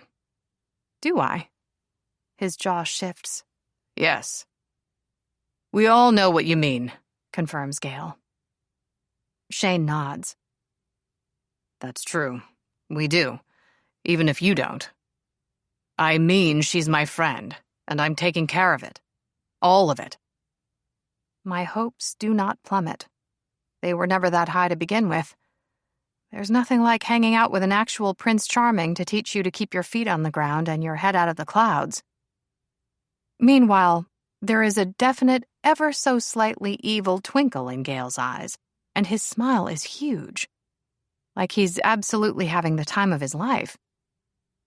Alistair tells us you're a librarian, says Gale. Any other hobbies or interests besides books? Like anyone actually needs a hobby besides books. I load my fork up with food. But movies, music, those sorts of things. Great, he says with much enthusiasm. About 10 times more than is strictly speaking necessary. And the way this annoys Alistair is clear to one and all, though he can't actually be jealous. This is just more of their competitive friend thing. No need to blow it out of proportion. What's your favorite movie, Lila? It's hard to narrow it down to just one. Give it a go. I thought Hunt for the Wilder People was great. I haven't seen that one, says Gale. We should get together and watch it sometime. Alistair shuts his eyelids tight for a moment, like he's searching for peace and patience deep inside and failing. The only problem with these shenanigans is how my heart keeps acting like it's poised on the cusp of something. Every action of his spurs a reaction in me. It all fuels my foolish hope that Alistair has feelings for me too. Ones that maybe go beyond the occasional bout of lust. All I can do is self-medicate with champagne and tamales. This too shall pass. You free at all this weekend? Gale asks me. No, she's busy. And I told you to stop flirting with her, says Alistair, cranky as can be. The thrill that goes through me at the sound of his growling brogue. Some of the noises he makes ought to be illegal, or at least confined to the bedroom. I keep my legs shut tight and my smile serene. This is fine. Everything is fine. Gale laughs. I mean all of us. We'll all get together and watch it. Why are you being so uptight? Alistair is not convinced. And with good cause. Because the next words to me out of Gale's mouth are, So, Lila, what would you say you're looking for in a relationship? Just out of interest. I don't mean to choke on the champagne. It just happens. Alistair rubs my back. Guess he also gives his friend another foul glance, because Gale says, What did I do now? Lila, babe, you okay? Do not call her babe, rumbles Alistair. Why? You got dibs on that endearment? Were you planning on calling her babe? Alistair frowns at me before saying, That's none of your business. Shane, I say, a little louder than intended. All the back and forth was cute for a while, but now I am done. Hoping I mean something to him is starting to hurt. A diversion is needed. Would you mind showing me the game now? Shane gives his two friends a chastising look. Sure thing. What are you doing? Asks Alistair. His friends have just left. Things calmed down after Shane and I modeled appropriate adult behavior. Not being fought over by a pair of dueling idiots improved my night tenfold. We played the game for hours. Or rather, I played it while 3 men shouted advice at me and gestured wildly at the screen. Then they started discussing different technical aspects of the game. Notes were taken on new ideas for updates and extensions. It was interesting seeing them work together as a team. But back to the here and now. My cell is in my hands. Ordering a car? I'll drive you home. It's fine, thanks. Lila, he says, stepping closer. Look at me. His blue gaze takes me in, and he sighs. You're still upset about earlier. I'm sorry about Gale. He doesn't mean any harm, but he gets carried away sometimes. It's fine, I repeat. Gale apologized for the shenanigans when he kissed me goodnight. His brows descend. He kissed you? On the cheek. Shane did too. Your friends are nice. I like them. The frown remains in place. If it's about me telling them about you, I have chosen to take you talking to your friends about me as a compliment, though it does sort of feed into the larger issue. And the frown still remains. Which is? This here, I say, pointing at the deep line embedded between his dark brows. This is the problem, Allie. What do you mean? I am so confused. About what? I take a deep breath and let it out slowly, needing a moment to get my thoughts in order. Being brave isn't necessarily my thing, but it's not like I have time to waste these days. I push my shoulders back and thrust out my tits and say, for just a friend, you sure do get upset when someone flirts with me. It's obvious the instant his walls go up, how the sharp lines of his face are suddenly set in stone. Not an iota of emotion can escape. You're right. Gale was just playing, I say. But that doesn't explain why you were reacting as strongly as you did. He scoffs and shakes his head and says nothing. And while we're discussing it, the idea of me having sex with someone doesn't exactly thrill you either, does it? That's me being concerned with your safety, he says, the brogue thickening. We talked about this. I made my position perfectly clear. Changing the topic of conversation doesn't make your position clear. Kind of the opposite. You're deliberately being obtuse, he says, talking to some fixed point past my shoulder. You and I are friends, Lila. That's all. So what, I'm imagining all of this? He jerks his chin, which is answer enough. Ouch. Okay. Sometimes you've got to let go of things for your own sanity, such as this conversation. Thank you for the motorbike ride. I really enjoyed it. I'll order a car and wait outside. He follows me with a frown. I said I'd drive you. I think it would be best if I found my own way home. What? Why? He asks in outrage. We sort of just covered the why. Let's talk tomorrow and— No. I just blink. Excuse me? No. Yeah, I heard that. I was just wondering if you could expand on the response a little. No to whatever you're talking about. I'm driving you home after we talk this through. Now. He stares down his nose at me and holy shit. It's like he's handing down the law. The man couldn't be more of a pompous asshole if he were standing in a palace and wearing a crown. We're pretty much done talking about it. But why is you driving me home such a big deal, Allie? I could ask you the same question. Okay. I'm tired, I say. Good night. When I reach for my jacket, however, he grabs hold of it too, and he doesn't let go. We're having wrestling competitions over clothing now, which is a totally normal thing that friends do. Leaving during a disagreement is juvenile, Lila. Or, and hear me out here, it's a chance for both of us to calm down and rethink things. What we're going to do, he says, ignoring me completely, is go back to the living room, sit down, and work this out like two calm, rational adults. Whatever it is you're upset about. That would be a no from me. And now would be a great time for you to stop telling me what to do. Then why don't you try listening? Fuck you, Alistair.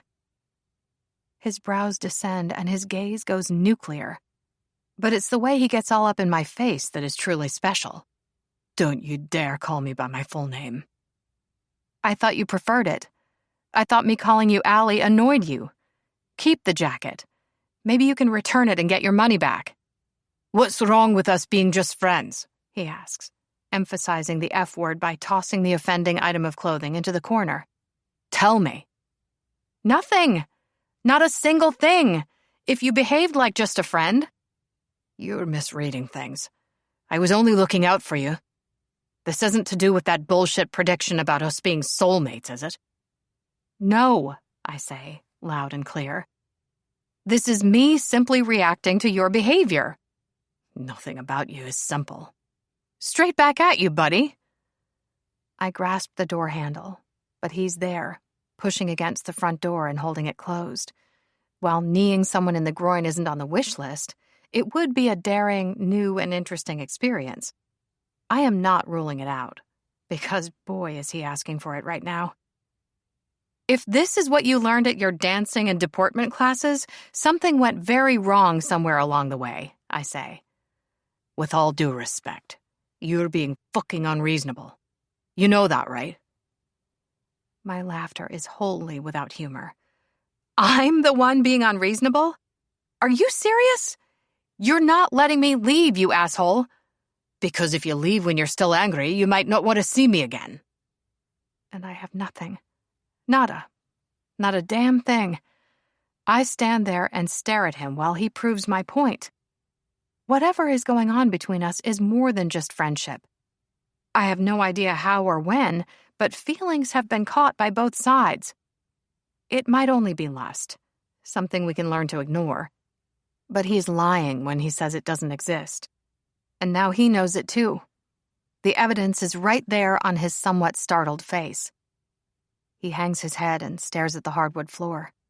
His shoulders rise and fall, and the sides of his chest expand with his breathing. Say something. I honestly don't know what to say. Yes, you do. He stands tall and moves toward me. He takes a step forward and I take a step back. We keep moving like this until I am backed into the closest corner. With a hand to the wall on either side of me, I am caged, and he is right the hell there. Both of us breathing heavier than normal.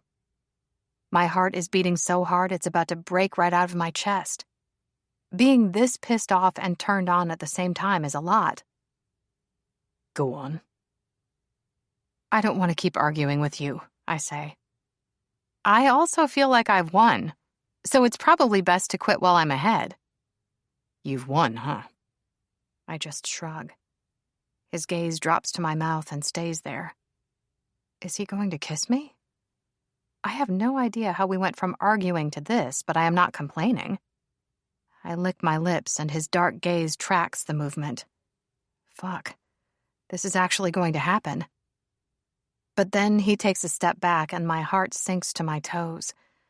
I am not surprised, though I am disappointed. So, I say. So, he replies. It would seem that one of us has some abandonment and intimacy issues that could do with a little work. I'm happy to find you a good therapist, if that would help. Patience is a great virtue. A pity I'm currently out of the stuff. Okay, I better... My pool is heated, he says out of nowhere. I don't think I mentioned that. What? My pool is heated, he repeats. Your pool is heated? Yes. No. You didn't mention that before. He just looks at me. That's nice, I continue. I can see how it would come in handy during the cooler weather. Without another word, he bends at the waist and tugs off his boots. First one, then the other. Same goes for his socks.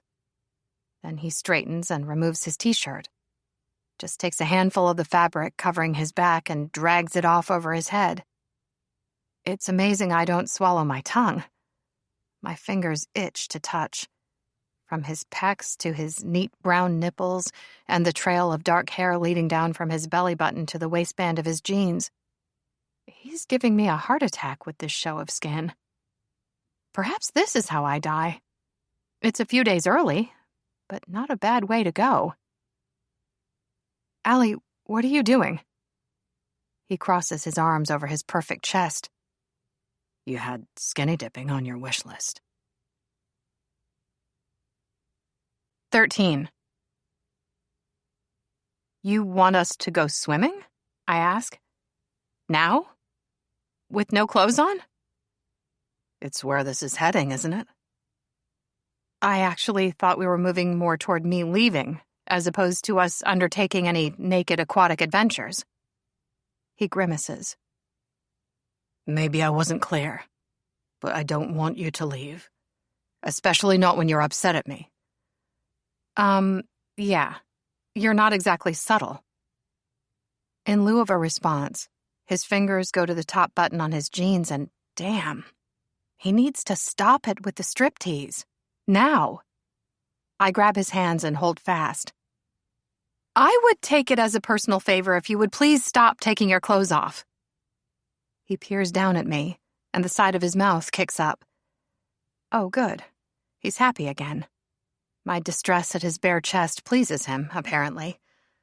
And the moment I attempt to remove my hands from his, he starts back in on the zipper. His smirk is sly as fuck. Jerk. The backs of my fingers brush against his bare stomach and warm skin. A shiver runs through both of us. It's like we're connected. I can feel the heat radiating from him. With all of this on show, it's also hard to know where to look. I settle for a freckle on his left shoulder. It's lopsided and kind of cute, like a little wonky smile. No one said that to me before, he says. Told me to stop taking my clothes off. Correct me if I'm wrong. You're wrong. Ha, you're not funny. He lifts one thick shoulder in a half-assed shrug. Matter of opinion. Enough with the nonsense, I say, gripping the waistband of his jeans and holding it together for dear life. As I was about to say when you so rudely interrupted, are you taking your clothes off because you lost the argument? Is this you trying to reassert control of the situation by wantonly flaunting yourself? Of course not, he says with much scoffing. Why would you even think that? I just wait. Fine, he concedes. Maybe a little. But it's more to do with what the argument was about. Please explain. After a heavy sigh, he says, You were right. I was jealous. You win, Lila. We're not just friends. Therefore, this is the direction we're heading in, right?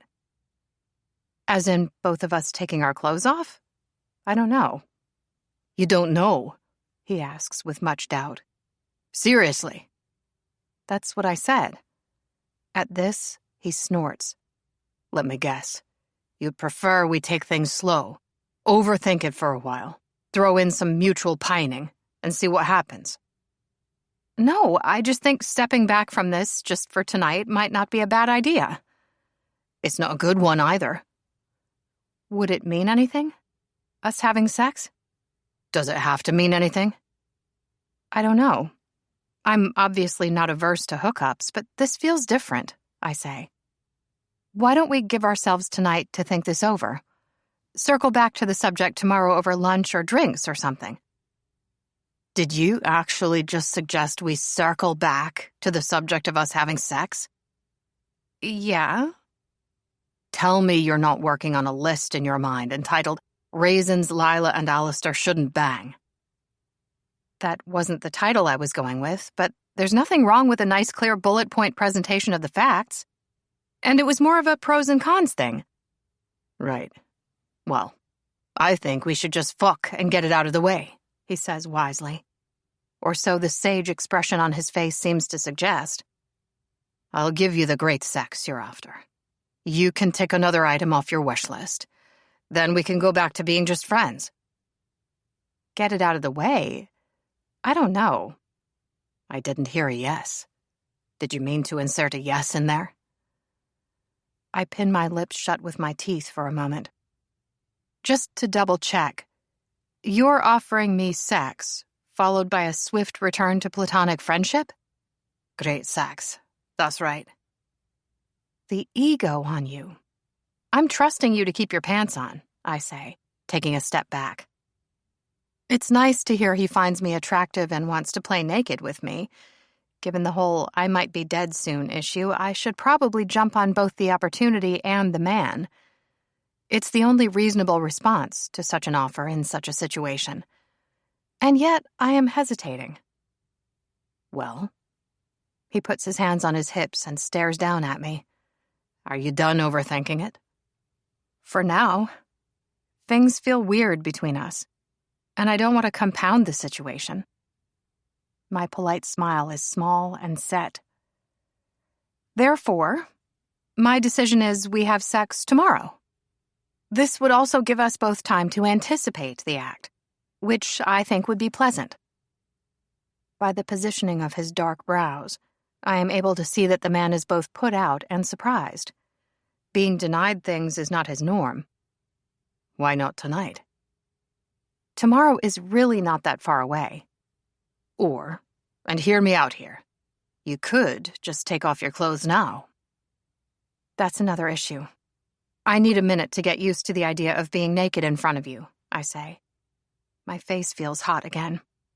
There's a chance I might be allergic to all this honesty, particularly in one night. His eyebrows rise in surprise. Why? No, we're not discussing this. It's personal and messy. But I'm also not always great with surprises, and honestly, this coming from you has been quite surprising. What are you worried about, Lila? It is absolutely my turn to ignore a question. Getting into my relationship with my own body and a lifetime's worth of negative messaging from the media about the same is a no. Then there's me wanting time to shave and wax and primp some. What time suits you tomorrow? But the cranky and still half-naked man didn't seem to get the message. He takes a step toward me and says, You're not delaying because you're worried I'll be shit in bed, are you? I wrinkle my nose in both distaste and confusion. Are you serious? You heard me. My mouth opens, but holy hell. That's what you took away from what I said, huh? That me needing a minute is all about you? That I'm doubting your prowess? Answer the question, please. Now that you mention it, I do only have your lofty opinion of yourself to go by. I don't suppose you've made any home movies or have an ex you'd be comfortable with me having a chat with? A dick pic or two also wouldn't go amiss. If you don't mind, of course. We stand there and frown at each other. It's a beautiful moment. Not. We're not going to fuck tonight, he says, finally, his shoulders drooping with disappointment. Which is actually kind of gratifying. That's right. We aren't, I agree, reaching for the door handle. I'm seeing my mom in the morning, but I'm free after that. Let me know what time suits you. Right. I'll schedule you in, he says dryly. You still won't let me drive you home? No, thank you. Wait, he says. One more thing. You let Gail and Shane kiss you goodnight. Don't you think I should get the same consideration? You want to kiss me on the cheek like them? He nods. As just friends. Right, he agrees. Just friends. Who you are going to fuck tomorrow. All right, I say with a smile. He steps closer and leans in, his lips brushing against my cheek. They're warm, as is his breath on my skin. I hold myself perfectly still, waiting to see what will happen. Anticipation might just kill me. Every hair on my body stands on end. He brushes the tip of his nose against mine before going in for another cheek kiss. Only it's not really a kiss. It's him lightly dragging his lips along my jawline and up to my ear. My very sensitive ear. He gives my lobe a gentle nudge with the tip of his nose as well. Like he's just experimenting, finding out the ways in which we can get close. "You're so soft," he whispers. "Hmm, "And you always smell so good." it's just soap," I manage to say. "And perfume, a couple of face creams, and deodorant, of course. Guess you could include my shampoo and conditioner on the list, too." "That's good to know. But you're overthinking it again." This is all very friendly and flirty, but he hasn't yet strayed into straight-out seduction territory. Not yet. My stomach is already topsy-turvy. I'm standing in the open doorway, and my back is to the door frame, and he's right in front of me. So close. And still only half-dressed, despite my very reasonable request for him to put on his shirt. I scrunch up my fingers into fists and touch nothing, letting him set the pace, though he goes no further and seems to be finished. "Okay," I say. "Good night." He pulls back a little and blinks. Oh, fuck. His eyes are such a hypnotizing shade of blue in this low light. The man and his intensity dazzle me. There's no other word for it. And the expression on his face, like how dare I? "I'm not finished yet, Lila." "Well, did you want to move it along?" "No." "I swear you're just like a toddler sometimes. No seems to be the only word you know tonight," I sigh. When Shane kissed me on the cheek, it really was more of a there and gone sort of thing. "What about Gale?" He may have lingered a little. Alistair just grunts. Then he stops playing and angles his head and covers his lips with mine, giving me a firm and insistent closed-mouth kiss. Chaste, but not really. His eyes are closed, and his dark lashes are so long. A vein of tension seems to be running through him, stringing him out from head to toe, because his hands are curled into fists and hanging by his sides, too, just like mine. He doesn't stop or take a step back or any such thing. He just keeps kissing me. And this kiss is asking me a question. No, it is pleading with me. I open my mouth the smallest amount, and I can feel his smile rather than see it. His hands cup my face and his tongue traces over my bottom lip, and whoa, off we go. My eyelids slide closed and my mind spins in dizzy circles. We have most definitely moved beyond friendly kissing. His tongue sweeps into my mouth and toys with mine, teasing and inviting and turning me on. It is all so hot and good. He tastes faintly of beer and mostly of warmth. Not a flavor I would have recognized before, but here we are. I can't explain it, but he's everything. He's just everything. I don't know when my hands went rogue. They are, however, pawing at him like there's no tomorrow. How shameful. The thrill of running my fingertips over his warm skin, over his stomach and around his sides and up the strong lines of his back. I want to mark him with my nails just a little. Just enough to leave a reminder that I was there. A sound of pure need comes from deep in his throat, and the hairs on the back of my neck stand on end. My skin is electric and alive. Everything low in me squeezes tight in want. My vagina is a total traitor. Catching my breath seems to take forever. You lied, Allie. That was not a simple kiss on the cheek. Not even a little. He rests his forehead against mine and says, "We could still fuck tonight. Now. Right now." No, I want to do this right. It matters to me. My heart is galloping inside my chest, just running right out of control.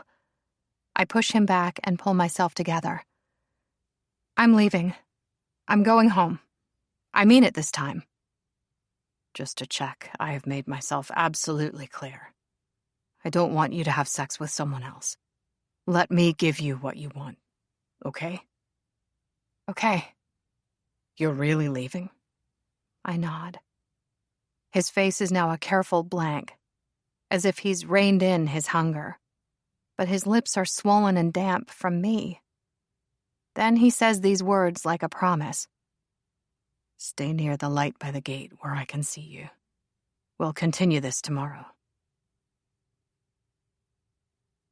14. Friday. My grandma Inga rests in a cemetery half an hour from my parents' house. Mom visits regularly to share the tea. I was young when Grandma passed, and I don't really have many memories of her, just of the scent of lavender from her perfume. But she and Mom were close. Mom still likes to talk to her as if she were here. "You explain the photos of you with the prince," says Mom, arranging the bouquet of wildflowers I bought in the stone vase attached to the headstone. I wouldn't know where to start. I sit on the grass beneath another clear blue California sky. Last night with Alistair shook me. I can't even think about what comes next on my wish list. There are bruises from lack of sleep beneath my eyes. If lying awake making up imaginary conversations that will most likely never happen were an Olympic sport, I would be representing the country in no time. My state of mind is also evident from my outfit, safe and comfortable old clothes. Like the oversized hoodie from senior year. It's seen me through it all, relationship breakups, serious binges, and everything in between. But beneath my homely clothing, my legs and pits are freshly shaved, and every inch of me has been lotioned. He's not a prince, though I don't see that it's anybody's business what his parents' relationship was exactly.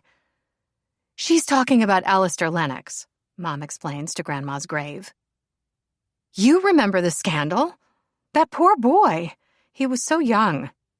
Then she turns to me. "Inga was a royalist. But she preferred the Danish royal family over the English, of course. She threw such a party for Margrethe's coronation." "What about you?" I ask. "Do you have any interest in royalty?" "I don't mind the occasional funeral or wedding.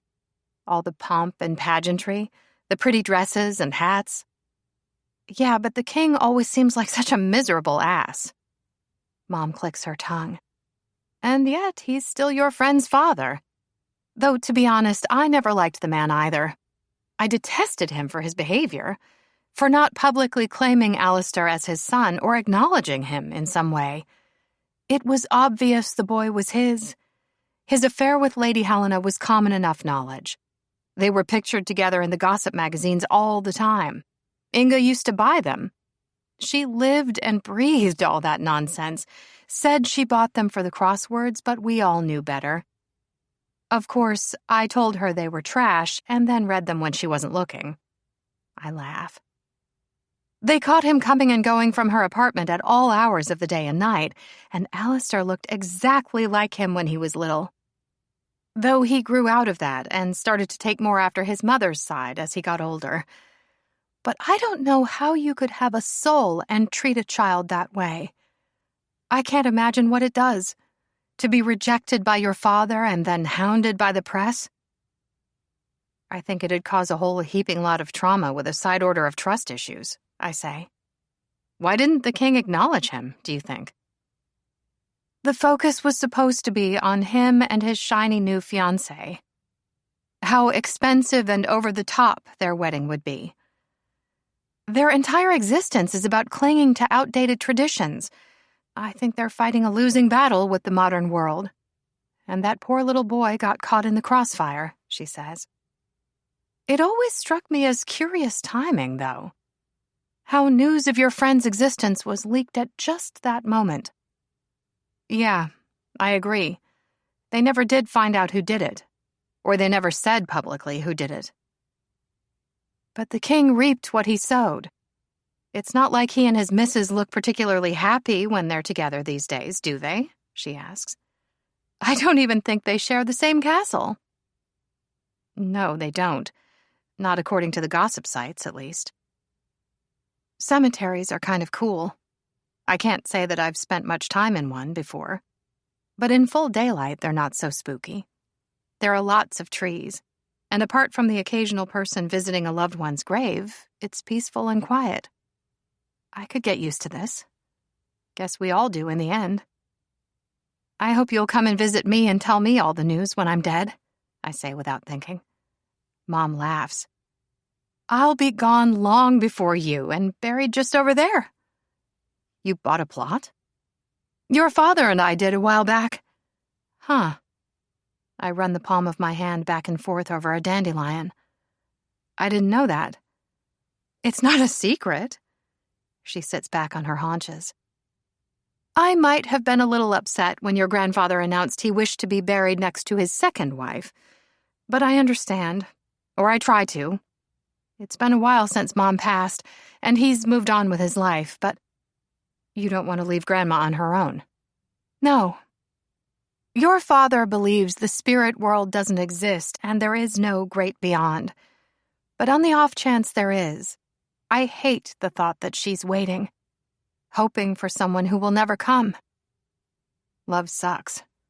Sometimes, she agrees, but not all the time. I don't have any strong feelings on final resting places. Can they just throw me in with you? Mom smiles. The more the merrier. Make sure they play Someone You Loved by Louis Capaldi at my funeral. That'll get everyone crying for sure. Mom's smile is bemused. A very important consideration. And don't bake anything nice for them to eat at the wake either. The day should be one of complete and utter misery. Got it, says Mom. I'll give them stale sandwiches and that awful tasteless meatloaf your uncle insists on making. I gave him a spice rack for Christmas and everything. You would think he'd take a hint. I try to smile, but it slips straight off my face. Hard not to wonder if this is another last moment right here and now. A bit morbid that my final conversation with my mother might take place in a cemetery. But oh well. My father has this method of coping with difficult situations. He decides what the logical and rational worst scenario looks like and makes peace with it. He prepares himself for possible failure or whatever. This inclination of his might explain where my own occasional pessimism stems from. So, if the worst possible option is me dying and being buried here, is that so bad? Yeah, that still sucks. A shiver works down my spine as if the sun has disappeared and left me in shade. Only there are no clouds today. The sky is as clear and calm as it has ever been. And yet I feel cold, suddenly, like maybe someone stepped on my grave. Mom, are you scared of dying? No, she shakes her head. Not really. The way I see it, we're either stardust to be scattered across the universe and returned to nothing, or we get to go on and be with the people we've loved and lost. That's a nice way to look at it. Or worm food. There's that too. I just frown. Whatever happens to us, wasting energy worrying won't change a single thing, she says. We all have to die someday. Despite her making a solid point, my anxiety is still slowly mounting. I can feel it building beneath my skin. Talking about death probably isn't helpful. Same goes for visiting graveyards. It's nice to hang out with Mom, though. What I should do is focus on the upcoming sex fest with Alistair. A much brighter topic, but not one I will be sharing with my mother anytime soon. Are you going to tell your grandmother and me about the beard rash on your cheek that you didn't quite manage to cover with concealer? She asks, like she's reading my mind. Shit. I carefully feel my face. There's a definite tender patch. Stupid stubble. But they're just friends, she says to Inga. Friends who kiss, apparently. He's who you were with last night, right? Or have you met someone else?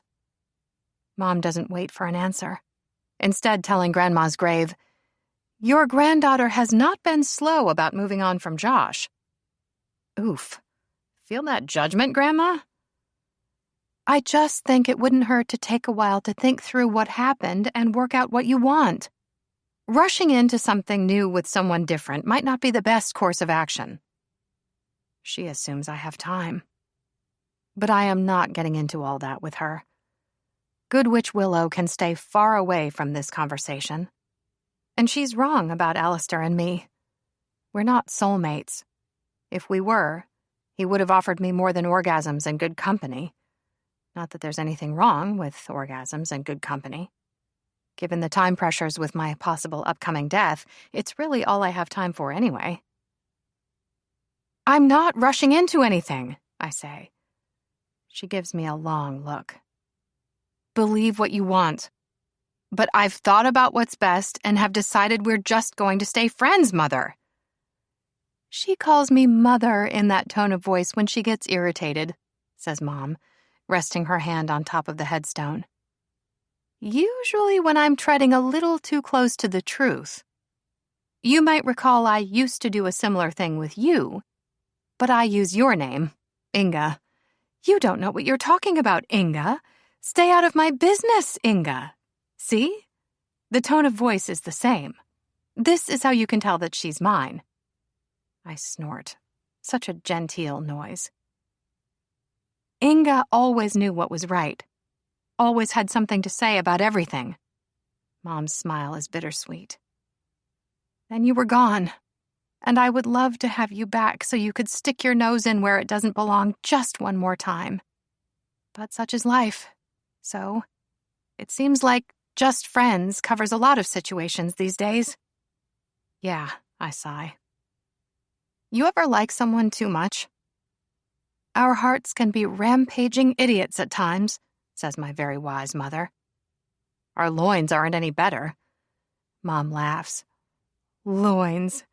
You're not a cut of meat. But no, they're generally worse. Are you going to be able to keep your heart and loins safe from this man?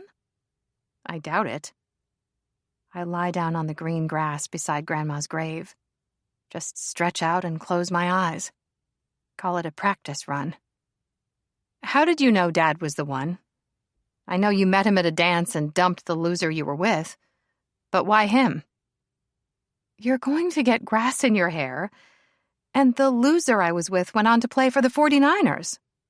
Mom was and is a proud blonde bombshell. She has definitely made people weak in the knees. But I could talk to your father. He was so creative and knew such interesting things. I'd never met anyone quite like him. We used to talk for hours and hours on the phone. It drove Inga wild that I was tying up the line all the time. I just lie there, play dead, and listen. You need to challenge each other. Make each other want to be better. But you have to feel safe with each other, too, she says. Does your prince do that for you? I don't know. But we're not in the process of falling in love and making a commitment, so it doesn't necessarily matter. Mom cocks her head. You two seem to be spending a lot of time together lately. Are you sure about that? Have you asked him how he feels? You don't just ask someone how they feel. Why not? To answer your initial question, somewhere between sort of and hell no. Let's settle on it's complicated. Lila. She clicks her tongue in displeasure. Talk to the man. Don't be afraid. Easy for you to say. Given my decision to be more daring, not asking him directly how he feels about me does come across as cowardly. But he only just admitted to wanting to be more than friends. For a bang or two. Doesn't that basically cover things? And for my final piece of advice, always try before you buy, she says. If you don't work in bed, then sooner or later you won't work outside of it either. Such scandalous advice. I'm a realist. You're a realist? I laugh. Mother, you're here to commune with the dead. She shrugs and smiles serenely. People are complicated, honey. What can I say? Me. How do you feel about me? If you don't mind sharing. Please use precise words. Alistair. I'm not texting about that. Let's meet later. Me. Okay. Alistair. Was about to call.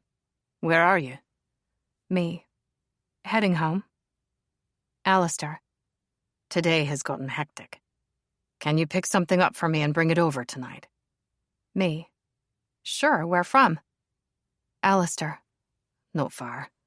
I'll send you the address. Me. Okay. Alistair. It needs to be right now.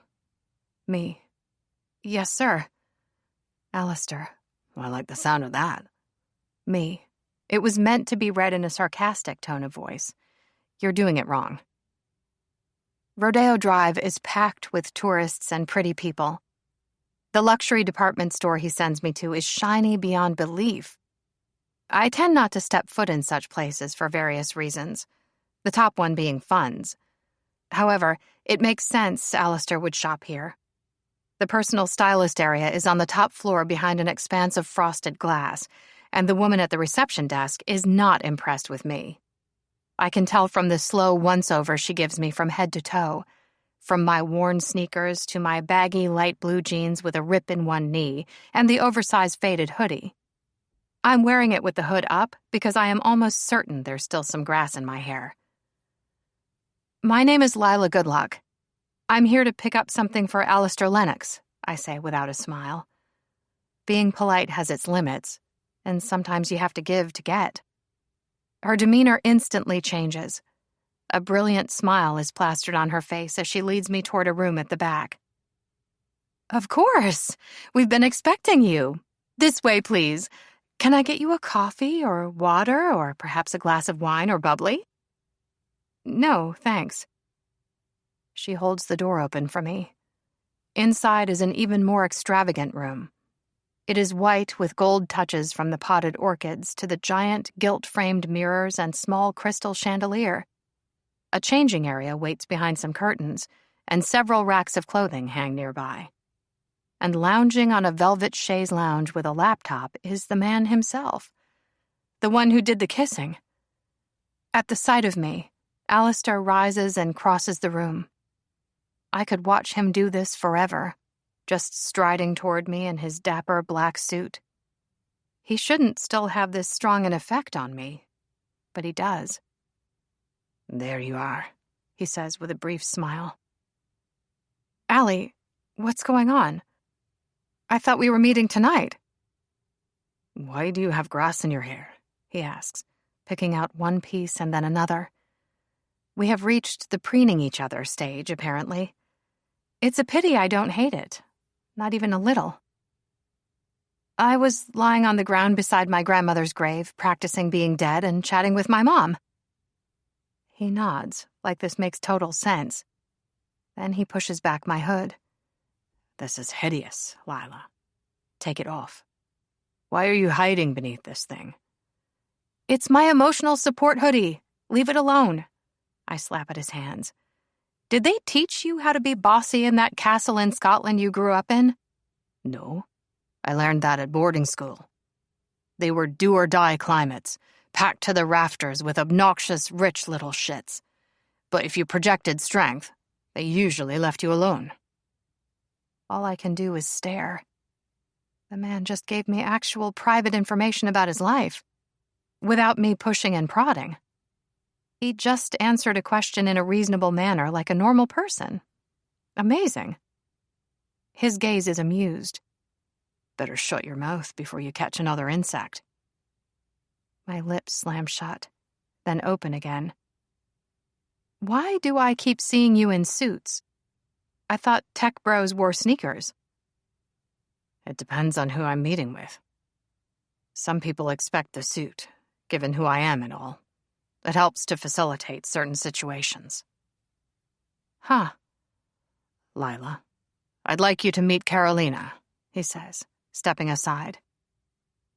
Hello, Lila, says a woman in a white pantsuit. No wonder I didn't notice her.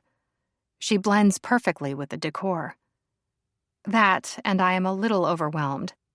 And this perfectly coiffed woman with a golden tan saw us bickering over my old sweats with plant life in my hair. Wonderful. Hello, I say with an awkward-as-fuck smile. Alistair retrieves his wallet from the inner pocket of his suit jacket. And from this, he extracts his black Amex. This is for you. For me? I know the line is something about salespeople only being nice to credit cards, but I think you'll find Carolina to be friendly and helpful, he says. I've got some work to do. I'll be over there if you need me. Wait, we're doing the pretty woman thing? Now? For real? Yes, he says. You're a little slow today. Didn't you get any sleep last night? I had a lot on my mind. I take the card and look it over with interest and no small amount of excitement. Wow. Okay. What's my limit?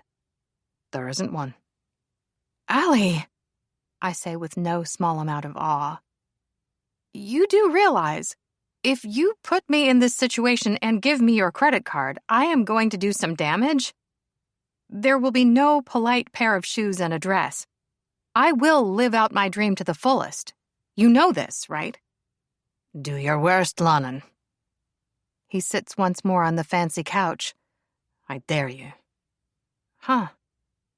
I know what Lannan means. The Gaelic word is in plenty of romance novels and TV shows.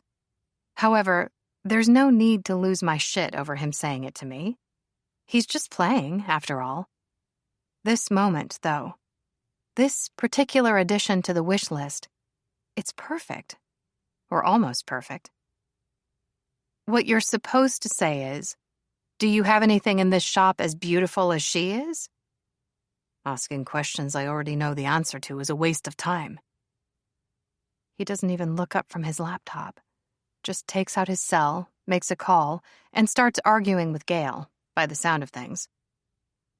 Lila, says Carolina, can I show you some outfits? It turns out it's hard to speak with your heart stuck in your throat. I smile and nod and hand over his credit card. 15. Alistair works in the corner while I play dress-up. A pair of designer jeans with a red tank and matching Saint Laurent flat mules gets a disinterested glance from him, while the blue floor-length 70s-style V-neck gown with balloon sleeves receives the high praise of a distracted nod. His full attention isn't garnered until the black pencil skirt with white silk top and Louboutin slingback sandals with a 4-inch heel. Top tier, sexy librarian. She'll take that, he says to Carolina before returning to his laptop. She can make her own choices, I reply. But you were nice enough to give me your credit card, so I'll allow you a small say in the matter. He smiles, but nothing is said. There's lots of nice stuff on the rack, but I settle on just the 3 outfits. More than enough to make me feel indulged. Not so much that if I die in the next few days it will go to waste. With the shoes and purses, it must add up to 4 or 5 figures, which is mind-blowing. But Carolina saved the truly interesting items for last. Chemises and camisoles and corsets made of the finest lace, embroidered tulle, and smoothest silk. I always thought if I had money, I'd spend it on lingerie and books. Luxury for the butt and the brain, a perfect balance. And these pieces of intimate apparel are breathtaking. But despite my brave words about credit card usage, a wee smidgen of guilt is happening. It's beautiful. I turn this way and that, admiring the black bodysuit with lace edging. But I think I have enough for now. Carolina says nothing to me. She does, however, step out of the changing room and announce, Alistair, if you'd like to take over? That time, is it? I hear him say. If we could have the room, please. Of course. The door quietly opens and closes. We're alone. Lila, can I come in? It's not that all the salient parts of me aren't covered. I look amazing in the overpriced intimate apparel, and he better appreciate it. It's also not like he wasn't going to see a whole lot more sooner or later. Any adverse reaction to the cellulite on my thighs can be dealt with here and now. This is a good thing. Sure, why not? He wanders on into the changing room area without a word, pushes aside the curtain, and grinds to a halt. Fuck. Just out of curiosity, is that a good expletive or a bad expletive? Good. Very good. He cocks his head and circles me like a shark, all hunger and intent. Heat curls through me in response, everything low in my body drawing tight. His dark gaze is nothing less than thrilling. The way it pushes up your tits is amazing. Does this come in other colors? No idea. I definitely think you should have several of these. You know, for emergencies. What sort of emergency would that be? He leans against the wall and crosses his arms, totally at his ease in this situation. You wanted to know how I feel about you. I thought it best we discuss it face to face. You want to talk about that now? Yes. Standing around in silk and lace in front of him has me feeling all sorts of exposed. The ogling doesn't need to be one-sided, however. He ditched the suit jacket and tie and rolled up the sleeves of his white shirt. Such man porn. His forearms are a thing of beauty. It's the couple of buttons undone revealing his throat and a patch of his chest that get me, however. Something about his muscular neck just does it for me. Makes me want to use my tongue and teeth on him. You do realize I know you're thinking about sex when you look at me that way, he says in a calm voice. I have a sneaking suspicion you do it more often than you realize. My mouth opens. Then it closes again because sometimes saying nothing is best. Take now, for instance. If I could have your full attention, please, he says. My eyes are up here, so stop staring at my chest. I do not blush. Get on with it. I don't want there to be any miscommunication between us, he says. His eyebrows are drawn together just a little. Just enough to let me know he is serious. Before I address anyone's feelings, let's cover the basics. I can't make the press leave you alone, and you don't want to deal with them, which is fair enough. Those dickheads are a nightmare. Being famous is a part of my life I can't control. But us being friends, we can attempt to keep secret, so that aspect of my life isn't disrupting your life any more than necessary. You're not a disruption, Allie. Kind of you to say so. As for my feelings for you... Yes? They're exceptionally warm and friendly. He takes a deep breath and steps closer instead. Because of course he does. And sometimes, like now, they're a lot more. You're talking about feelings in your pants region. Yes, I am, he agrees. But you do know you're safe with me, don't you?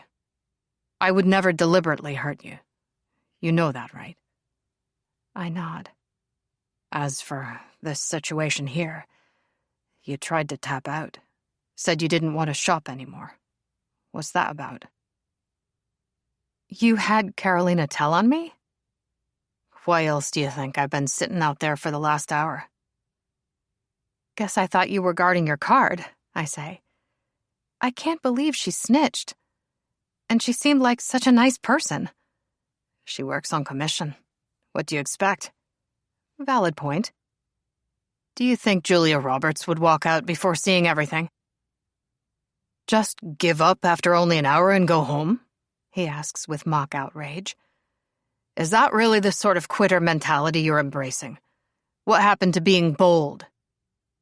I may only need a few days' worth of clothing. This time, his scowl is real. I'm going to do you a favor and pretend you didn't say that. There will be no mention of bullshit predictions when you're meant to be having fun. Am I understood? So bossy. You're very lucky it works for you. But I think you're underestimating how much of your money I've already spent. He shakes his head slowly. Never ever has someone been so disappointed. I am officially the worst. And you threatened to do my credit card some damage. What a liar you are, Lannan. You do realize I know what that word means. Do you? He asks with a smile in his eyes. It's just a term of affection. There's no need to get carried away. You use it often, then? No, he says, scratching at his stubble. No idea if he's won an award for the most confusing man in the past, but wow, is he right up there in the running this year. A definite candidate for top 3. What are your feelings for me? Just out of curiosity. I'm hardly going to admit to anything more than friendship with the occasional side of lust now, am I? He pauses. Did you want to? Before I said what I said? I don't know, I say, because even bravery has its limits. If it makes you feel any better, a relationship between us wouldn't likely work. As Gail made a point of noting, my success rate is dire. I snort. Everyone's success rate is dire until it's not, or they decide they'd rather be alone. Not every relationship ends in disaster. Beside the point. I haven't even considered the idea of us dating because paparazzi hiding in your front garden is a non-starter. Wait a minute. You would, what, have to sit down and make your own list to decide whether you wanted to date me? Isn't that just the sort of thing you know? No. It's a serious question. I would need time to consider all aspects of the situation, he repeats.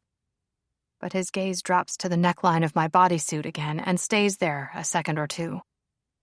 Important relationship issues aren't the only thing on his mind, apparently. Hey, my eyes are also up here. You just told me off for playing it safe, I say. The hypocrisy. I was talking about you wisely investing in some high-quality lingerie. I'll have you know I take relationships seriously. So I suppose I could say my feelings for you are unresolved at present. The ability to read minds or auras or something would be so useful. Because apart from admiring my cleavage, I have no idea what's on his mind. Not a fucking clue. Is this about the soulmate thing? Is that why you're reluctant to say more? No, he snorts. I know you have your concerns, but Winnie the Witch and her predictions are nothing more than a couple of coincidences and a big pile of bullshit. Good Witch Willow, I correct. Let me see if I understand what you're asking. You want me to put myself out there and say I have feelings for you with no guarantee of you reciprocating? Taking risks is part of life. Or you can play it safe. I know that's more your thing, but I thought you were trying to kick that habit. He's taunting me. It's obvious in the way he steps closer with a hint of a smile. What do you say? Am I wrong about you only wanting great sex? You still haven't proven you can deliver. Let's not get ahead of ourselves. This again, he says with disgust. A solid love of research is at the heart of every librarian. And information-wise, you're giving me nothing. Zip, zilch. Him and his ego will never cease to amaze me. His gaze goes hard, and his lips are a thin, unimpressed line. But he doesn't say anything. Is it wrong that his mean face thrills me? We must buy the bodysuit now.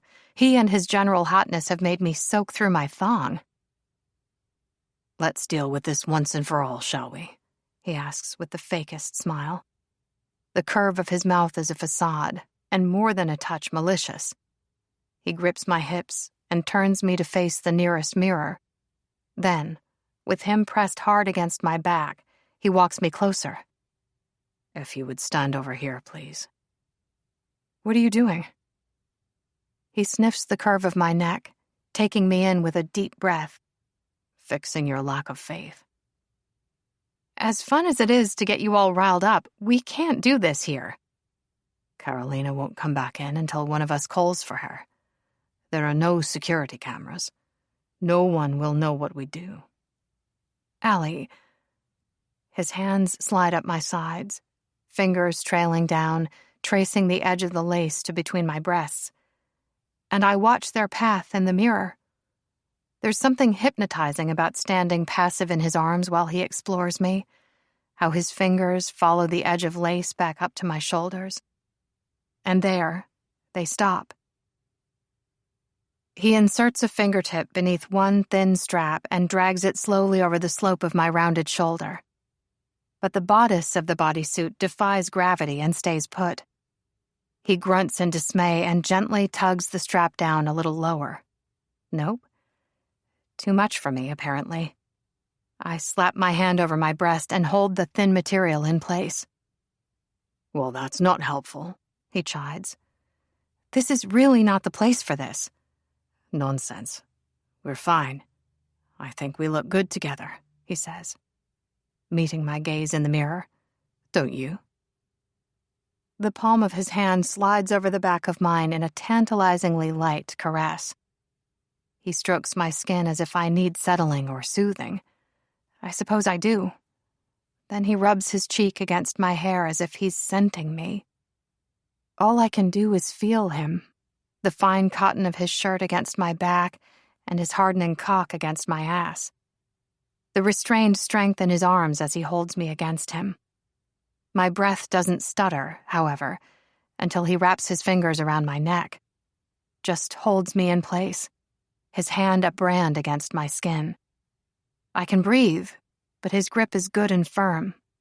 And all the time, he keeps watching me in the mirror, gauging my reactions. Should have known you were a control freak, I say, attempting a little levity. His grin is sharp and sudden. Don't act like you don't love it. Allie. Put your hand down, please. And I do. Shit. Thank you. You're such a good girl, Lonan. The words send shivers up my spine. Though it's more than just the words. It's him and the position he's holding me in and everything. This is... I don't know what the fuck this is. But he has my full and complete attention. I don't think I could be more in the moment. My pointed nipples are obvious to one and all beneath the thin material. The situation only gets worse when he trails his knuckles back and forth over them. Something inside me coils hotter and tighter with each touch. It's a unique sort of torture, and I wouldn't stop it if I could. The tips of his fingers slide over the smooth material, over my belly and teasingly lower before heading back up to cup the weight of one of my breasts. I like your body, he says casually, just making conversation. Very much. I like yours too. He slips his hand beneath the fabric of the bodysuit to continue cupping my breast.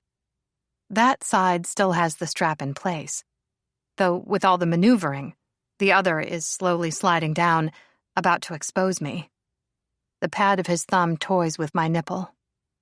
It kind of kills me the way he takes his time, how he builds me up higher and higher. I am a raw nerve on the edge. Each sensation takes me over. The heat of his hand and the calluses on his fingers. His hand tenses around my neck, tightening for a moment, as if I had forgotten he was the one in charge of this situation. Not likely. By the time he slides his hand out of the bodice of my bodysuit and makes his way south, I am almost shaking. The tension building at the base of my spine, deep inside of me, is so intense. It might have been years since someone touched me. That's how it feels. His sure touch and heated gaze are everything. He cups me between the legs, just covers my sex over the top of the silky material. Are you watching? He whispers. Do I have your full attention? Yes, but, Allie... It's just you and me. You're safe with me, Lila. You know that, don't you?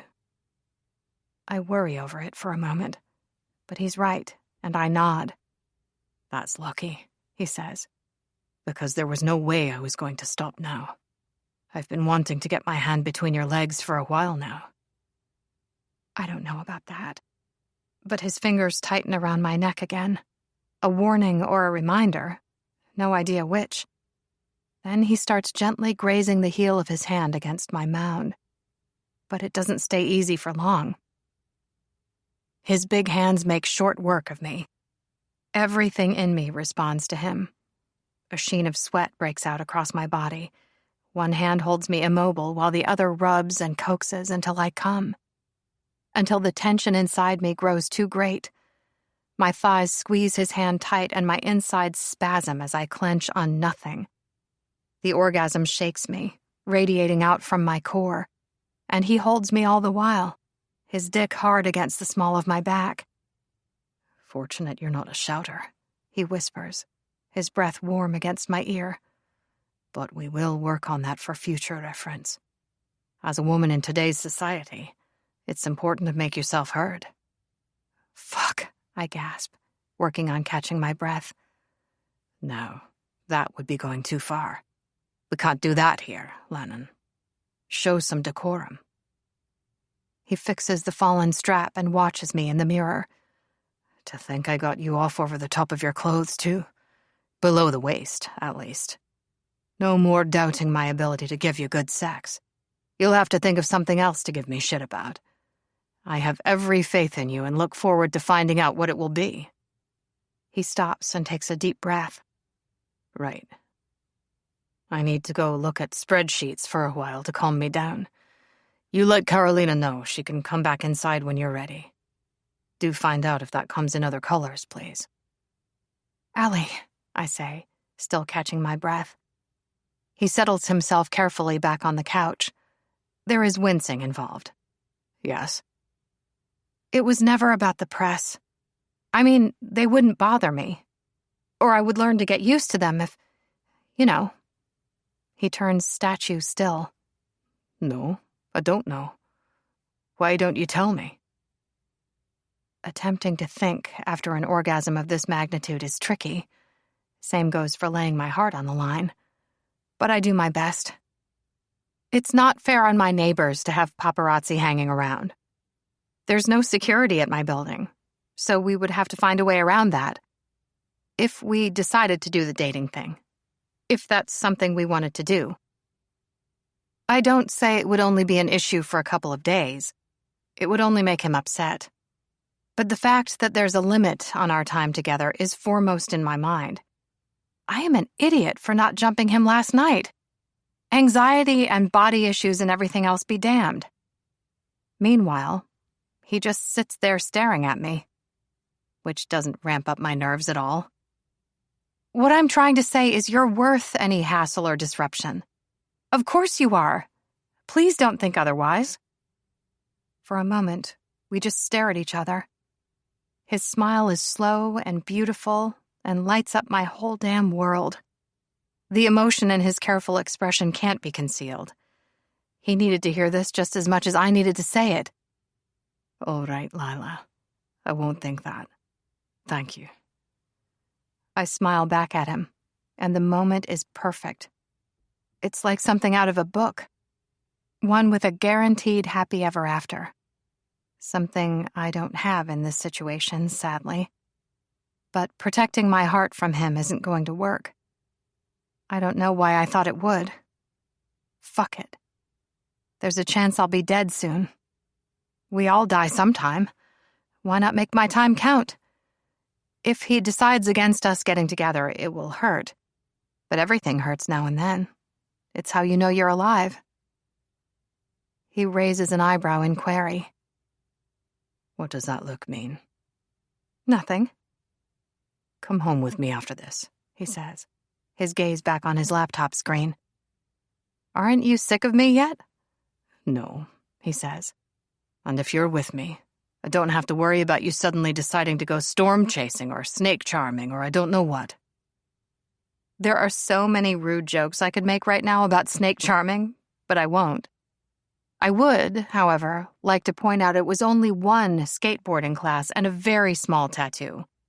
Hardly living on the edge type stuff, I say. Are you sure you don't need alone time to think about whether you want to date me or not? It seems to me, Lennon, that the best way to see if we should spend more time exploring our feelings is by going on an actual date. Dinner, drinks, the usual.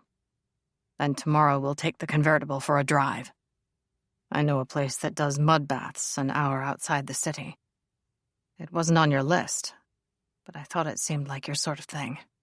You can slather yourself in the stuff, and I'll watch and generally be supportive, because the idea of covering myself in wet dirt doesn't appeal. What do you say?" My heart bangs against my breastbone. Like there isn't enough room for everything he inspires inside of me. The last thing Josh planned for me was to pick up his laundry, but here Alistair is, going above and beyond on the regular. And the things he does, they're a lot. "That sounds great," I say, definitely not getting all emotional. "But I thought you only borrowed the convertible." His gaze returns to the laptop, and there it stays. "You liked it, so I decided to keep it. Had a feeling we might want to use it again." "You kept the car? But you were so pissed at me that day, and most of the one after." "It's not a big deal," he says briskly. "That reminds me. We should talk about what you're going to get to replace the Prius. I was thinking something like a G-Wagon. Big, boxy, extremely safe. Did you know you can even get those armored?" There's no way I'm spending that much on a vehicle. I'll also have you know I am usually an excellent driver.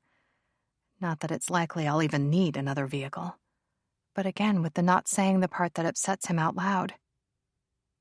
"Of course you are," he says, smooth as can be. "We can talk about it later. What's your answer on the date? Yes or no?" "Yes." "Good." He smiles at his spreadsheets. "Make sure you buy everything you'll need for an overnight stay." 16. "Isn't that your mother's Rolls-Royce?" We're driving down Alistair Street after my shopping spree. The Aston Martin wasn't big enough to handle all the packages. How wild that A, I shopped that hard, and B, the trunk on his vehicle is so small. I took too long to decide what I wanted to take with me versus what I wanted delivered to my apartment, so Alistair arranged for all of it to be sent to his house. Guess he'd had enough of shopping. "Yes," he says with a frown for the Lux car. "That's her." You weren't expecting a visit? "No, I was not." I sense something has gone down between him and his mom, but I have no idea what or when. Family can be complicated. But there's the distinct feeling Alistair would rather have it out with her in the street than let her into his sanctuary. The problem is, you never know when paparazzi might be lurking. As soon as the gate slides open, the Rolls heads inside, followed by a shiny new Cadillac Escalade. A man and a woman dressed in sharp black suits step out of the Escalade once it parks. I may not have much experience around the rich and famous. However, these people all but scream security detail. This fact is confirmed when a petite white woman with silver hair wearing a brown tweed skirt suit steps out behind them.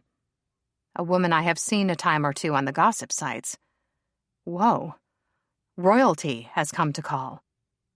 It's a good thing I swapped my old jeans and emotional support hoodie for a nice new outfit of black pants, a white silk blouse, and black combat ankle boots by Jimmy Choo. Faking rich is fun. Alistair swears profusely.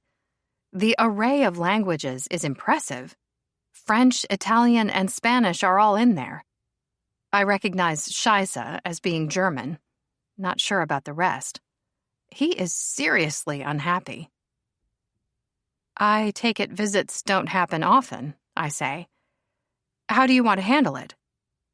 He sits slumped over the wheel. It's not too late for us to buy a private island. Just a small one. Nothing too extravagant. We could disappear and never be seen again. Live out our days sipping cocktails on the beach. I'd be more than happy to rub suntan lotion on your back. I'm useful like that. It does sound tempting. Lady Helena and Dougal stand waiting by the front door. Judging by the set of her chin, she's no happier about the situation than her son, though Dougal seems unperturbed as he whistles a tune while surveying the property. Alistair sighs. Guess we better get it over with. Should I wait out here? No, is all he says, opening the driver's side door. Okay, then. We climb out of the car, and the only noise is the crunch of gravel beneath our feet. The silence filling the spaces between is deafening. Why does this feel like an ambush? Those hedges need trimming. Dougal points to the offending shrubbery. They're out of control, lad. I like them that high. Alistair turns to the stranger in our midst and nods his head. It's a brief show of deference. Your Royal Highness, what brings you by? Princess Alexandra, the king's sister, gives us all a sour look and says, "We'll talk inside." As soon as the front door is open and the security alarm dealt with, one of her people ventures inside.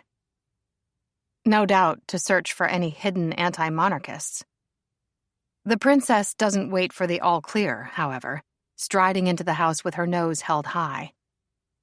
Although the remaining security person isn't happy, she doesn't seem surprised. And there's a job you could not pay me enough money to do. Following them inside isn't particularly appealing, a feeling shared by more than me. Alistair, Lady Helena, and Dougal all linger in the open air. Lady Helena presents her cheek to her son for a kiss. "Hello, sweetheart." "Mother," Alistair greets her. "I was notified by a friend when her private jet landed. Had a feeling she might be headed your way. I tried to call, but you were apparently doing something very important and had your phone switched off." Nothing from her son. "I'm sure that's what it was. You wouldn't be avoiding my calls, would you? Of course not. How silly of me to even think that." Her diamond bracelets clatter as she pats me on the cheek. "Good to see you're still with us, Lila." "Thank you, your ladyship," I say. Am I supposed to curtsy to the princess, or what? Lady Helena's response is a maudlin sigh. "It's been years since I've been around anybody that outranks me." There, says Dougal, ushering her inside. Alistair's face is blank. Never a good sign. "The king likes to send someone to lecture me once a year or so. But this is only the second time an actual member of the family has seen fit to visit."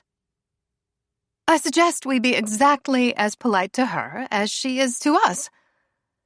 His answering smile is all sharp teeth.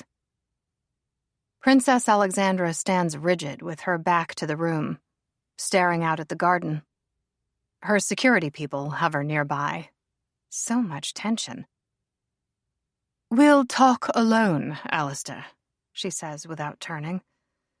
He directs me into the corner of the sofa and stands at my side. "No, we won't." The princess turns and sniffs with derision in our general direction. "Very well. I'm sure you know who sent me. Can you name names?" Lady Helena sits beside me on the sofa. "It would be awfully helpful. My memory isn't what it used to be, and you know subtext was never my strong suit. Your recent behavior has been the cause of much concern. The photos of you in the media, particularly," she continues, ignoring Helena. You mean the ones of him in public with a couple of different female friends? The ones where everyone was fully clothed? I ask. How the hell could they be seen as scandalous? The princess ignores me too and carries on.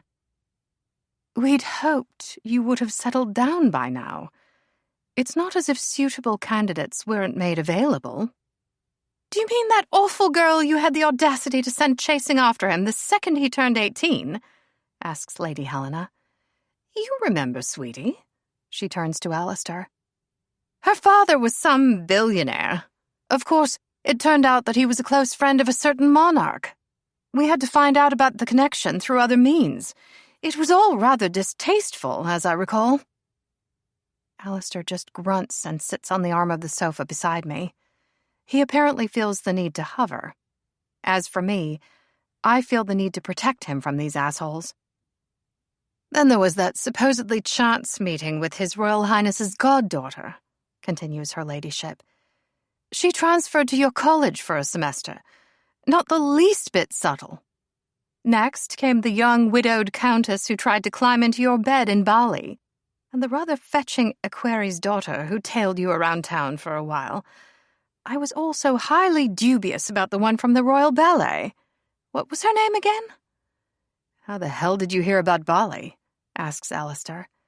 Her ladyship winks. "Never you mind." "That's enough." The princess's gaze is cold and hard. "The point is, you've had numerous opportunities to find yourself a suitable match. At least previously you were always seen with women of worth." "Oh dear. I never could fault your bravery, Lexi. Just your wisdom. Safe to say that hasn't changed. Whatever it is you want from him, let me assure you that attacking his friend is not the way to get it." Lady Helena raises her hand. "A drink, please, Dougal." "Yes, your ladyship." "Best get one for Lila as well." "Aye." "Women of worth?"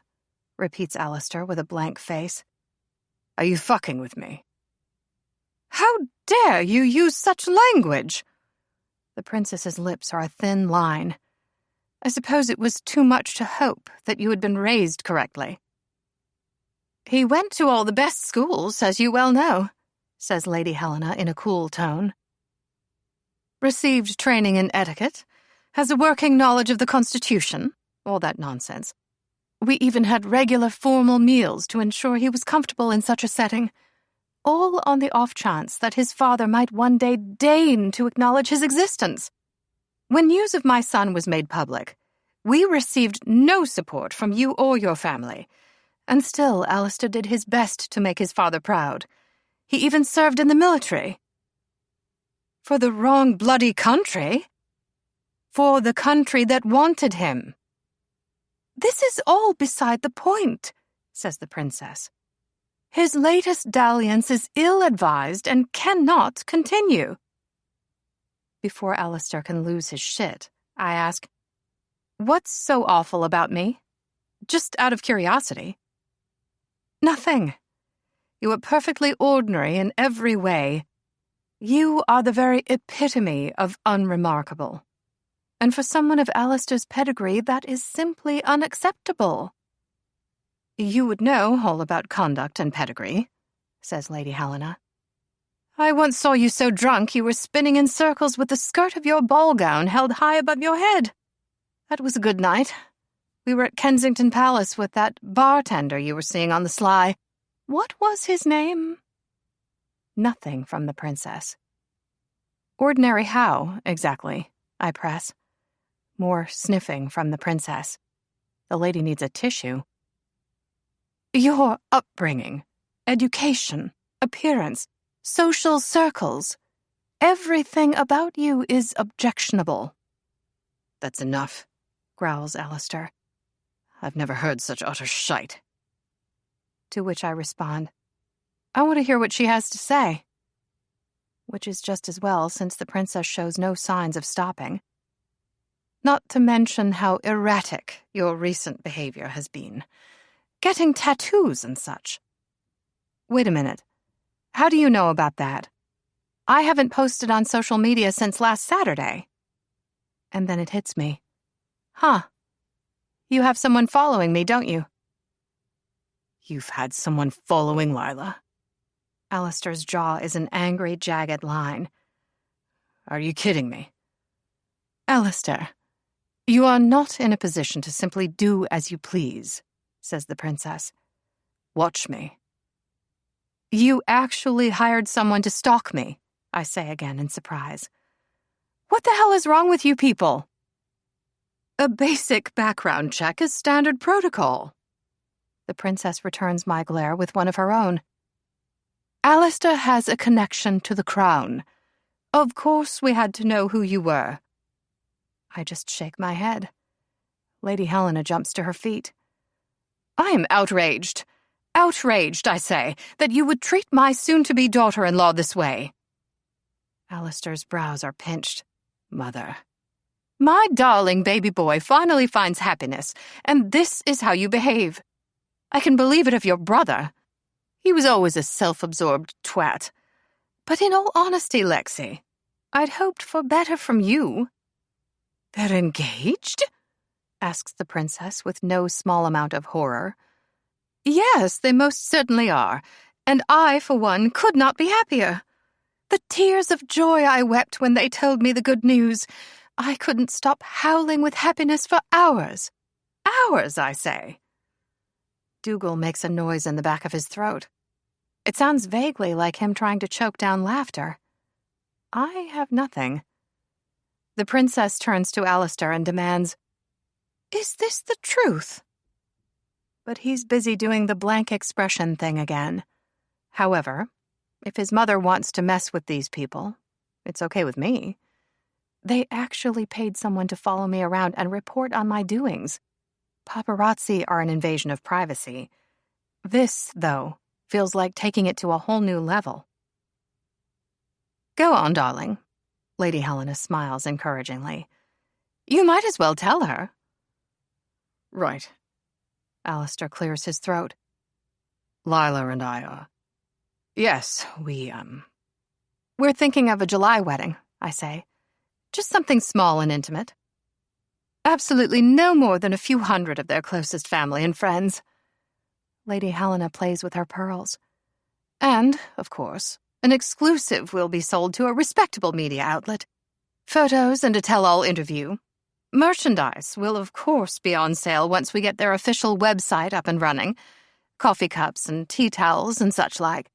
All of good make. It wouldn't do to be stingy.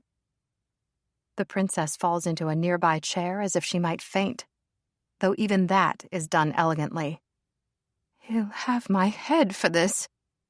I'm reasonably certain that's no longer legal, says Alistair, barely hiding a smile. But don't quote me on it. He was hoping you might take an interest in a distant cousin. She's quite a nice girl. A little horsey for me, but not everyone minds that. That's not going to happen, says Alistair. You don't understand.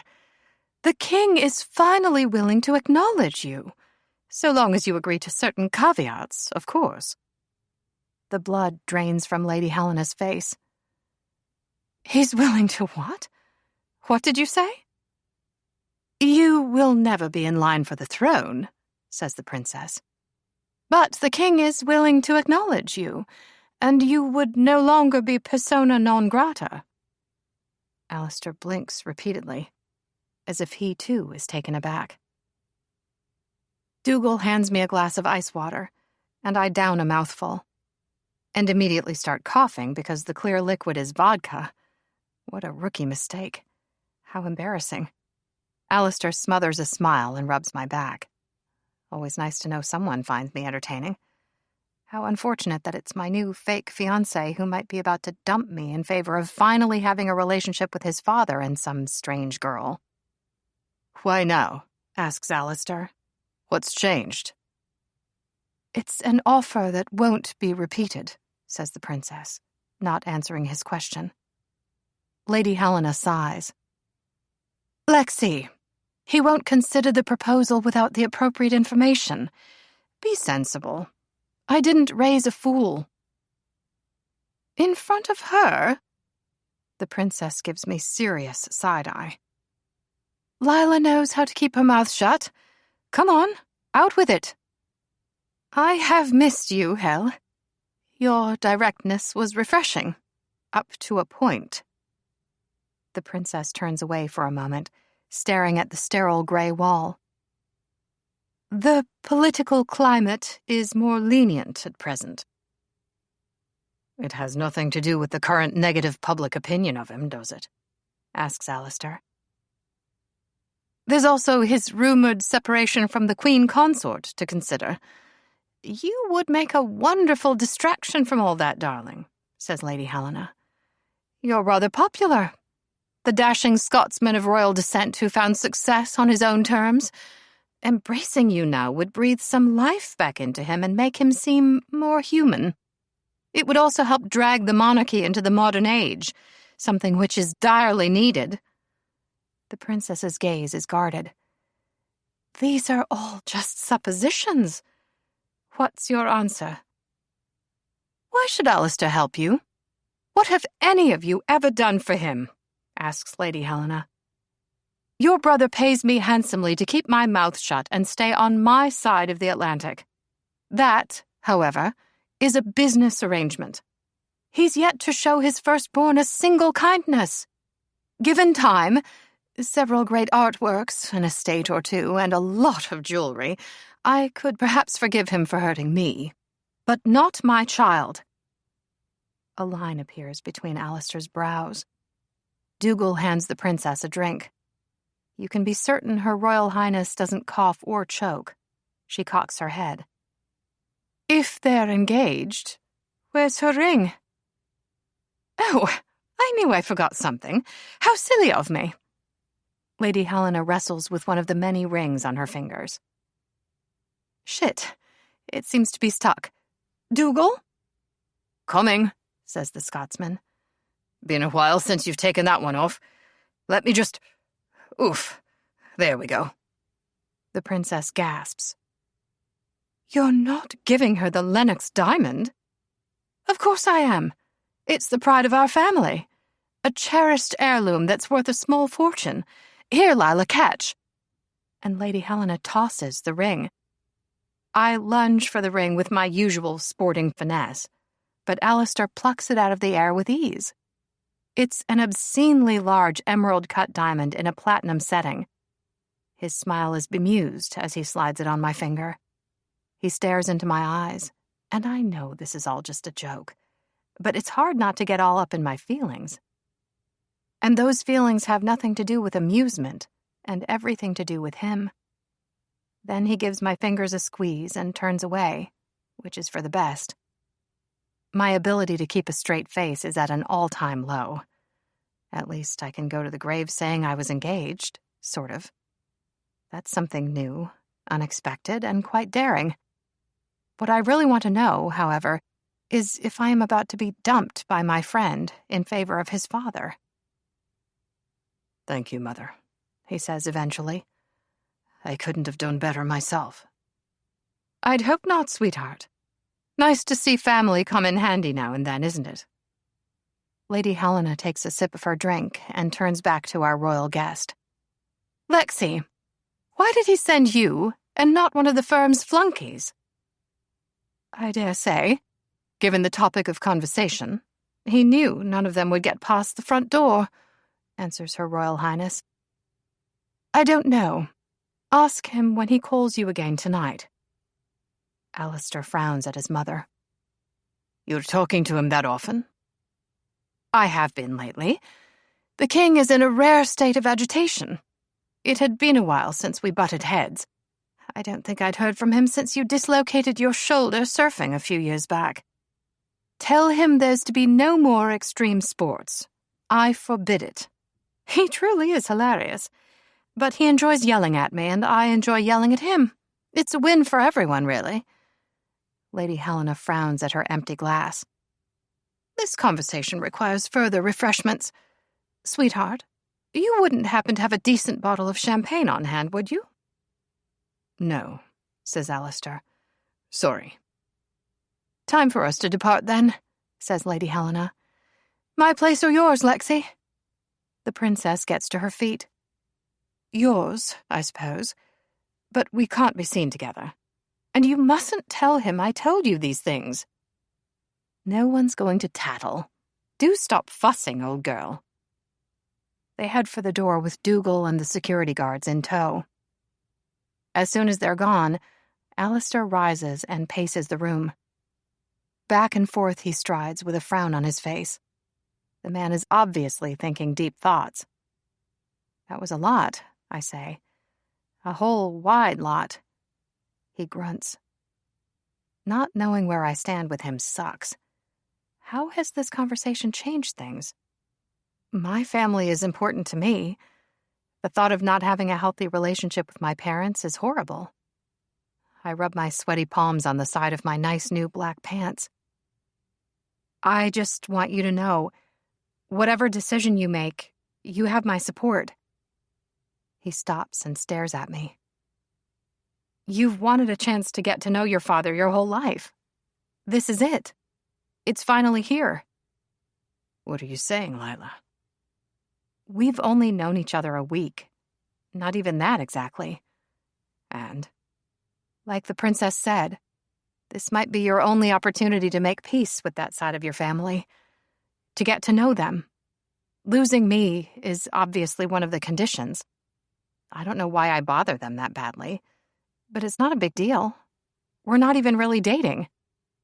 With each word, my heart and hopes sink further. He's not stopping me. He's not saying anything. Allie, you should take this chance if that's what you want to do. What I'm trying to say is, it's okay with me. He blinks. It's okay with you if we never see each other again? Yeah, if that's what you want. Are you breaking up with me? Were we ever really together?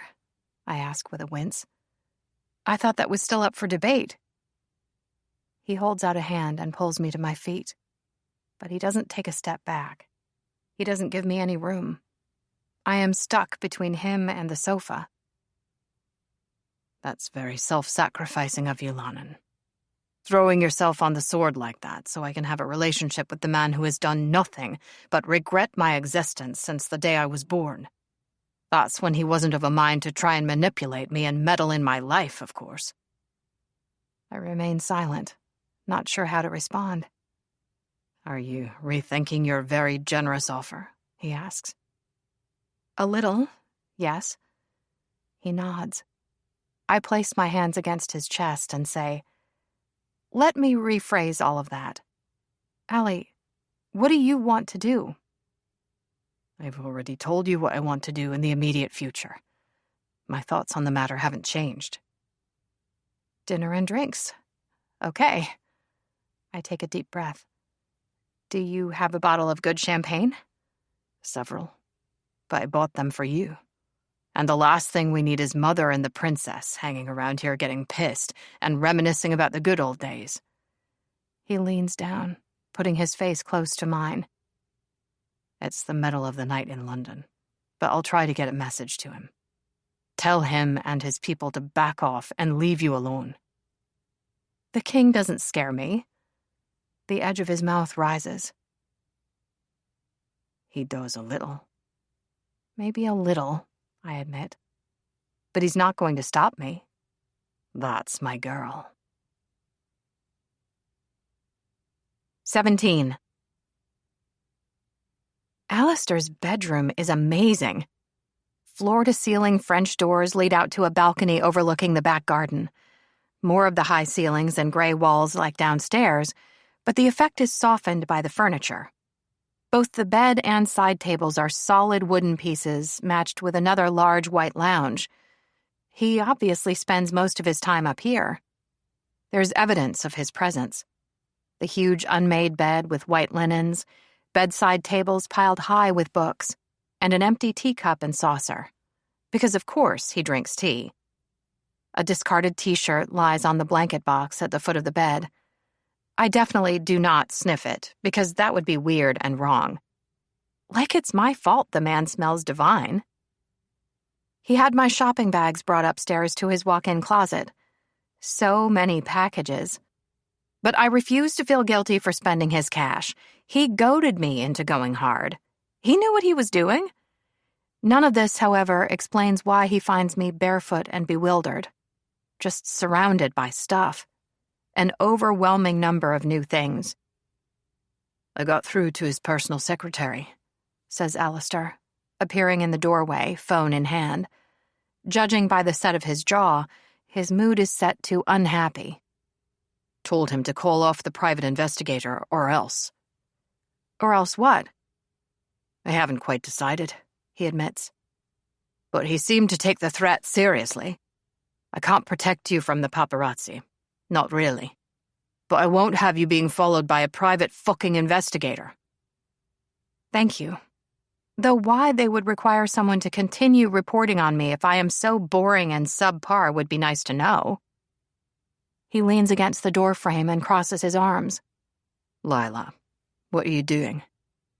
Cataloging. I organized them by color, then by outfit, and now by vibe. I thought you'd be getting ready for tonight. I nod and turn back to the assortment of clothing and accessories spread across the room. That was definitely the direction I was going in. And then... Then what? There are so many options. I mean, do I go with a dress? If I do, should it be short, long, or midi? And what level of fancy are we talking? Because I now own several evening gowns, I say. Not something I thought I would ever say. One may even qualify as a ball gown. But wait, because then there's the shoes to consider, and bags and jewelry, and the list goes on and on. I take a breath, not that it helps. Your face is very serious, Allie. What's on your mind apart from my failure to get my act together for dinner? His gaze jumps to the ring on my finger and his brow furrows, which is telling. Here. I wiggle the diamond off my finger. You should put this somewhere safe. He takes the ring and slips it into his pocket without comment. We don't have to go out. Don't you want to go out? He just shrugs, as if it means nothing. A heck of a change in attitude. Talk to me. It's all happening rather quickly. Not going to lie, his words hurt. But on the other hand, he has a point. It's almost a week since we met, and here I am making myself at home. Do you need some breathing room? No, he says with no hesitation. This is a tricky situation. I have a sneaking suspicion his abandonment issues are butting heads with his whole lone wolf/man of few words aesthetic. Usually at this point, I might spiral into a one-girl pity party. But the clock is ticking. I don't have time for that shit. Not when it does me no good. I lean against the doorframe opposite him and give him my best supportive smile. We're not really engaged. That was just some nonsense spun by your mother to mess with the princess, right? Right. And you want me here, but you're not used to having people all up in your personal space, are you? The question is, which side is going to win? His lips flatline. We never did get around to discussing your rules for dating. You know, the ones Shane mentioned, I say. Care to give me a brief rundown? I'd prefer not. I just wait. He turns away for a moment. I don't usually encourage the people I'm seeing to hang out here. It's more of a come-and-go situation, huh? How do you get them to leave? I ask, curious. What do you say? Lila. Tell me. I don't know. I tell them I have work to do, he finally admits. It's usually the truth. But you want me here because you're worried I'll do something stupid, like go swimming with sharks or tap dance on the highway. Yes, he says in a low and reluctant voice. But it's more than that. Is it? He licks his lips and sighs. You know I enjoy your company, Lonan. Where are you going with this? Kind of wondering if you're going to turn tail and run. That's not going to happen. Guess we'll see, I say. How often do people try to use you in the hope of getting close to your father or some such bullshit? Often enough. Protecting yourself makes sense. Controlling your little corner of the world. It's just self-preservation. I'll ask again. Where are you going with this? Just thinking out loud, I say. Your anxieties and my insecurities are bound to keep things interesting between us, that's for sure. But back to the topic of your previous relationships. So, you've actually dated people for months or even years at a time while maintaining these strict boundaries? He huffs out a yes. No hanging out at your house and no meeting your friends for the first month? A stiff nod is the only response. They have their lives and you have yours. It all sounds very... What's the word I'm looking for? He offers nothing. Neat. Contained. Cautious. I cover the short distance between us. The polish on his plain black Oxford business shoes is flawless. His hands are stuffed in his pants pockets, and his face is back to the careful blank. His default setting. He hides from the world behind that handsome face. You might think he feels nothing at all. The only tell is the thin line of his lips. And the sight of it fucking thrills me. None of those things are really me. At least, not these days. He grunts. I kind of feel like you've been on at least part of that journey with me. But now I wonder if we've finally hit a wall now that I've made myself at home. Because you do not look comfortable. A muscle in his perfect jawline pops. It's not a problem. Are you sure you don't want to tell me you have work to do? Lila. What's going to happen when I really start stepping on your toes? That's what I'm worrying about. And between you and me, it's bound to happen sooner or later. What do you think? I ask, getting all up in his face. Should I just go ahead and do it and see what happens? Put us both out of our misery?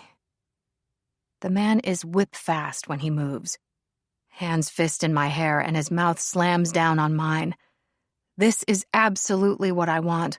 No holding back. I've finally shredded his control, and it's a beautiful thing. His tongue in my mouth as he kisses me senseless. My fingers fumbling over the buttons of his shirt. There's no teasing in him now. No clever talk or power play. The hem of my shirt is ripped out of the waistband of my pants. Then he tears the two sides of my top apart caveman style, buttons spilling across the floor. His own shirt is given similar rough treatment, just wrenched off over his head. How I love touching him, feeling the heat of his smooth skin. My palms travel up and over his thick shoulders. I am an endorphin-soaked mess.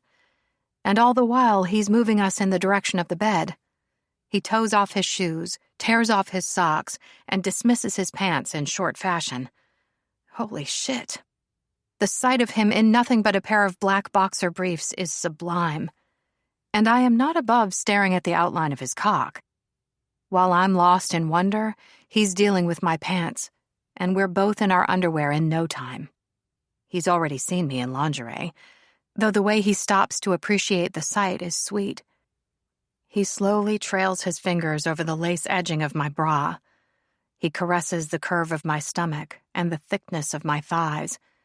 I couldn't be more seduced by the man. On the bed, he says, his voice rough. There's something hypnotizing about his dark eyes. His pupils are dilated and his focus on me complete. I do as I'm asked, and he follows, looming over me like a predator. My back hits the mattress, and he hooks a finger on either side of my nice new panties. Going, gone. I don't recall anyone stopping and staring at my sex in this manner. But Alistair plays by his own rules. His cheekbones stand out in stark relief, and the hunger in his eyes is... Shit. I don't know. My mind is mush. Oral is often hit and miss for me. Josh had an attention span of less than a minute, and that's being generous. The one before him would only go down on special occasions. You can imagine how upset I was when we broke up mere days before my birthday. The sad truth is, in my experience, a sex toy is generally more reliable than a man. I hate to be harsh, but teeth deliver a sting to my mound. Alistair bites me just hard enough to ensure he has my full fucking attention. There is no easing into things. No slow getting to know you and your private parts. He licks and sucks and bites as he pleases. With an arm wrapped around each thigh, he holds my legs wide open. He suckles on my labia and nibbles on my inner thigh. His breath warms me as he runs his tongue back and forth along my seam. No part of me is neglected. From drawing circles around my clit with the tip of his tongue to teasing my back entrance. I swear, when he groans, it goes right through me.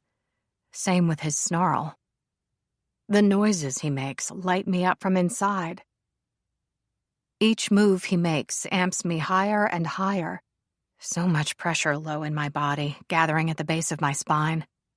When he settles in to suck on my clit, it's all over. The orgasm crashes into me like a supernova. I am darkness and stardust, scattered throughout space and time. At least, that's what it feels like when he blows my damn mind. While I catch my breath, he wipes off his mouth, retrieves a condom from the bedside drawer, and loses the boxer briefs. His dick is sizable. A little longer than average length, and a bit thicker, too. On goes the protection as his gaze wanders over the flush that's coloring my neck and chest. I like that shade, he says. Why is your bra still on? I have removed brasiers daily since the age of 12, nearly 20 years' worth of dealing with hooks and straps. But, sex-addled as I am, my fingers blunder about. The man's mouth is dangerous, his tongue a hazard, and as for those teeth, there are no words. I almost high-five myself when I finally manage to remove the damn thing. All the while, he watches with amusement. Well done, Lennon. Shut up. Such language. He crawls up my body, taking a breast in hand and sucking on the nipple. And not even a thank you. Your manners are appalling. See if I eat your sweet cunt again. I take it back, and thank you. He gives the same attention to the other breast. To be honest, I had my fingers crossed. I will definitely eat you again soon. Now, be a good girl and wrap your legs around me. Being no fool, the man doesn't need to ask me twice. What he does do is take his dick in hand and line it up with my opening. Then his hips kick, and with one hard thrust, he's buried inside of me. Such an overwhelming feeling of fullness. I gasp and he moans. The way he stretches me leaves room for nothing else. No thoughts, no worries. There is only him and me and now. My fingers knot in his hair, and this is just a whole lot of him. His heat and scent and everything. It would be safe to say the great sex thing can be crossed off the wish list. Teeth scrape over the soft skin of my neck, and his whispered breath warms my ear. We're definitely missing dinner. Do you mind? No. Good. And with that, he proceeds to fuck me into the bed. My back must leave a permanent outline in the mattress. His hands hold me tight as he pumps into me fast and hard. First with a firm grip on my thigh, before inching all the way up to encircle my throat. How he gives me just enough pressure. A hint of a threat, a tease of control. He stares at me, and I stare back at him. Nothing else matters. We are one feverish, sweaty mess. My hips rise to meet him, and my legs stay locked around him. The scent of sex fills the room. He swivels his hips and alters his angle, watching me all the while. When my mouth pops open, he gives me a manic grin, and he proceeds to hit the same spot over and over. I rarely come once, let alone twice in a day, with hope for a third. But with his dick moving deep inside of me, stroking everything good and right, sensation spirals through me. The only things I can hear are the slap of skin against skin and the blood beating behind my ears. His hand tightens around my throat, and it's too much. The orgasm slams into me, making me gasp. My back bows and my limbs lock, holding him to me. Like I might never let him go. His hips buck against me. Then he buries himself deep and comes with a groan. There's this perfect moment. An instance when we're one. Our hearts beat in time the same as our breaths. Then he carefully draws himself free and collapses at my side. The rise and fall of his chest are the only signs of life. I've never seen him so replete. He just seems serene for once. He opens one eyelid and looks me over. Sex hair becomes you, Lennon. Thanks. You're very welcome. The eyelid closes. You haven't changed your mind about dinner, have you? No. Though you will have to feed me at some stage. We can order whatever, whenever you like. I'm extremely easygoing after great sex. Great sex. You just had to slip that in there, didn't you? I stare at the ceiling, thinking deep thoughts. Allie? How many times in a night would you say you can do that? Do what? For some reason, I can't get the words past my lips. Maybe it's because I'm naked. Maybe it's because we just had sex. I don't know. However, the only thing that matters right now is my hormones and getting more of him. Both eyes open and his head turns my way. Are you asking how many times in one night I can fuck you? I nod. He smiles. Why don't we find out? Saturday. Something wakes me. No idea what. Alistair is in the big spoon position, meaning he has a face full of my hair. I, on the other hand, have his morning boner poking into my lower back. Like that morning at the hotel. Only this time it's not an accident, and we're both as naked as the day we were born. My smile is satiated. A great word to be using the morning after. All in all, the world this morning feels peaceful, which is damn nice. There is nowhere else I would rather be. Not even the Royal Portuguese Cabinet of Reading in Brazil, and that library looks amazing. This might just be the best Saturday ever. The only possible problem with this morning is my view of my new Hermes watch ticking away on my wrist. Its second hand makes precise motions around and around, marking the minutes of my life slipping away. And this could be my almost last day on Earth. It's like there's a waiting pit of doom and gloom inside me, a yawning abyss of fear and misery. No, I refuse to think about that. Not today. Or not right now, at least. Go back to sleep, Alistair mumbles in my ear. Then he grumbles something else I can't make out. I shuffle about and roll onto my back instead. All the better to see him and ignore my watch. He really is ridiculously attractive. And rich. Though I choose not to hold that against him. It's his heart that gets me. So guarded and yet so giving. Feeling so much about someone so quickly should make me worry. There's a lot on the line. More of me is invested in him and making this work than is safe. But I couldn't stop now if I tried. My heart is all sorts of hung up on him, and it's much too late to gird my loins. That country was successfully conquered and then some. So I happy sigh and stare at him some more. On the off chance my demise is at hand, at least we had this time together. No one can take these memories of waking up beside Alistair Lennox after a wonderful night. And not even the cloudy day could diminish my general feeling of joy. Speaking of which, the likelihood of my dying sooner rather than later has now increased, given the past day's events and all. I can no longer award the soulmate prediction only half a point due to us meeting. There are now feelings to be considered. This takes the prophecy tally up to a solid 3/4. I still don't know if we're soulmates, but what even is a soulmate, really? At any rate, there's now a 3.5 or 70% chance of me dying, which sucks.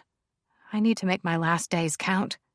Go out with a bang, or more banging, which works for me.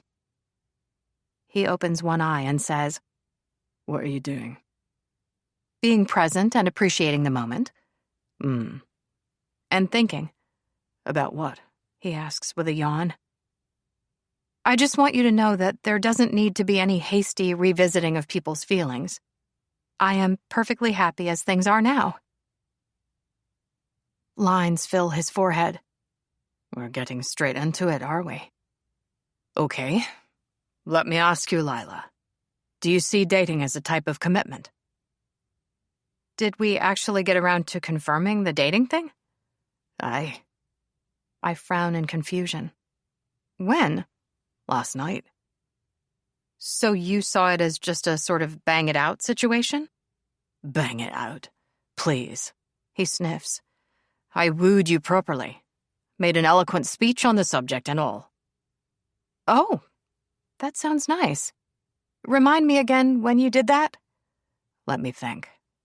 He scratches his stubble. It was around 2 p.m., after the third time. If you slept through it, that's on you. I just assumed you were overjoyed to be my significant other, but too overcome with emotion to respond. Sounds plausible. He gives me a flash of a smile. That's what I thought. So there's no need for us to talk about our feelings again. It's all sorted. I'm significant, huh? Damn right you are. That's nice to hear.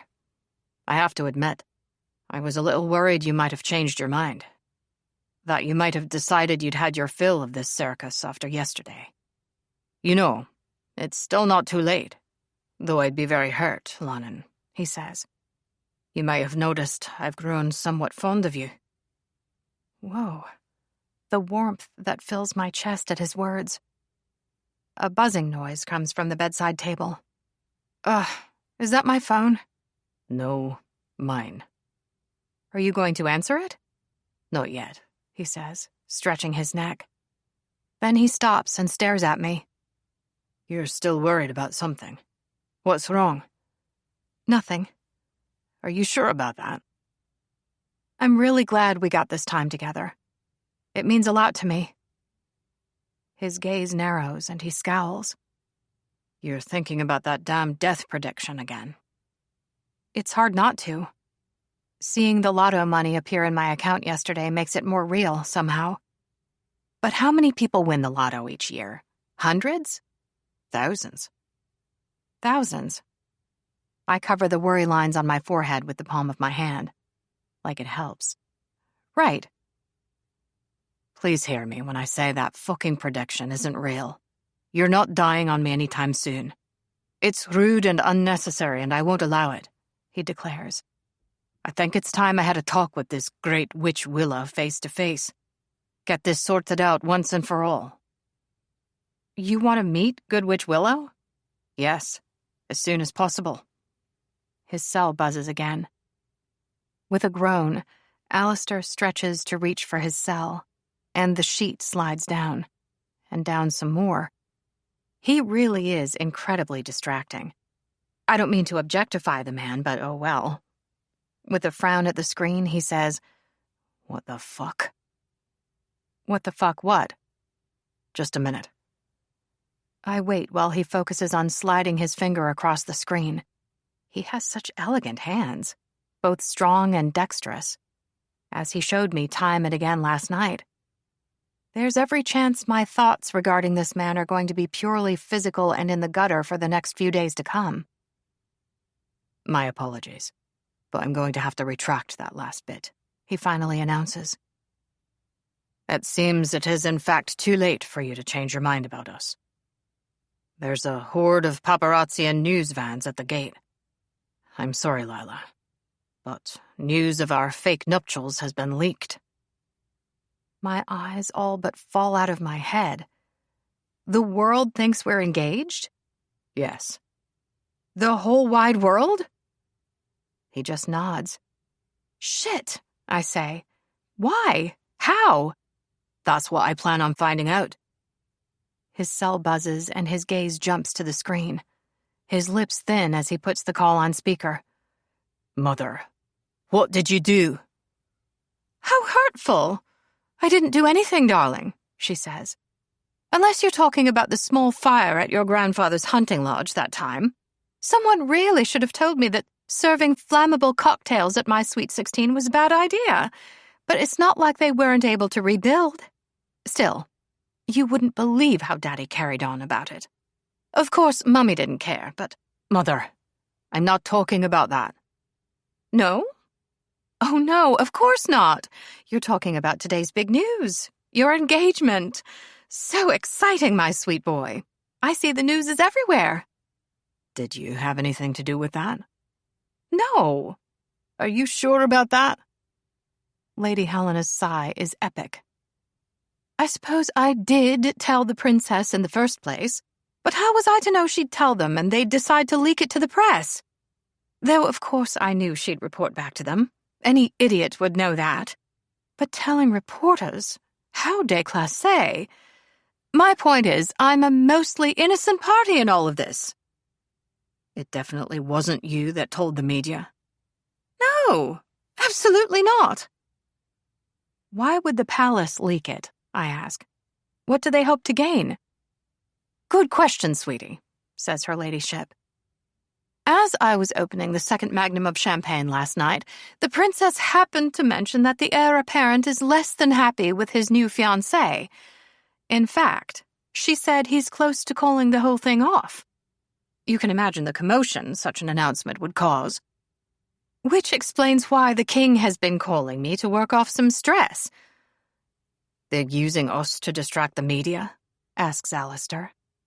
I imagine the press were about to run a report the Crown didn't like. So they offered up you two instead. It's not the first time we've lost control of the narrative, says her ladyship. But does it necessarily have to be a bad thing? Does it really matter if people know you're engaged? Which is when I join in on the frowning. But we're not engaged. Aren't you? Yes. No. Oh God, I don't know. I drop my voice to a whisper. Make her stop, Allie. I love your mother. I really do.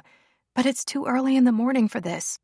The world thinks we're getting married, and I haven't even had coffee yet, let alone talk to my parents. It's not as if you haven't always yearned for some stability, my darling boy, continues her ladyship, blissfully unaware. And any fool can see you have feelings for each other. Alistair squeezes his eyelids shut tight and shakes his head, as if he's in actual pain. Mother, no. You two are so sweet together, and you've already got the ring, and you can be certain I wouldn't hand over the Lennox diamond to just anyone. As I told the princess yesterday, it's a treasured family heirloom. You lost it for most of the early 2000s. But I found it again. That's what's important. Her son does not look convinced. You and Lila make such a charming couple. Odds are you were bound to take the leap sooner or later, don't you think? And I don't mean to be harsh, but you're not getting any younger, darling. It takes a certain amount of energy to run around after children and to make them in the first place, she says with much raunch. Just think about it. You could have the ceremony and reception here at the beach. The house is big enough for a few hundred guests at least. I'm hanging up now. But darling, I reach for my cell. Things have calmed down since I turned off notifications, but I still have a bunch of texts, several from Rebecca. This is your maid of honor texting. Are you really getting married? Definitely not getting married, I reply. Long story, TTYL. There are also many messages from my mother, whose name starts flashing on my screen as the cell vibrates again.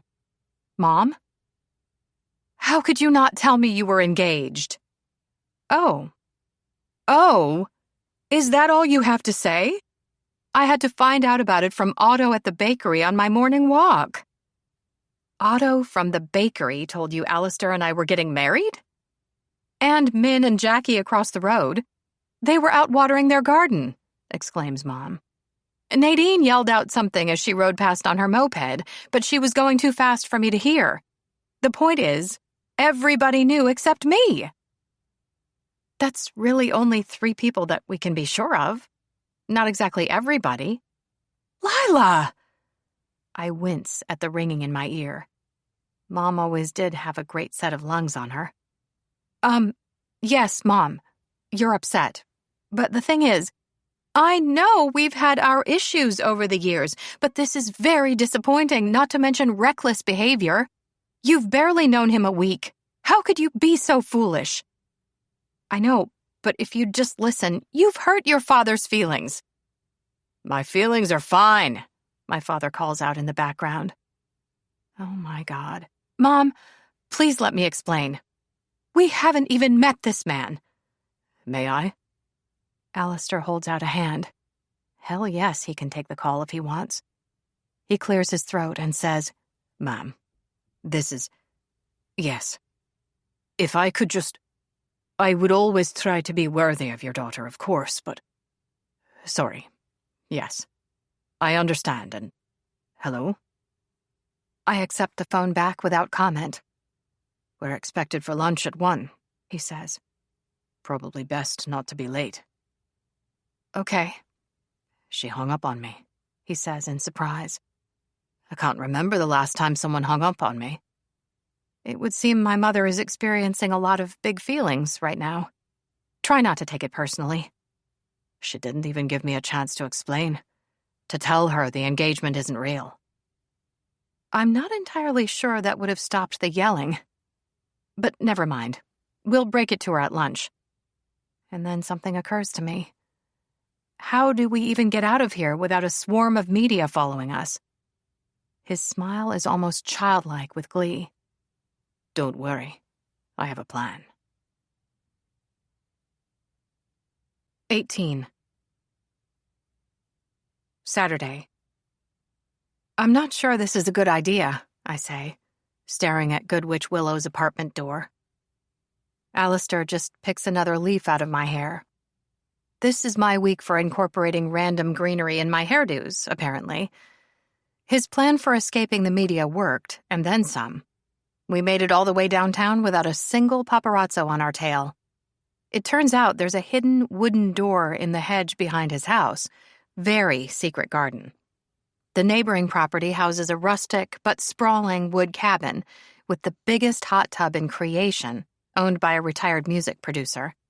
He was good friends with the original owner of Alistair's house.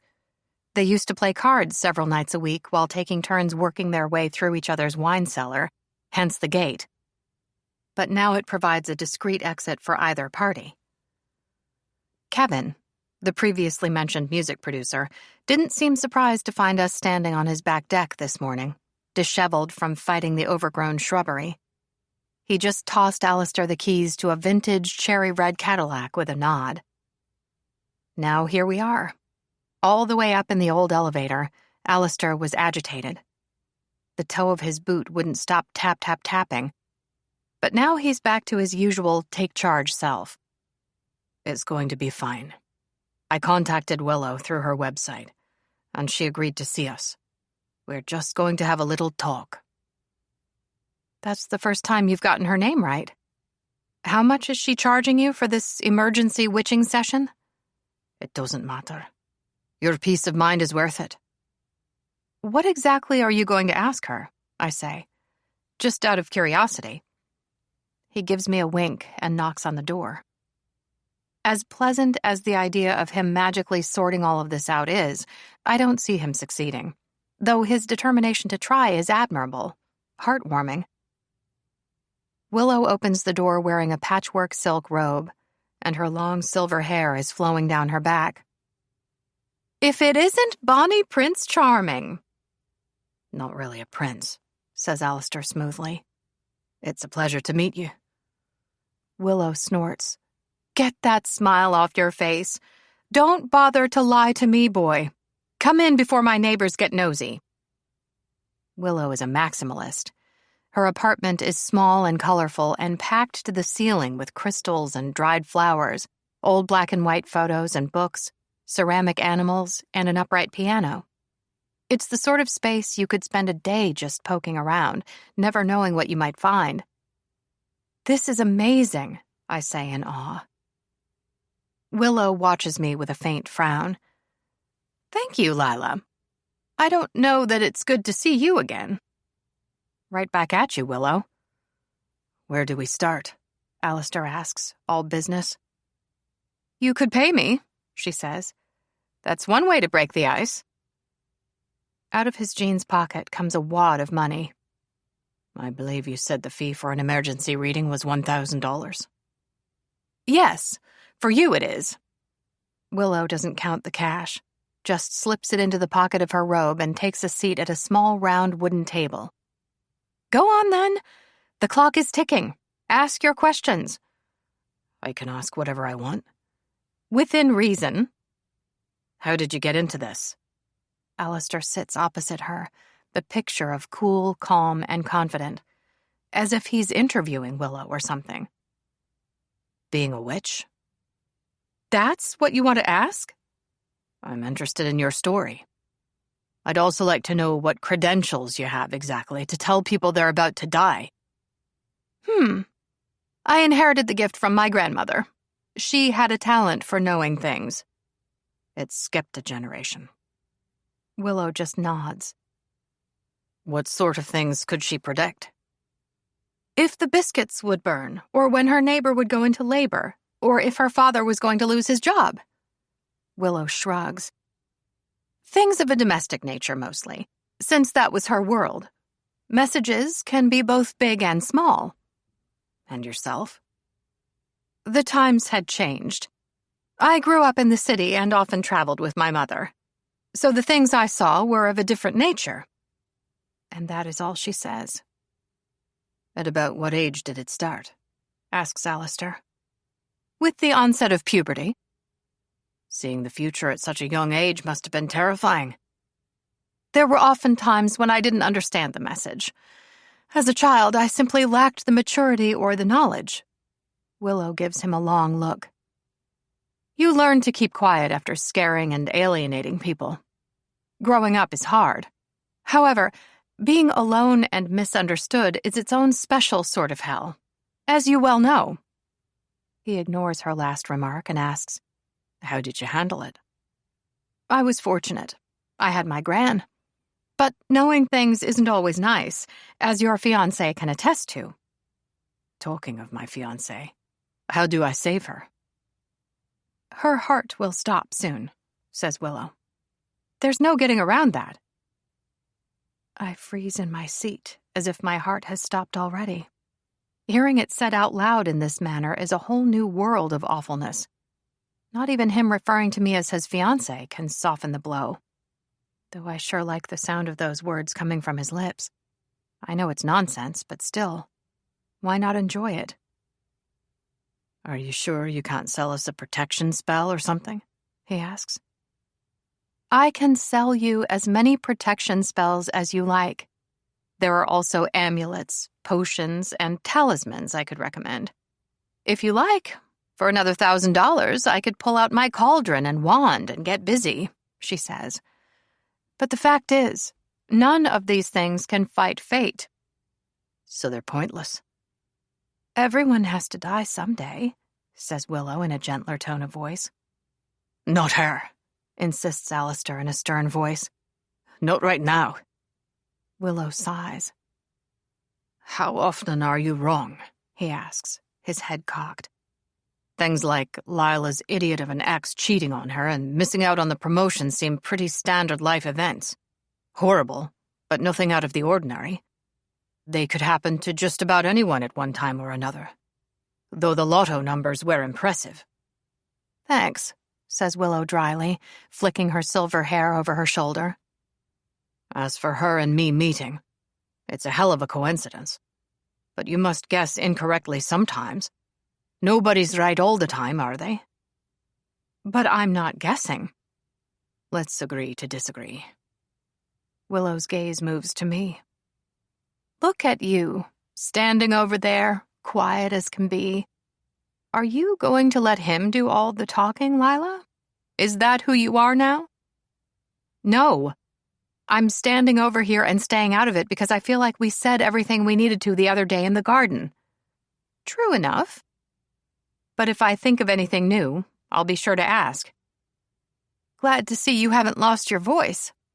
It happens so often to women in relationships with, shall we say, alpha types? Willow's answering smile is amused as she turns back to Alistair. So, Prince Not So Charming, you want me to prove myself? Alistair's gaze is arctic. If it wouldn't be too much trouble. Not at all. Lay your hands on the table. Willow shifts in her chair, getting closer. Palms up. You're going to perform some palmistry? If you shut up long enough to let me. Alistair closes his mouth, though his expression remains conflicted. Half amused and half worried. Like he can't quite believe this is happening. As if he hates how he's not in control of the situation. How exactly had his choices in life led him here? And that makes two of us. He flinches when Willow's hands touch his. Then he falls back on his usual frown, the one he definitely got from his father. "No surprise," says Good Witch Willow. "You're a fire sign. That means you're confident, ambitious, and passionate. But you can also be an asshole, thoughtless and tactless and so on. You might want to watch out for such behaviors." "That doesn't sound like me at all," says Alistair, giving me a brief smile. "What do you think, Lennon?" I smile back. "Your heartline is broken. Life hasn't always been easy for you, has it?" Willow peers at him from above her glasses. "They shouldn't have locked you in that cupboard. Children can be unspeakably cruel." Alistair's lips part, but no words come out. And the emotion in his eyes isn't one I've seen before. Not on him. "And you were just a wee little thing. You were in there for hours, scared and alone. Nothing but the rank stench of old sporting gear to keep you company." "How do you know about that?" he asks, each word deliberate, as if he's forcing them out, shoving each and every one past his clenched teeth. "I've never discussed it with anyone." "As I mentioned, I have gifts, Your Highness. An image appears in my head accompanied by feelings, emotions that are not my own." Alistair swallows. "Keep going." "Quite an interesting fate line. Being born into those two families wasn't helpful to your peace of mind or general happiness. But you've done your best to stay out of trouble. Within reason." Willow glances at me. "Shall we jump to the juicy stuff?" I am now throttling the strap of my purse. And it's Gucci. "Sure." Willow snorts. "Let's see. Alistair, you'll marry once and have one child." No idea where the weird choking noise comes from. It couldn't possibly have been me. But it definitely needs to never happen again, please and thank you. Because if I am about to shuffle off this mortal coil, then of course I want him to be happy. After he mourns me for a suitable period. Say a decade or so. Keeping a small shrine dedication to me in his bedroom for the rest of his life is also not out of the question. Alistair's frown intensifies, the little line between his brows deepening. He does not, however, look my way. He's lost in his thoughts. "Your career will continue to be successful. No financial woes for you. But watch out for your left knee, the one you hurt in the service. Might be best to swap running for some lower-impact sport like swimming, now that you're getting older," says Willow, peering at the air around Alistair's head. Guess she's reading his aura or something. "You could have gotten that off Wikipedia." "Could I? What else is there?" she muses. "Oh, I don't much like the look of this. You're not averse to holding a grudge, are you? But, Alistair, you're wrong about your mother, and you need to let that old bitterness go before she's gone and it's too late." "I don't know what you mean," says Alistair in a tone both flat and unfriendly. "Yes, you do. As you said before, we all make mistakes, and you've made one with her. Be adult enough to admit to it." "Is Lady Helena going to die soon?" I asked nervously. Alistair just shakes his head. "It's a little while off yet." Willow sits back in her seat. "But she's more the type to be here for a good time rather than a long time, isn't she?" It's a valid point. "How much?" asks Alistair in a flat, unfriendly tone. Willow turns back to him. "How much what?" "How much money to tell Lila it's all bullshit and she's not going to die?" Willow just sighs. "Not everything is for sale." "You're a charlatan," continues Alistair. "Just another fraudster conning people out of cash. I've seen plenty of your type over the years." "I understand that you're scared, but that's no excuse to be rude. However, the main fault in your accusation is I just refused more of your money, didn't I? How do you explain that, boyo? Enough. You won't help Lila, is what you're saying. Alistair pushes back his chair in a rush and gets to his feet. You won't admit that this is all rubbish, and she's going to be perfectly fucking fine, even though you know this is hurting her. It would be nice, wouldn't it, if I said those things and pacified you both? Asks Willow. But I won't tell pretty lies for any amount of money, Your Highness. And I cannot help your fiancé. Alistair grabs my hand and heads for the door. We're done here. Now we're back out in the hallway waiting for the elevator. Alistair's hackles have been well and truly raised. It's not like I haven't seen him upset before, but this is something else. He keeps a tight hold of my hand, but stares straight ahead. The bell dings and the elevator doors slide open. It's a small and battered space. At a guess, the building is about 100 years old and has seen better days. There's scratched wood paneling and a mirrored ceiling. And the vibe inside the box is not good. He punches the button for the ground floor. Hey, I say, putting my hand on his chest. I appreciate you trying to help. But, Allie, this might be the sort of situation where we just have to wait and see. He stares down at me unhappily. I don't like waiting, and I don't like you worrying. You can't fix everything. You can't control it either. A grunt. Everything will be fine, I say, even though I don't particularly believe it.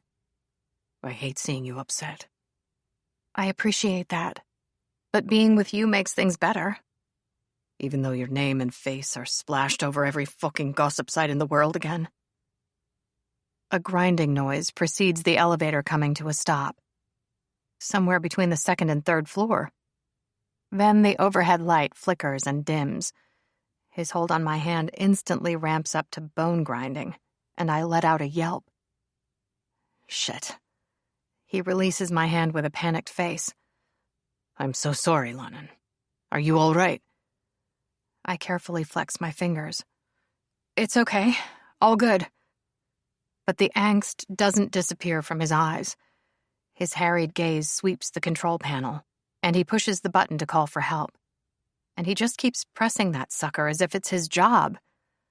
The accompanying ringing noise is deafening. No one in the building could be unaware of our situation, which is when I remember what Willow said about him being locked in the cupboard. Alistair, look at me, I say. Someone will be getting help.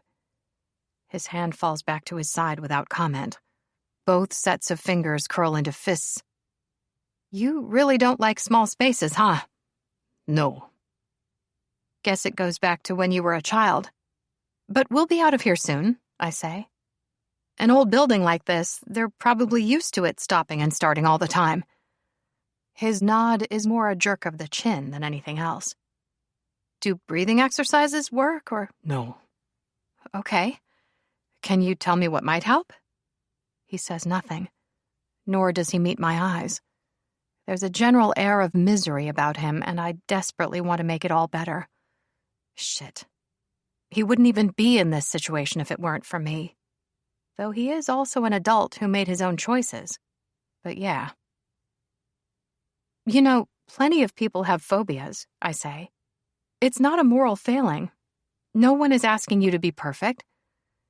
His laughter is wholly without humor. Let me amend that to no one who matters. A muscle jumps in his jaw. You can just imagine what the fucking media would make of this if they knew. That I lose my mind over something as basic as a fucking elevator. I should have outgrown it by now. Who said our brains made sense and do what we want? Because that is a lie. Big. Huge. Just an enormous fucking fabrication. Is that so? He gives me a glance. I don't like being vulnerable. How can I take your mind off this? It's fine. I'm fine. Damn right you are. Have you seen your ass? I asked with a smile.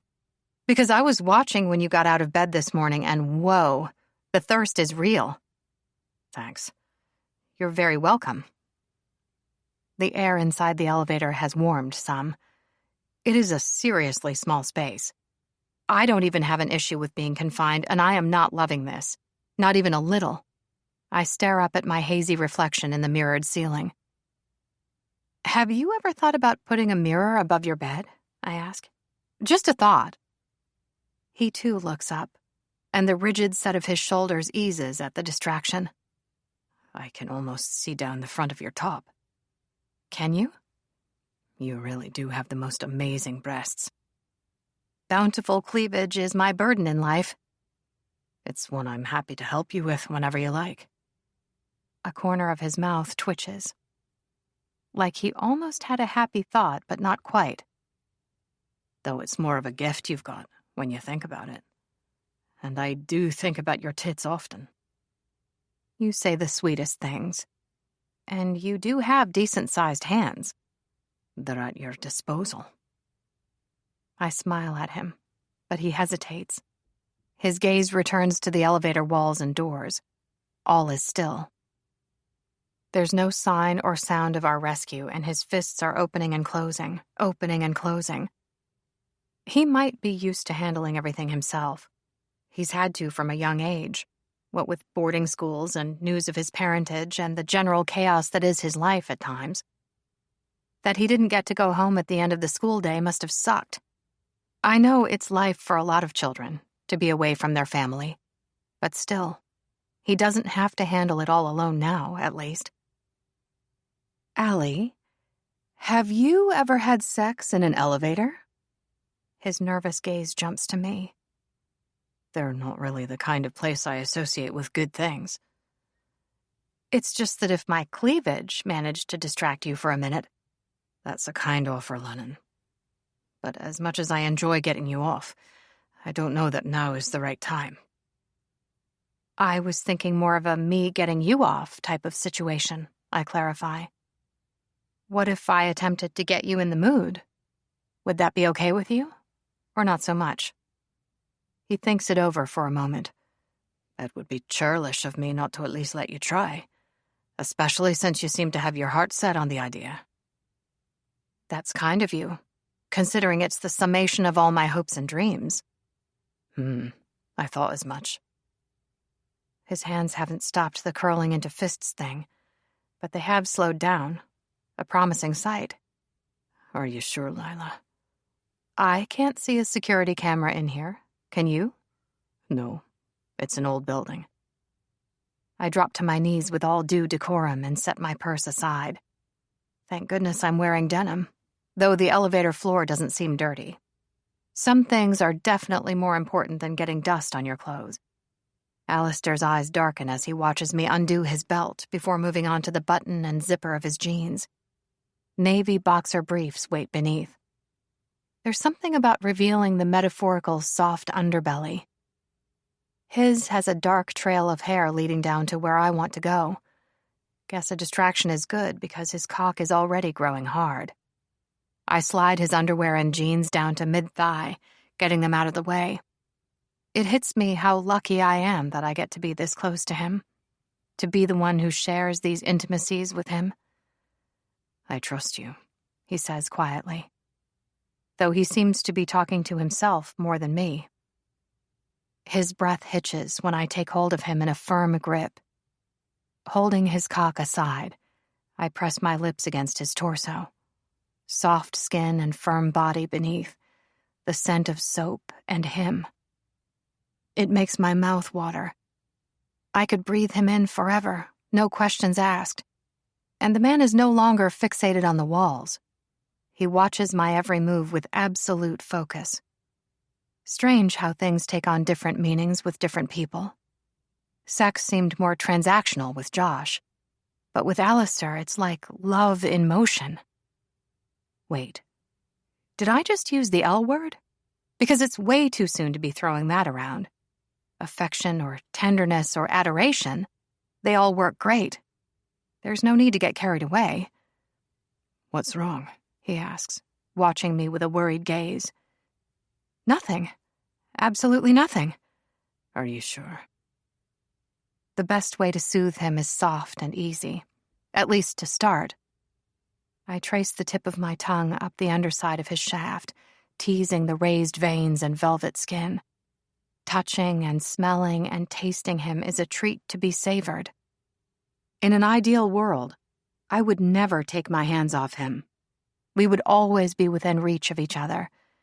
And these thoughts are edging dangerously close to the L-word territory again. I'm usually so sensible, sort of. My heart and mind need to calm the heck down. Taking the head of his cock into my mouth distracts us both. The salt and musk and heat of him. He widens his stance and lets me have my way. I suck on him hard before teasing the crown with my tongue. My right hand massages his balls while my left holds him steady. Firm stroking motions with my fingers. I really give this blowjob my all, a 110% commitment to the cause. Nothing matters but him. He makes a noise in the back of his throat, and I take him as deep as possible. Deep enough to make my eyes water. My lips stretch wide around his thick shaft, and his hands find my hair, which is a much better way to keep them occupied than his previous anxiety. I suck and stroke my heart out. The way he swells against my tongue is, I don't know. It's good and satisfying and yeah. This man can have my mouth when he wants it, and I know he will give back in kind. Lunnon, he groans. Look at you, on your knees for me.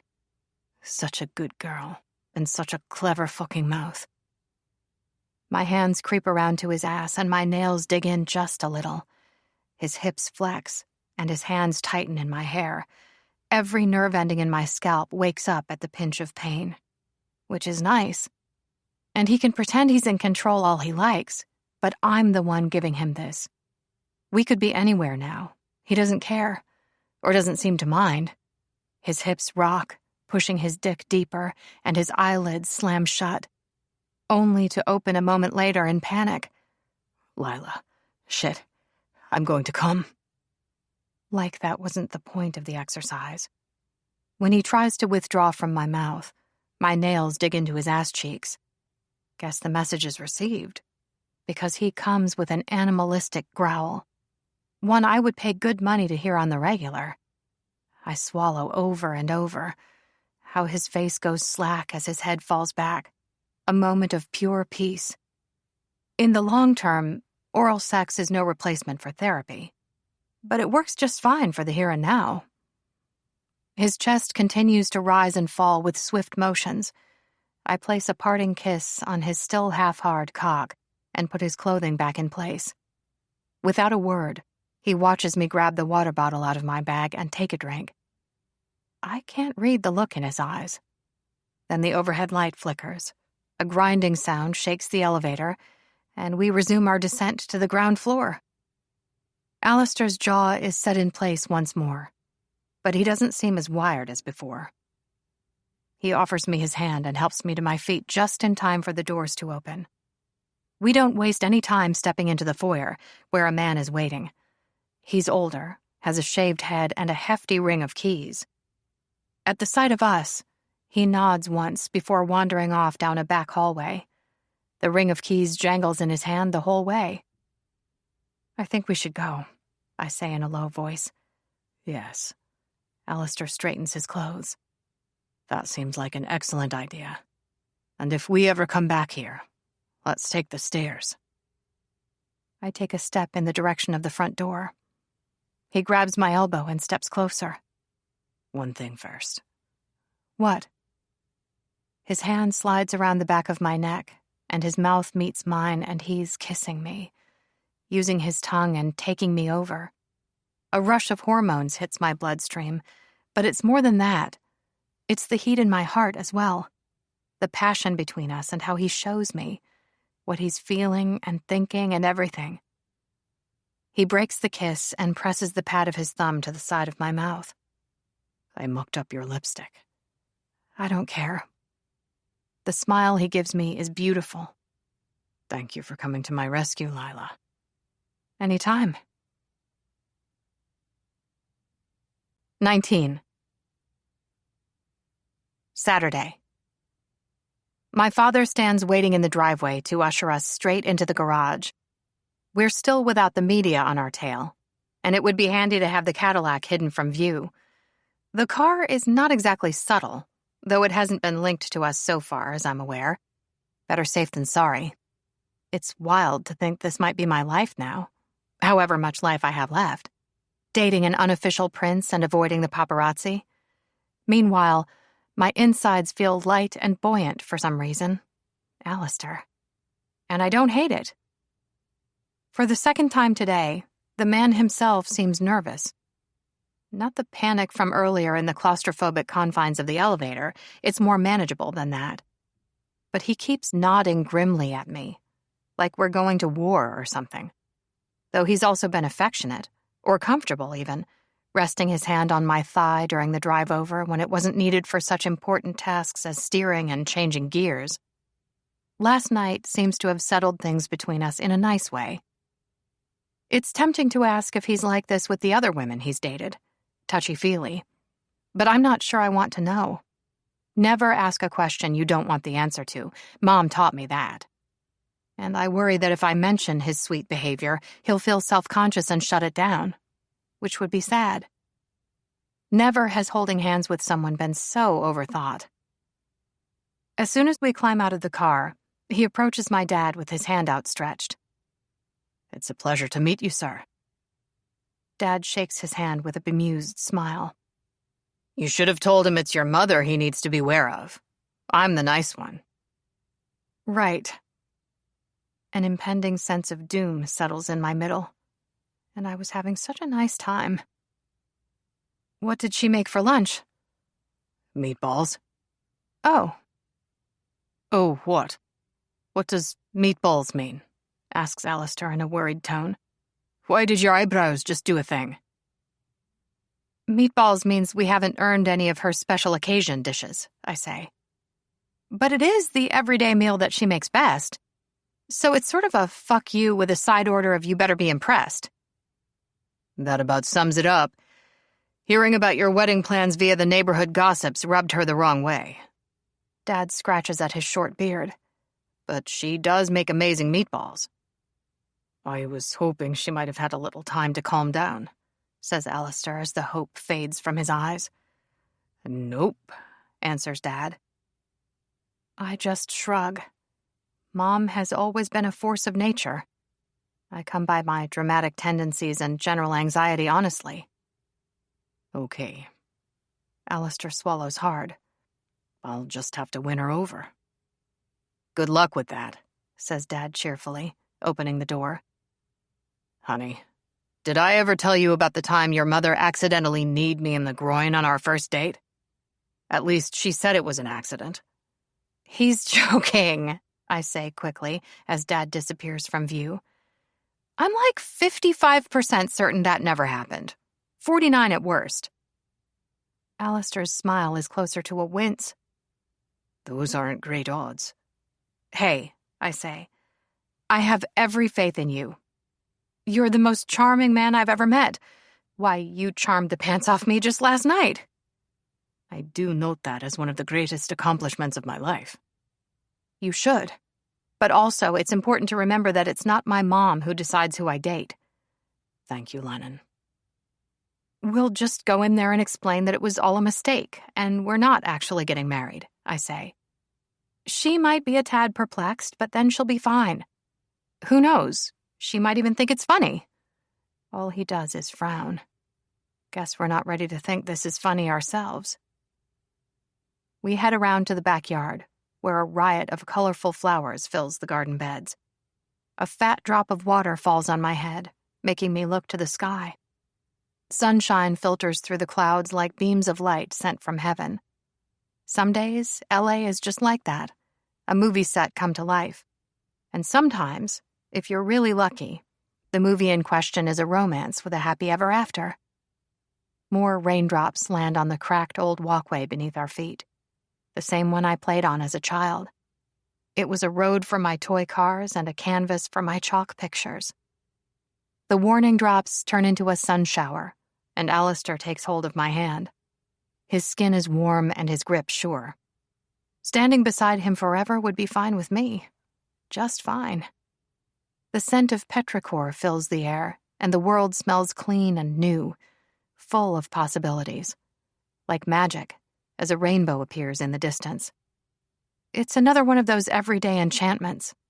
But then life gets busy, and you forget to stop and stare at the wonder.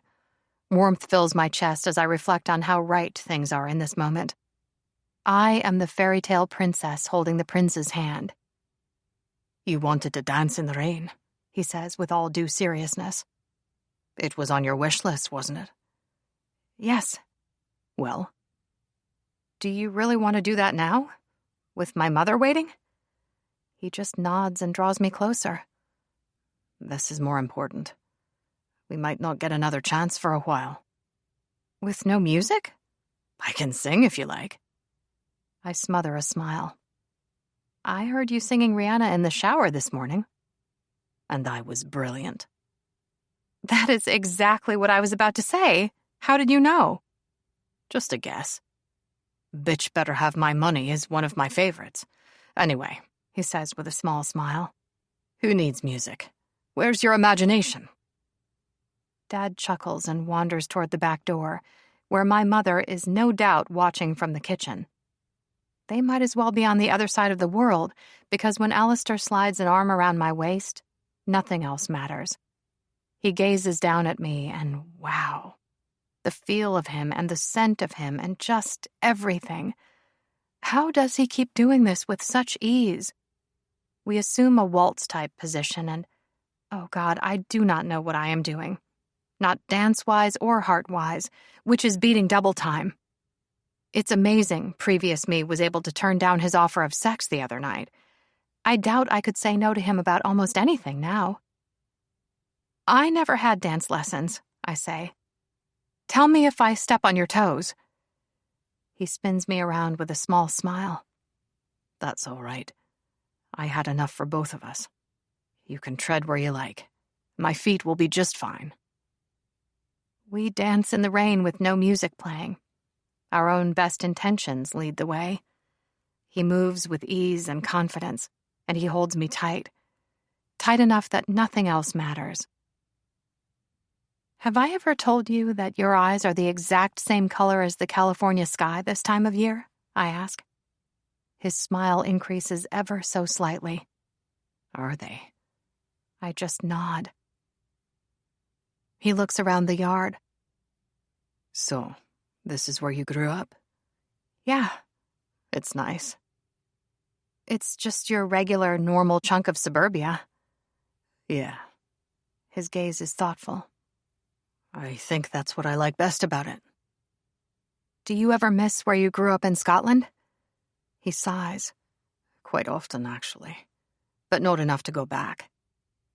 Because being that close to his father's side of the family would be horrible. Because the UK press would be unbearable. The media are bad enough here. I've seen more than enough to reach that conclusion. Now there's a new item for my wish list. To be his knight in shining armor. To rescue him from the fuckery of his birth.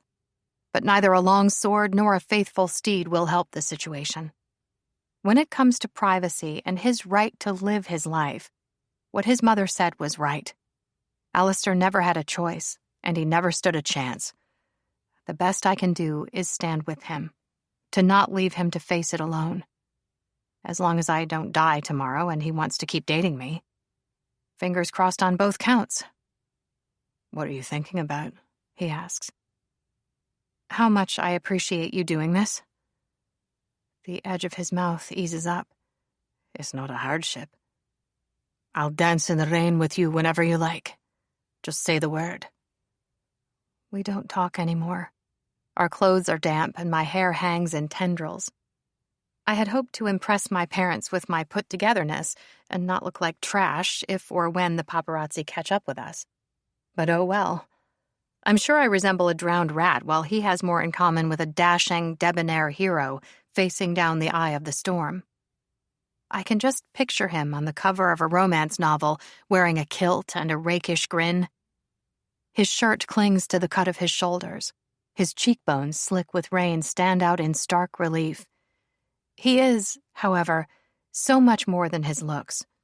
So much more than his money and fame. The online gossip sites don't know a thing about the real him. Alistair smiles at me, and I smile back. A cool breeze blows through the garden, but there's enough warmth in his eyes for both of us. Oh God, this man makes me giddy. Spin in circles and giggle like an idiot. The whole thing. My delicate little feelings are in such danger, and I cannot make myself care. Not when he looks at me the way he does. Forget the contents of my wish list. Being with him is everything. And if I press my ear against his chest, I can hear his heart beat strong and steady, which is officially one of my new favorite things. Which is when my mother opens the back door, throws a towel at us, and says, "That's enough. Get in here, you two lovebirds, and explain yourselves." Harsh, I mutter, patting myself dry.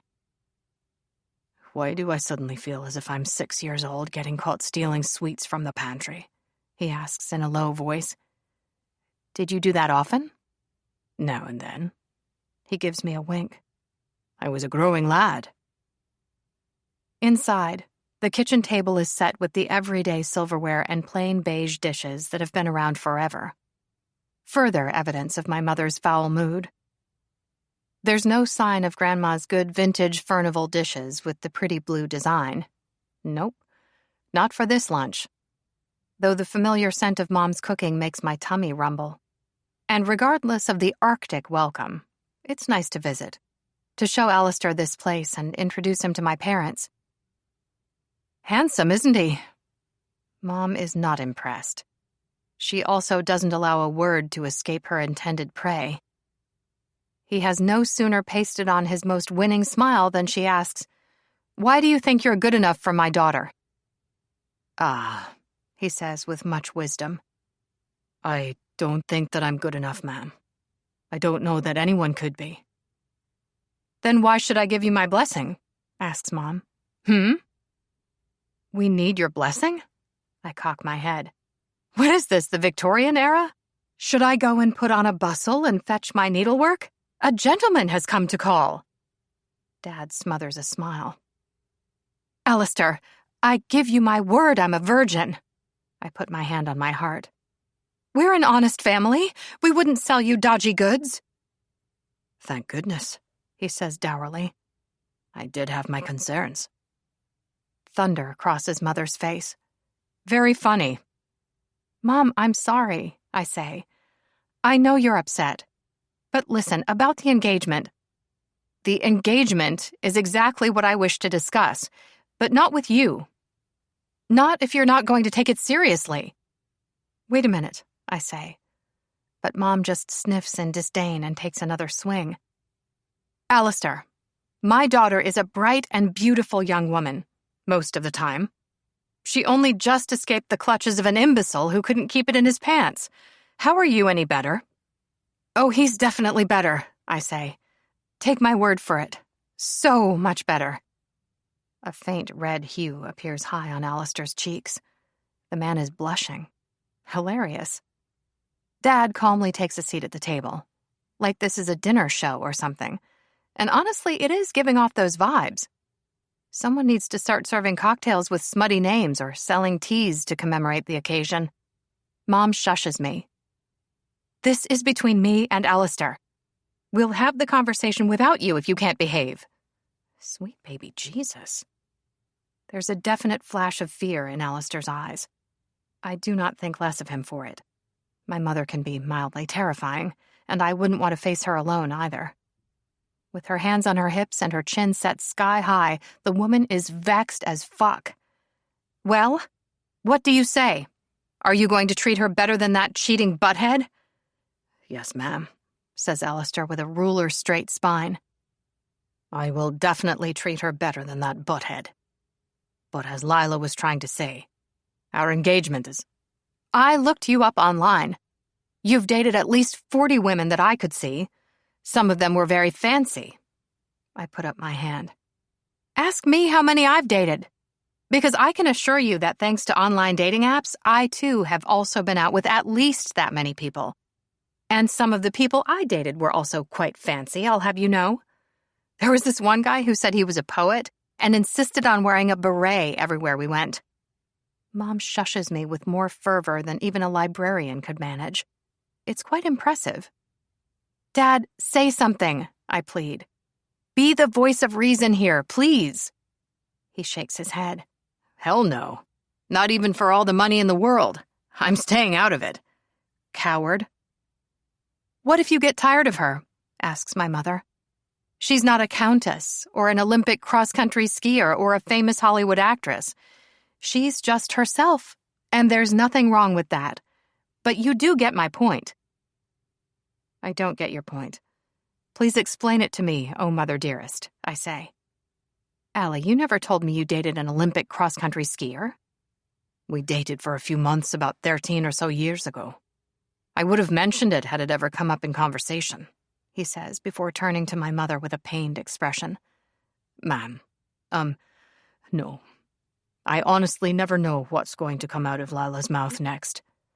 What she's about to do. I don't see being bored of her ever becoming an issue.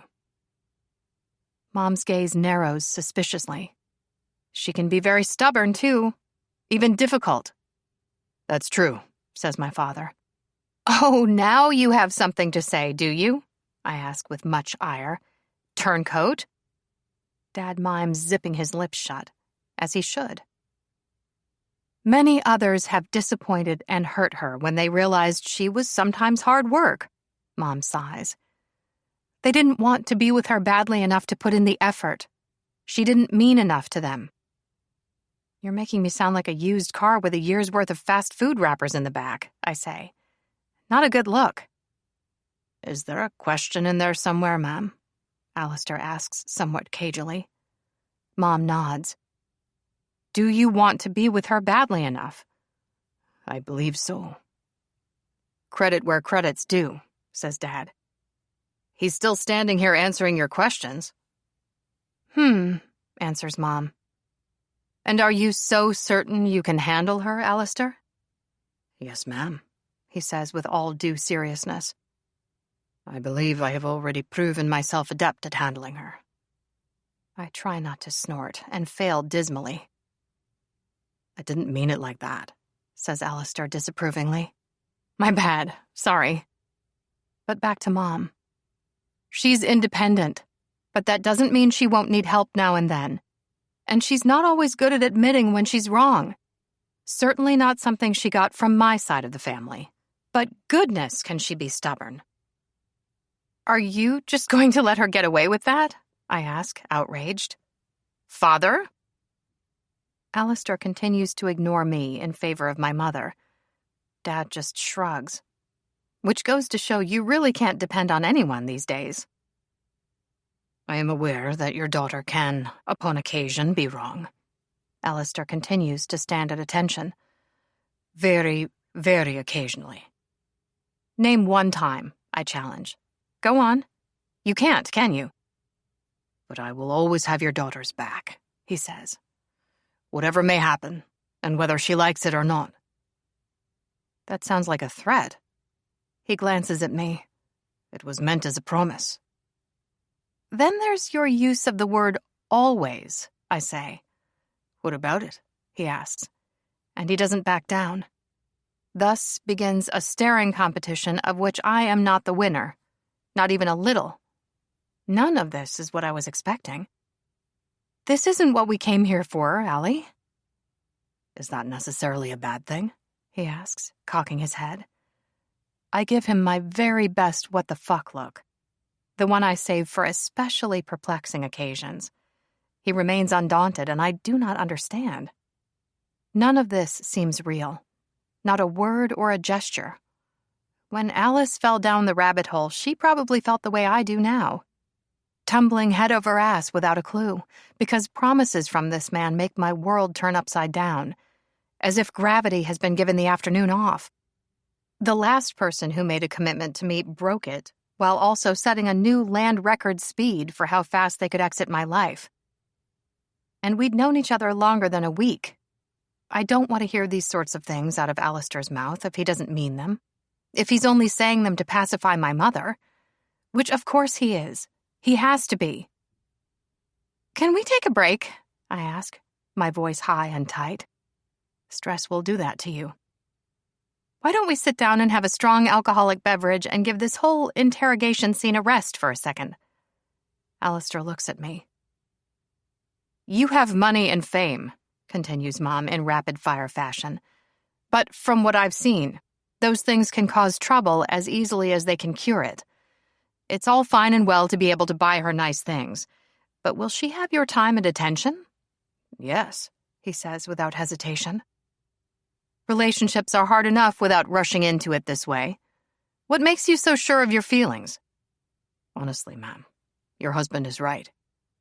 I wouldn't be standing here doing this for anyone other than your daughter.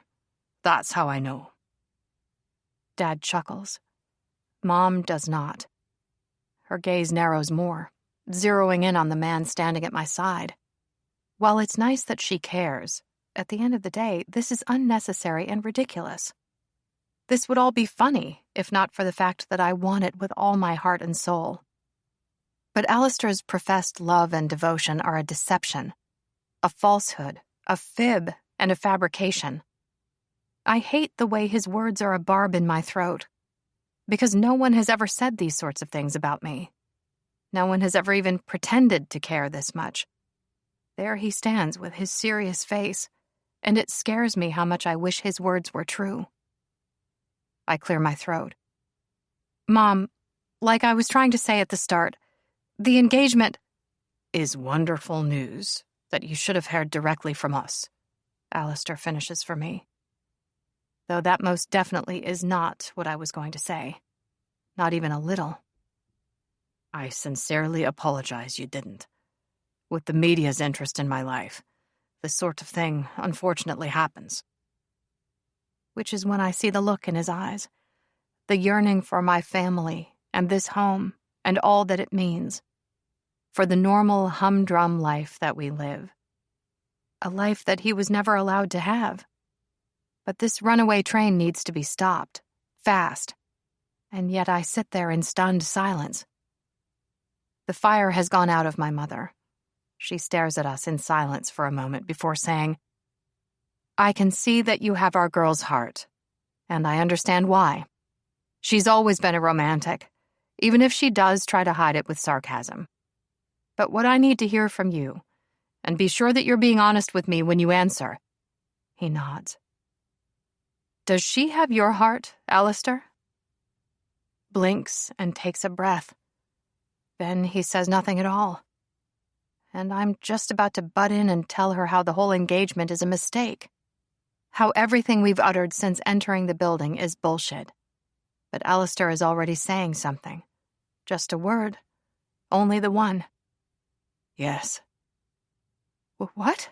I stammer. What did you say? He turns to me and brushes a strand of damp hair off my forehead. He's so careful about how he touches me, as if someone stamped handle with care on my forehead. You heard me, Lennon. I'm satisfied. You have my blessing. My mom nods sagely. Take a seat and let's eat. Thank goodness for that, mumbles Dad. You're satisfied. Okay. An awkward, high-pitched laugh bubbles out of me. One of those what the fuck is happening type noises. Then I ask in a whisper hiss, Holy shit. What are you doing? Let's talk about it later. You let them believe the engagement is real. Why would you do that? Alistair pulls out a chair, waiting for me to sit before taking his own seat at the table and announcing to the room, Of course, it's probably going to be a long engagement. Give us time to get to know each other better. To give Lila the chance to plan whatever kind of wedding she wants. Or to dump me if she decides that's what she should do. She's not going to dump you. Not unless you do something terrible. I've never seen her so besotted. Mom laughs and starts loading plates with meatballs, potato salad, and pickles. There's no rush, of course, though a June wedding is always lovely. It's entirely up to your daughter, says Alistair, giving my shoulder a squeeze. Something wrong, honey? Asks my father. Alistair says nothing, but his smile is as calm as can be. He sits back in his seat and watches me, waiting to see if I'm going to back him up or blow him and our fake engagement right out of the water. Though I've already blown him today. Another word would be better. No, Dad. I take a sip of water. Everything is fine. My own daughter marrying someone with royal blood, says Mom with no small amount of delight. Who would have thought? Not me, I answer. Definitely not me. 20. It's dark by the time I drag Alistair out of the house and away from my parents' adoring clutches. Safe to say they like him. There was a discussion on Nietzsche with my dad, a heated debate on the rejection of the euro by Denmark in the year 2000 with my mom, the swapping of stories regarding trips to the White Cliffs of Moon's Clint with both, and the perusal of many photo albums. Given that he told them we were engaged, I made no effort to save him from this dire fate. From baby photos to my college years, he has seen it all. He didn't even mock the unicorn costume I made myself for Halloween when I was 5, which was basically just an empty toilet roll attached to my forehead and some sparkles stuck to my face. Maybe he is the perfect man after all. He even backed me up when Mom tried to get me to try on her heavily beaded wedding dress with organza ruffles. Of course, he did this by saying I wasn't wearing any underwear. We wave one last time at my parents, step into the garage, and close the door. Moonlight shines through the mottled glass window in the door. There's enough light to see. Explain it to me, Allie. I push him against the side of the Cadillac. And use really small words because my mind is worn out from chasing itself in circles for the last 5 hours, trying to figure out what the hell you were thinking. Why didn't you stop me? I asked you a question first, I say. Answer it. Won't they be wondering why we're taking so long in here? Don't change the subject, I order. Why did you lie to them and tell them we were engaged? Is it really a lie? Yes. You don't want to marry me then? He asks. Do you think maybe you didn't stop me because you secretly like the idea? I make a growling sound low in my throat. Allie. Sorry, he says. But you saw your mother's eyes. They were full of the hope and worry and love for you, and I just couldn't let her down. Telling her it was all bullshit would have hurt her more than finding out the way she did. Oh, really? She wants you to be happy so badly. And between you and me, I actually quite enjoy making you happy. Don't be cute. We haven't even been dating for 24 hours. But you can't say they haven't been the best almost 24 hours of your life, he says. Right, Lila? I'm waiting for your answer. Still waiting. How to put this? They've certainly been the most interesting 24 hours of my life. That'll do for now. Furthermore, in my defense, what was it you told my mother? That time is just a construct? I don't remember saying that. You had been drinking absinthe. That explains it. Don't quote me to me. I poke him in the ribs. Your parents are great, and they care about you so much. This house and the life they've built are all wonderful. I didn't want to tell them I dragged your name into the media again, and that assholes online are picking you apart and it's all my fault. Fuck what random strangers online think of me. It's not your fault. He frowns. It wouldn't be happening if you weren't with me. Are you aware that we both have a habit of worrying in common? Can't say it comes as a surprise. Allie, we talked about this. Several times, in fact. I am fully aware that there are consequences to dating you. But telling them we're getting married, what were you thinking? Please help me make it make sense. As I mentioned previously, I think if you're honest, you'll admit that part of you really likes the idea of us getting hitched, and that's why you didn't stop me. He sighs. Look at it this way. You can always call off the engagement later. Tell them I snore or smell funny or something. Because we're not really getting married, right?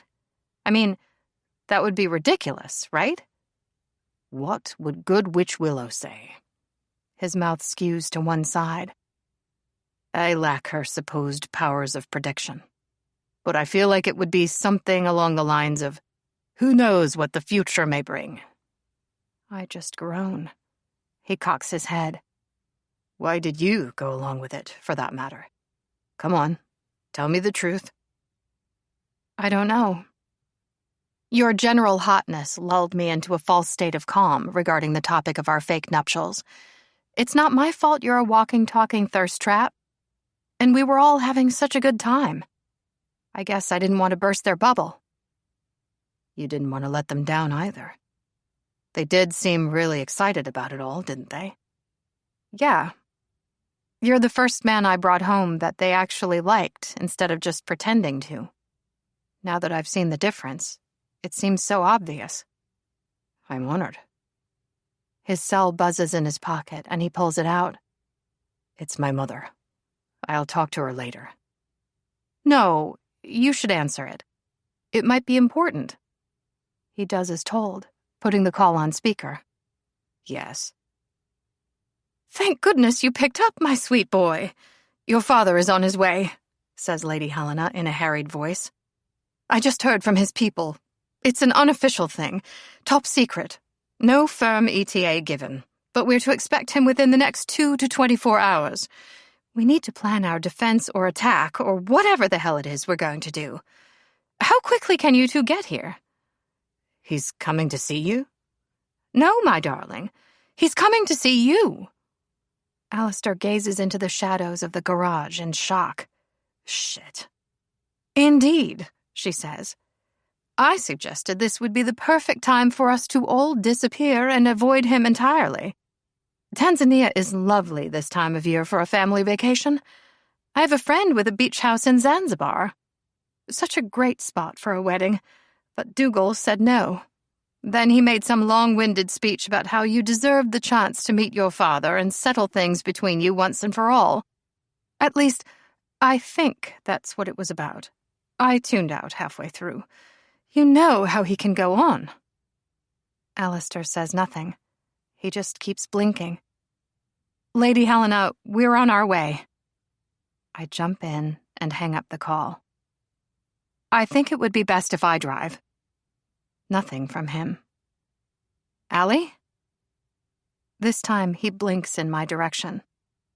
Lila. Sorry, I know. It's okay. I've got you. Get in the car. It's weird to be making the drive up the Pacific Coast Highway again under these conditions. And in a different prestige vehicle. A lot has changed since Monday. Just about everything. Alistair doesn't speak again until we can see the sea. All the charm and clever talking from the last few hours with my folks have disappeared without a trace. He is an entirely different man. The blank face that hides every last one of his feelings reappears for the first time in a while. I met him once, the king. Though to say I met him is misleading. There was no introduction or anything like that. When was that? I was about 6 or 7. He and my mother were arguing in the billiard room. She always hated that room. Said the glass eyes of grandfather's hunting trophies followed her around. He smiles briefly. The king wanted me sent out of the country for schooling, and she refused. Said that I was too little to be sent away, just because he wanted to hide his dirty secret. She told him he could fuck right off. I do like your mother. He grunts. Did he say anything to you? He told me to move, says Alistair, his brogue thickening. I'd been standing in the doorway listening. I was in his way, and he wanted to leave. That's all he said to you? Move? Aye. What an asshole. He just seemed so tall and angry. I didn't even know who he was until the housekeeper curtsied and a groundskeeper called him Your Highness. He sighs. I'll never forget the look on Helena's face when she saw me there. She hadn't meant for me to hear her call me that. His dirty secret. For years, She'd been telling me I didn't have a father, and I didn't need one, that we were better off on our own. She felt so bad about it, she drove us to an ice cream parlor 2 towns over and let me order whatever I wanted. Did you make yourself sick? You bet I did, he says. Then she told me the same thing she always did, that we don't need him, but also that he didn't deserve us. I believed her that time. I steer the Cadillac through the nighttime traffic. It's a heck of a vehicle, huge and stately. Out of nowhere, he says, I'll tell your parents the engagement isn't real. Say that I just got carried away or something. Decided you don't want to marry me after all? I ask, glancing at him. That's disappointing. I've been mentally shopping for my wedding dress for the past hour. He gives me a long look, but says nothing. Then he fiddles with the radio until he finds some music. Then we sit in silence. The tall gates swing open as we approach the beach shack. The palms and olive trees are lit to perfection from below, and a cool, salty wind is blowing. The sprawling mid-century mansion is as impressive as last time. There are a lot of differences between Alistair and me, with our families and lifestyles and finances. But I'm not sure much of it matters. Maybe it's like Mom said. Either you care enough to be there and do the hard work or not. Lady Helena and Dougal stand waiting by the door. Her tousled hair is piled atop her head as always, and she's wearing an ornate, floaty cream silk evening dress with diamonds around her neck and a pair of flip-flops on her feet. Because of course she is. "Hello, darlings." Alistair nods. "We've received an update. There was some sort of hold-up, and he'll now be here in time for breakfast. I believe the menu will consist of lumpy porridge, tepid weak tea that's been strained through an unwashed sock, and cold burnt toast with no butter. What do you think?" "You're in a right state all wound up, aren't you, lad?" asks Dougal, placing a hand on Alistair's shoulder. "Come on, let's get you sorted and give you a chance to clear your head." The 2 men head off to one of the 2 smaller buildings at the back of the property. Lady Helena frowns. "I wanted to talk to my son. Am I allowed to come?" Dougal looks back and says "no" over his shoulder. "How rude!" Her ladyship turns to me with an unperturbed grin. "What will you have, Lila? Gin and tonic? Brandy? A glass of red, perhaps? Do you have any coffee?" She clicks her tongue. "You Americans, honestly." Tea is also fine. "I should hope so," she says. "There's plenty of crab wontons and lobster left over from the dinner delivery if you're hungry. A lovely wedge salad, too, with blue cheese and bacon and walnuts. That is one thing this country actually does well. Though the first time I was served half a head of lettuce, I wondered what the hell was going on." There's only one thing we do well? There might be more. I just haven't found them. But you never know. I snort. She smiles. Then her expression turns serious. "How is he taking the news of his father's visit?" I don't know what to say, or if I should say anything. Their mother-son relationship is complicated enough without me getting involved. "Never mind. Dougal knows how to handle him," she says, staring at the stone path leading through the gardens. "When I found out I was with child, it was Dougal who saw me through the pregnancy. He even held my hand and let me yell at him while I was giving birth. And some of the things I called him, oof! A lesser man would have been brought to his knees. It would have been funny had I not been quite so preoccupied with pushing out a baby. He had such a large head, but I digress. When the press descended on us, it was Dougal who helped us move and settle here. I never would have thought he'd leave Scotland, but he's never left my side. Apart from that time I stayed at a nudist beach resort in the Caribbean. Such a shame. Between you and me, I wouldn't mind a look at what he's been hiding under that kilt all these years. You can usually tell, can't you? Some men just have a strut about them, a certain way of walking, I believe they call it big dick energy these days." Her smile is knowing. Mine is the opposite. I don't know what to say. Probably for the best. She smiles some more. "Come along. I have a bottle of a century-old port my father was hoarding. This feels like just the occasion to finally open it." I thought we were having tea. You are endlessly amusing, Lila. Just a constant delight to have around. Oh, good, I say, following Lady Helena into the house. I hang out with her ladyship for an hour or so. Then I go looking for Alistair.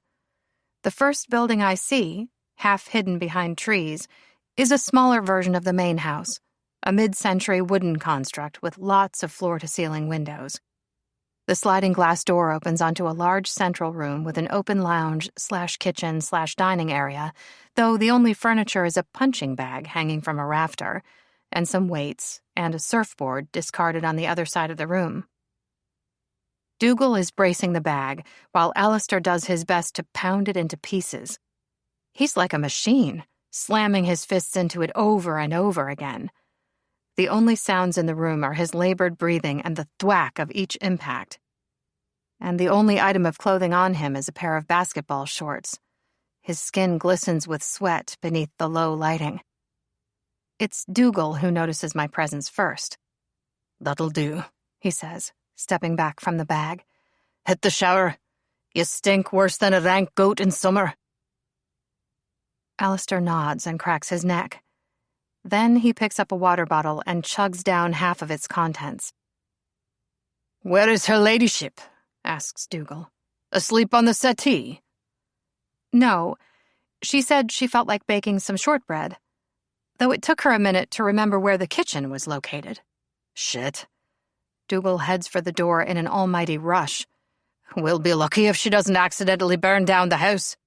Good night." "How are you?" I ask Alistair. Alistair unwinds the tape or whatever it is from his hands. "As rank as a goat, apparently." I've never actually sniffed a goat, so I can't compare.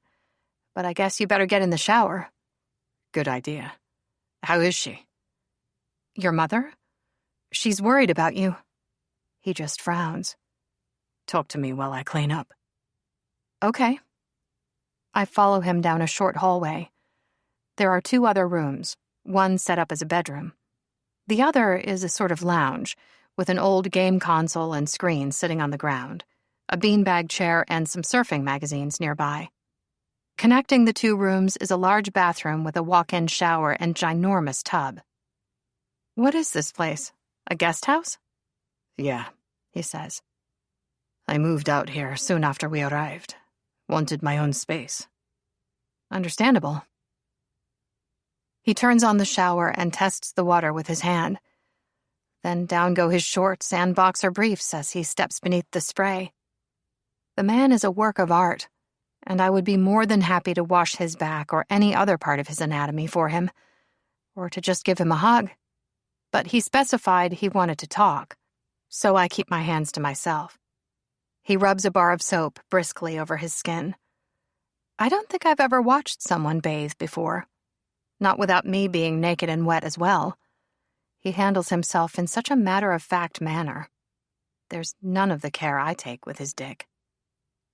It's a privilege to be given access to these private moments, to be permitted to be a part of his everyday life when he guards his privacy so carefully, one I don't take for granted. "Dougal lives in the other cottage," he continues. "It's not like I was all alone out here." "How did your mom take it?" "She hated it. We fought about it constantly at first." He washes his hair, then stands beneath the shower head, letting the spray pound his back. "But she's not the sort to try and force you to do something. That's how I wound up living on only fish and chips for a week when I was a wee lad. Then my gran visited and insisted I eat some fruit and vegetables.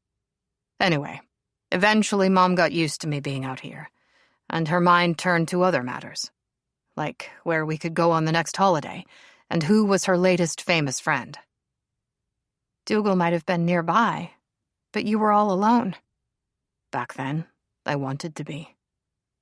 His blue eyes watch me thoughtfully. But I'm not alone anymore. You're here. My smile is weak. It's been a long day. And then there's the clock ticking down to tomorrow that I am trying so damn hard not to think about. We should get some sleep. Who knows what time the royal cavalcade will appear? Have you decided what you're going to say? That'll depend on why he's here. I'd rather not get ahead of myself and start guessing. He turns off the water, and the sudden silence fills the humid air. Tell me, Lila, what are you going to do when you find yourself still alive on Monday? I honestly don't know. Because you will be. With the same brisk motions, he dries himself off with a plush white towel. I've been meaning to ask. That wallpaper on your phone. It's the bibliothèque in Paris, isn't it? I nod. I change it every month or so to a different library I'd like to visit. Another wish list item. You could say that, I agree. Cold in France this time of year. You'll need a good coat, gloves, and scarf. Some decent boots, too. Is that your way of suggesting we take a trip? Is that your way of saying yes? He wraps the towel around his hips and stares down at me. It's an effort to keep my arms by my sides. My hands get grabby around him. What can I say? He gets to me. But the man needs his sleep, what with his father turning up tomorrow morning. What are you thinking? He asks, stepping closer. That we should get some sleep. We should go to bed. You're right about that. The bedroom has a large, king-size bed made up in navy linens, and the wardrobe door is half open, showing various items of clothing, teas, and jeans he left behind way back when. But there's no sign of dust or the scent of stale air in here. Everything is pristine, as if he only left yesterday. Your mother keeps this room ready for you? I ask. Evidence of a younger version of Alistair is hidden here and there. A skateboard lying forgotten at the bottom of the wardrobe, and a Foo Fighters poster on the back of the bedroom door. Yeah, just in case. He gazes at my face. You look like you want to say something. I don't know the full story of what happened between you two. Therefore, I am keeping my mouth shut. That's a pity. You have such a lovely mouth. Why, I like your mouth almost as much as I admire your... I slap a hand over his lips to smother what he might have said. What he definitely said. With a laugh, I ask, that's not very princely language, is it? As I told you at the start, I'm not really a prince. And thank goodness for that. I never wanted my life mapped out for me. For the whole world to feel they have a right to know everything about me. As if being born to that family means I have no choice. My privacy is sold to the highest bidder, as is. And now yours is too, he says, cupping my face. Not that it wouldn't be fun to call you princess, and fuck you wearing only a tiara. I think you'd look very fetching in a tiara. I meant you, smartass. And he backs up the statement with a sharp slap to my butt cheek. Ouch! Give me your mouth. Say please. With a feral grin, he presses his lips hard against mine. Each time we kiss, there's this flood of happy hormones. He has fast become my addiction. His hands on my body and the way he doesn't hold back. I know how much he wants me. It's impossible to ignore in the way his tongue sweeps into my mouth and the taste of him hits me. Then he gentles the kiss to something sweet and sincere. Did you really want to just go to sleep? He asks in a harsh whisper. Because it's okay, if that's what you want. In response, I push the towel off his hips and toe off my fancy new red flats. He shows how helpful he can be by lifting the hem of my top and carefully taking it off me. We both fumble for the button and zipper of my jeans until he's sidetracked by my boobs. This is new, he says, inspecting the lace of my bra as he fills his hands with my breasts. I approve, Lennon. The lingerie alone cost you a small fortune. I should hope you like it.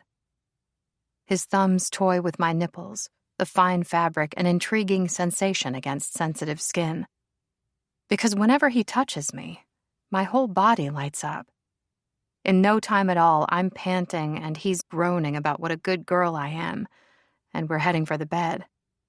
Removing my underwear while stroking his thick cock along the way is a challenge, but I am 100% here for it. He smells like soap and shampoo and himself. A scent I cannot define, but could find in the dark if necessary. Maybe it's the looming threat of my doomsday tomorrow. I don't know. But we're frenzied. Both of us feel the urgency, his hands grasping and groping, my teeth nipping at the cushion of his bottom lip. We seem to want to mark our territory tonight, to be more than a little possessive. I am not usually rough like this, as much as I want to touch him with all the tenderness in the world, to treasure him. This moment calls for more. He allows me to push him back onto the mattress, and his strong hands are there, urging me to straddle him, to hold the blunt head of his cock in position and sink down and take all of him in one brutal move. Oh my God. Forget about tomorrow. I am dead and gone tonight. How his wide cock stretches me. It is sweet and sharp and so damn necessary. With this much emotion involved, with the way he gets me, sex with this man is on another level. I did not have a damn clue what I was missing up until now. There's every chance I could forego my next breath, but not him, and not this, not ever. He hisses and bares his teeth. The feel of you. Fuck. I just nod. With my synapses firing the way they are, words are way out of reach. His fingers dig into my hips, holding me down on his hard length. But suddenly his gaze clears and his face blanks and, oh shit. I know exactly what he's thinking. We forgot to use any protection. Yeah. Okay, wait, he says, still holding me in place. A bead of sweat slips down the side of his face. Fuck. It's hard to think, what with being inside you bear. But I get tested regularly. Haven't had unprotected sex in the meantime. How about you? Think, Lila. Have you been tested? I squeeze my eyelids shut. Yes to testing. No to unprotected sex. I'm also on birth control. Okay. What do you want to do? I lick my lips and try not to rock. Holding still has never been this hard. You feel so good. This is a hell of a time to be having this conversation. Do we stop and suit up, or stay as we are? What do you want? You're fine with Bear? Yes, he says with no hesitation. It's your choice. With my palms flat against his chest for purchase, I finally give in and gyrate my hips. His eyes roll back in his head. It's gratifying to see. His grip on my thighs tightens, and then he moves his hands higher, all the better to lift me and slam me back down. And I am more than happy to go along with it. Heck, I'm happy to ride him all on my own. Having him between my thighs is always a guaranteed good time, and feeling how hot he is, the ridges in his cock, the way he grunts like a caveman as he urges me on, faster, harder. The thick length of him rubs me just the right way. Every nerve ending in me is paying attention to what we're doing. It's an elemental combination of heat and electricity. A thrilling, magical thing. That's how it feels to have him inside me and beneath me and grabbing hold of me. Fuck. This is going to be fast. Eyes here, Lila, he says, and grabs hold of my throat. His hand is like a brand against my skin, and he looks at me like he never wants to let go. I know exactly how he feels. Sheer sensation spreads out from my sex and takes me over. From my flesh and skin right down to my bones. I'd like this to last longer, but my orgasm races through me like there's no time to lose. Like every second matters. My whole body spasms. All those inner muscles tighten on him, milking him dry. Watching him coming would have been nice, but I am lost to the stars and some deep inner or outer space. I don't know. Orgasms don't usually send me interstellar. It's like my world got spun around and around, leaving me with no idea of up or down. All I can do is cling to him, to hold on tight, and he does the same. His hand soothes up and down my back for I don't know how long. I stay collapsed on his chest where I landed. It's all his fault anyway. I don't know how to think or feel or anything. How dare sex with him be this good? About the soulmates idea, he says eventually. Allie, I mumble. Don't even go there. I'm just saying. It's an interesting thought. It would certainly explain how we got so entangled so quickly. We're entangled? Amongst other things. He wraps a strand of my hair carefully around his finger. If it wasn't tied to the bollocks prediction about you dying tomorrow, which is still absolutely not fucking happening, thank you very much, it might be worth looking into. That's a big change of attitude coming from you. He just grunts. Is that your way of saying you like me? I joke. You could take it that way, Lonnan. Though I would have thought telling your parents we were engaged would have given that away. Guess I'm slow sometimes. Great sex will do that to you. He presses a kiss to my head. Go to sleep, Lila. You're safe with me. You know that, don't you? I know that. I climb off him and collapse onto the bed at his side. Do you think they leaked the engagement story to the press to try and scare me off? Then when that didn't immediately work, your father decided to visit? I honestly have no idea, he says. But whatever happens tomorrow, we'll deal with it. Together. 21. Sunday. Lonnan, a voice whispers in my ear. Wake up. My eyes open to find Alistair staring down at me. What a wonderful sight to see first thing in the morning. He carefully brushes my hair out of my face with a distracted smile. No idea how long he's been up for, but he's already dressed. The warm scent of his cologne and rumpled sheets beneath me make for a great morning. At least, they would under normal circumstances. But today is not normal in the least. The red in his eyes from lack of sleep attests to that. Like it or not, and I definitely do not, this could very well be my last day on Earth. Fuck. I don't even know what to think about that. It's an existential type of terror. From the time we're old enough to understand death and dying, the idea of our life being over follows us around. It's an ominous shadow with as big or as little a role to play as we allow. And right now, for me, it is a big enough stain to block out the sun. Hey, I say with my best fake smile. Is your father here? About to arrive. Okay.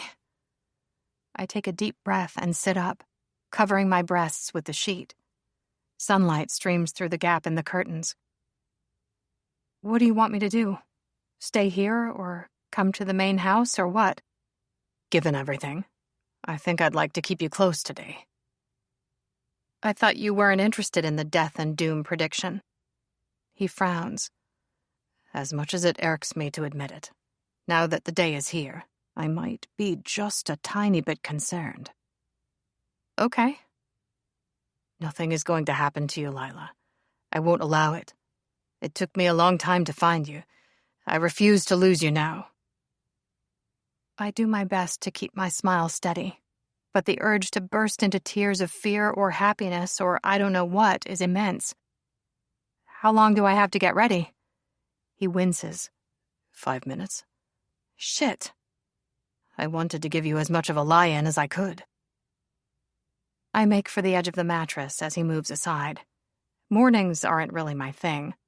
But never mind. No time to wallow in bed and ponder the meaning of life and death. And honestly, I've had a week to do that. and it hasn't helped. Hurry, but be careful, he says. Those tiles in the bathroom can be a little slippery when wet. We don't want you falling. I'm fine. And go easy with your hairbrush and toothbrush and so on. I'm not going to choke on my own toothbrush, Ellie. Calm down, please. Maybe I should come with you. Which is about when I close the bathroom door to get a moment's peace to pull myself together. I hand-washed my underwear with soap last night and left it hanging over a towel rack. Yesterday's top and jeans are okay for another round. I tie back my hair in a ponytail and brush my teeth. Meeting royalty should be a bigger deal, necessitating a trip to the salon and actual fresh and pressed clothing.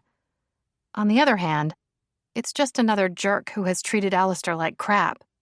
Lip gloss and mascara will do. Ready? He asks with his blank face back on and his hand held out to me. His fingers close around mine and hold on tight. Let's get this over and done with so I can get you some breakfast. That sounds like a great plan. I really need coffee. So, he says, last night when I couldn't sleep, I did some thinking. Whether I believe in the validity of predictions or not, the others have come true.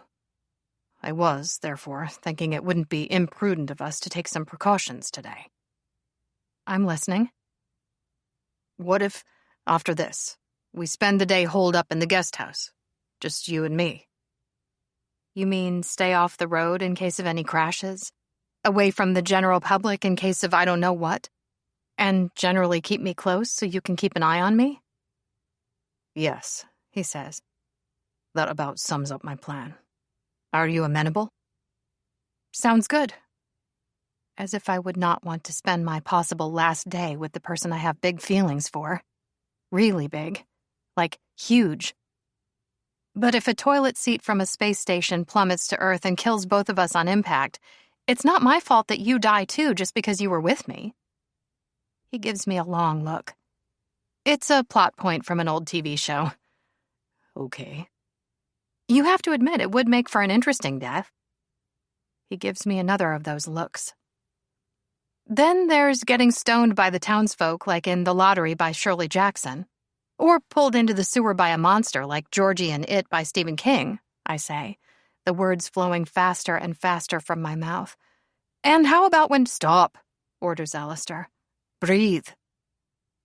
I do as I'm told and suck in a deep breath, letting it out slowly. Sorry, I was getting panicky and babbling, wasn't I? Just a little, which is not a problem. But perhaps you could choose a friendlier topic to discuss. One that won't send us both into a meltdown. Right, yeah. He just waits. I'm good, I say with a grim smile. Nothing dire is going to happen. Everything will be fine. Are you just saying that to pacify me? Both of us, really. I pull myself up tall. Let's do this. The road to the main house is cluttered with shiny vehicles of all shapes and sizes, including a limousine. Traveling incognito, obviously, isn't His Highness's specialty. Makes me wonder if there'll soon be media waiting at the gate. It can't be easy keeping a trip like this secret. Security people in their universal uniform of chinos and polos watch us from behind their sunglasses. Talk about the feeling of having eyes on you. They've taken over the property, apparently. I am happy to be holding Alistair's hand because it's all intimidating as heck. I do not, however, let it show on my face. Not a chance. We don't rush past them toward the house, but we don't dawdle either. It wouldn't do to keep His Highness waiting too long. Silence fills the inside of the house. Lady Helena is perched on the arm of the lounge wearing a hot pink dress with a poofy skirt and spaghetti straps.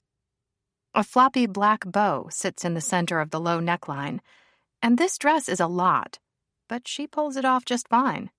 Her makeup is just so, and her heels are sky high. If this is her revenge dress, then I approve. Meanwhile, Dougal stands behind her with his arms crossed over his chest. Such an expression of disapproval on his craggy face, and it is all directed at the man standing opposite. Lady Helena beams as we walk in. "There you are, my darlings." You look amazing, I say. What? This old thing? She gives me a wink. It's just a Christian Lacroix I picked up in the 80s. Thought it was fitting for today. The king's demeanor is highly unimpressed. Regardless of having just stepped off a plane, his shirt and slacks appear freshly pressed, as if a wrinkle would dare mar such a personage. Not fucking likely.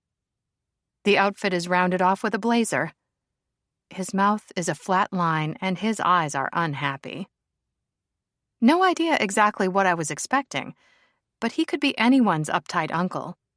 Sort of stuffy and vaguely commanding, but also ordinary in a way.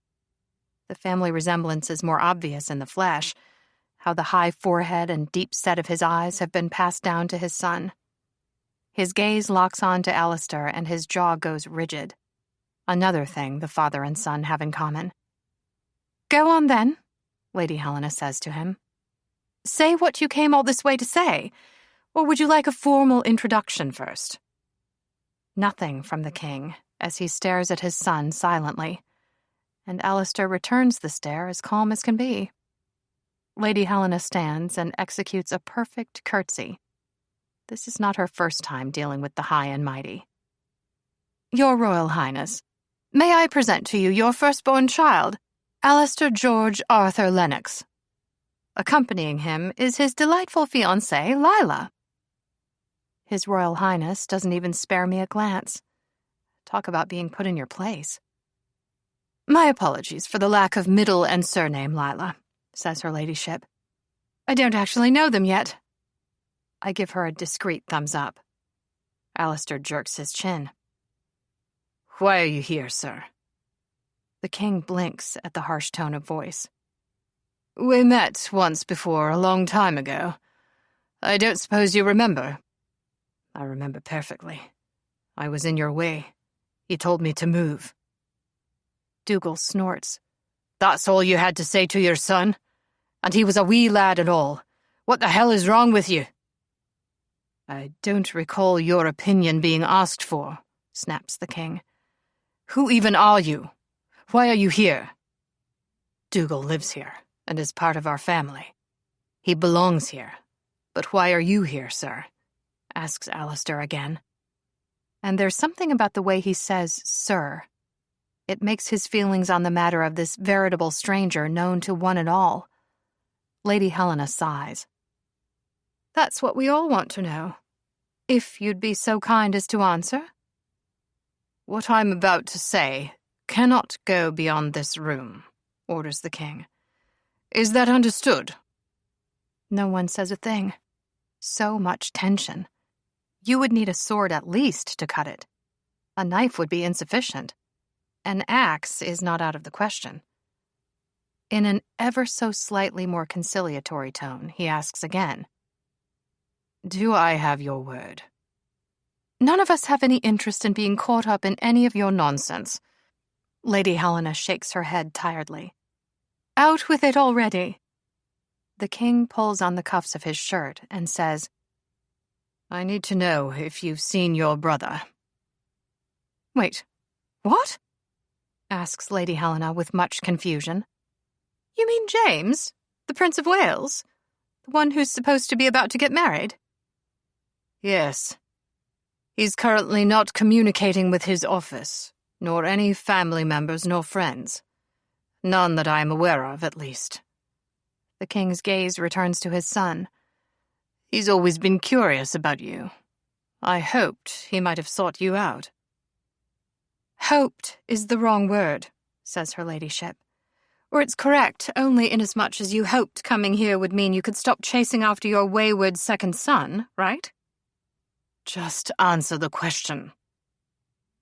That's why you leaked news about Alistair and Lila's engagement. You're desperately trying to divert attention that your heir has disappeared. What a disaster! You could enjoy this a little less, snaps the king. A bitter smile curves Helena's lips. The way you lot throw people under the bus whenever it's convenient. Just like when your sister announced my young son's presence to the world. All because she was jealous of the attention your pretty bride was receiving and wanted to tarnish your image. though she told me recently that she was under the influence at the time. Said she was quite sorry about all the trouble it caused us, which goes to show people can change, sort of. Alistair's eyebrows rise halfway up his forehead. Alexandra did that. She told the media. Yes, my darling. I always suspected, of course, but never knew for sure. Not until her visit the other day. You don't think I was pouring magnums of champagne down her neck for the fun of it? The king grinds his teeth. I do not have time to revisit ancient history. But I thought it was you, says Alistair with emotion. Me? Lady Helena's eyes go wide. No, my sweetheart. Having the world find out about you upended our rather nice, quiet little country life. It was a simple sort of existence, but I quite enjoyed those years. You were still living in a castle, says Dougal. Not that simple. Oh, hush, old man. Helena turns back to her son. Is that what you've been upset about all this time? Yes, says Alistair. Huh. How about that? I thought you were just going through a stage. For 30 years, asks Dougal. Her ladyship shrugs. Relationships between mothers and sons can be tense for all sorts of reasons. Candy, my psychic when we first moved here, told me that. Said to just give you space and the situation would resolve itself eventually. And here we are. She was right. Don't look at me, lad, says Dougal. I've been telling her to sit down with you and sort it out forever. That's true. He has. If you don't mind, says the king in his outside voice, has anyone seen my son? Your other son, you mean? Asks her ladyship. Your second-born? Helena, now is not the time. Do not raise your voice at her, says Alistair in warning. No one's seen him. Was there anything else you wanted? Or will you be on your way? The king's mouth opens, but nothing comes out. He must have thought better about whatever he was going to say, which goes to show he's not a complete idiot. Foolish of me to think you'd have anything of value to say to me, continues Alistair. But you're only here because of your real son, the one whose birth meets your archaic bullshit standards. That isn't true. His Highness's gaze warms the smallest amount. I was hoping we could have a word in private. About your generous offer to be seen in public with me? Amongst other things. I'd like to say something first, says Lady Helena, waving a hand in the air. Now seems like as good a time as ever. If I could have everyone's attention, please. His Highness sucks on his teeth with pure irritation. What is it? You and I have been each other's bad habit for many years. I think it's time for that to stop. Her smile gentles. I'm going to be blocking your number, all your numbers, and all the numbers of all the lackeys who work for you. I would ask that you respect my decision and not attempt to contact me.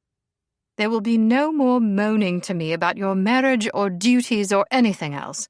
And no more funny stuff over the phone either. We're finished. For good this time. The king pauses. You can't mean that, Hel. But I do, she says calmly. I don't blame you for not believing me. There have been so many occasions when I should have ended things once and for all. But the reality is, you chose not to choose me a long time ago. Then you kept on choosing to turn your back on me and our child, so long as our existence didn't suit you. I don't know why I kept forgiving you. Well, I do.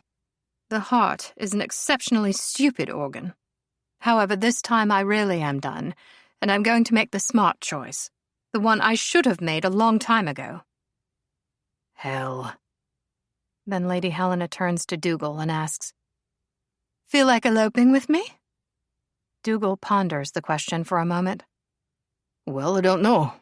Where were you thinking? Venice, or maybe Lake Como? I feel like pasta and red wine for some reason. We could have gelato instead of wedding cake. Doesn't that sound like fun? Dougal scrunches up his nose. Not Europe at this time of year. The damp will play havoc with my knees. Fine, says Lady Helena under much duress. How about, I don't know, Cairns? Australia? Aye, that'll do. Alistair's mouth just hangs open. So does the king's. Just to be certain we're both on the same page, says her ladyship. We are getting married, old man. That's right. Dougal nods. Thought you'd never come to your senses and ask. I'm a slow learner, what can I say? Lady Helena shrugs. How about a glass of champagne for everyone to celebrate? At this hour of the morning? Mimosas, then, she says decidedly. Don't bother buying me a ring. I have more than enough of them already.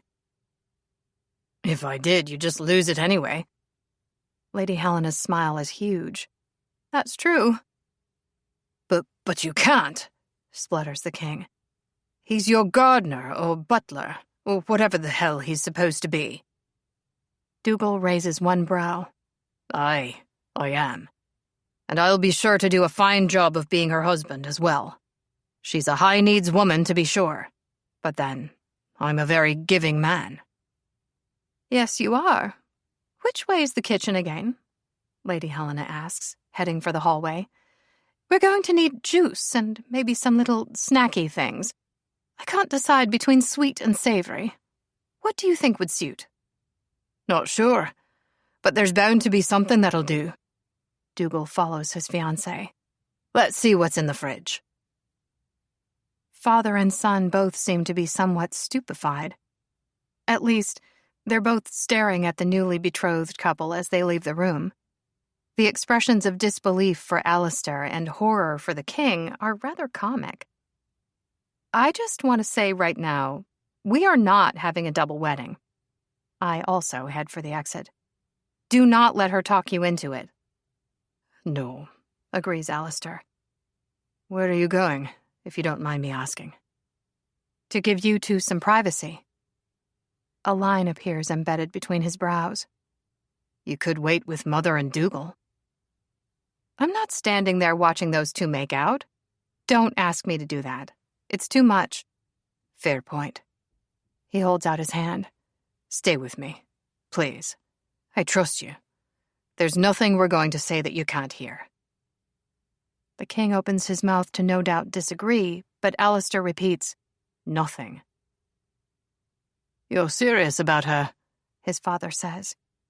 Though it's strange to think of him that way. He's been a grim face in magazines and online gossip sites my whole life. You know, you've been this distant, disapproving figure since I was born. That's the only contribution you've made to my life. So you'll understand when I say your opinion regarding my fiancé is not required. I hold Alistair's hand and keep my mouth shut. For now, at least. The king tugs on his cuffs and stands up straight. I understand my sister shared the details regarding the opportunity for you to attend some smaller official events this spring, to be introduced to the public, and to meet more of the family in a somewhat formal setting. It would be a chance for you to be recognized to a certain degree. Listen to you, drawls Alistair. I'm being as forthright as I can be, which is not much. The optics aren't great, are they? He asks. Your heir doing a runner and all. Those rumors about your own marriage falling apart. The king's lips are a fine line. That's none of your concern. Of course not. Because we're not really family. Family are the people who care for you, and that has never been you. It would be foolish of you to be pining for some emotional outpouring from me.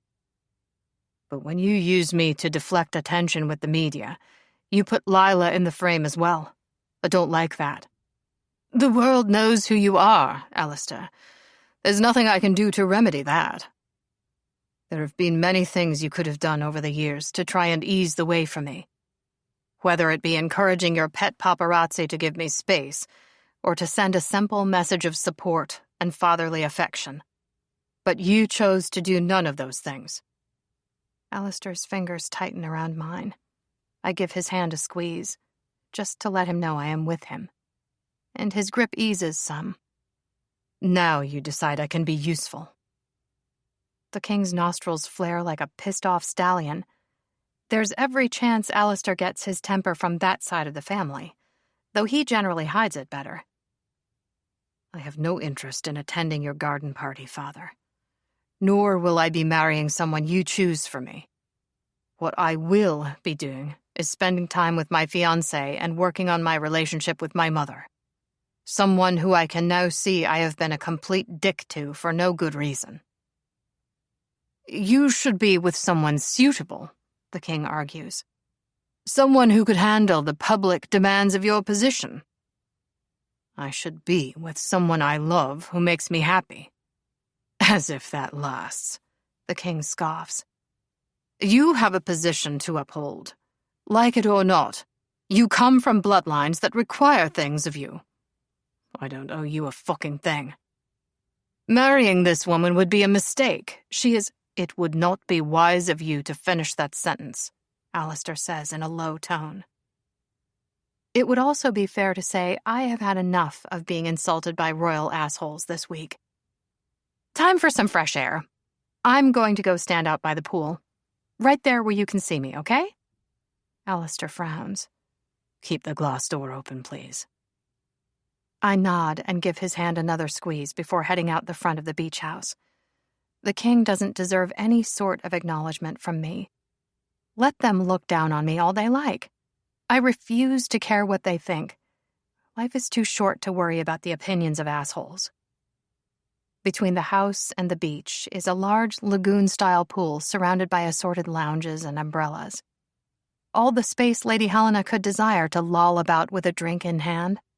Lots of decorative rocks and seaside daisies, with a neat row of hedges to maintain a boundary between her and the outside world, to try to protect her privacy without blocking too much of the view. It's warm today in the sun. I take off my shoes and wander onto the first step to get my toes wet. The pool is, of course, kept at a civilized temperature.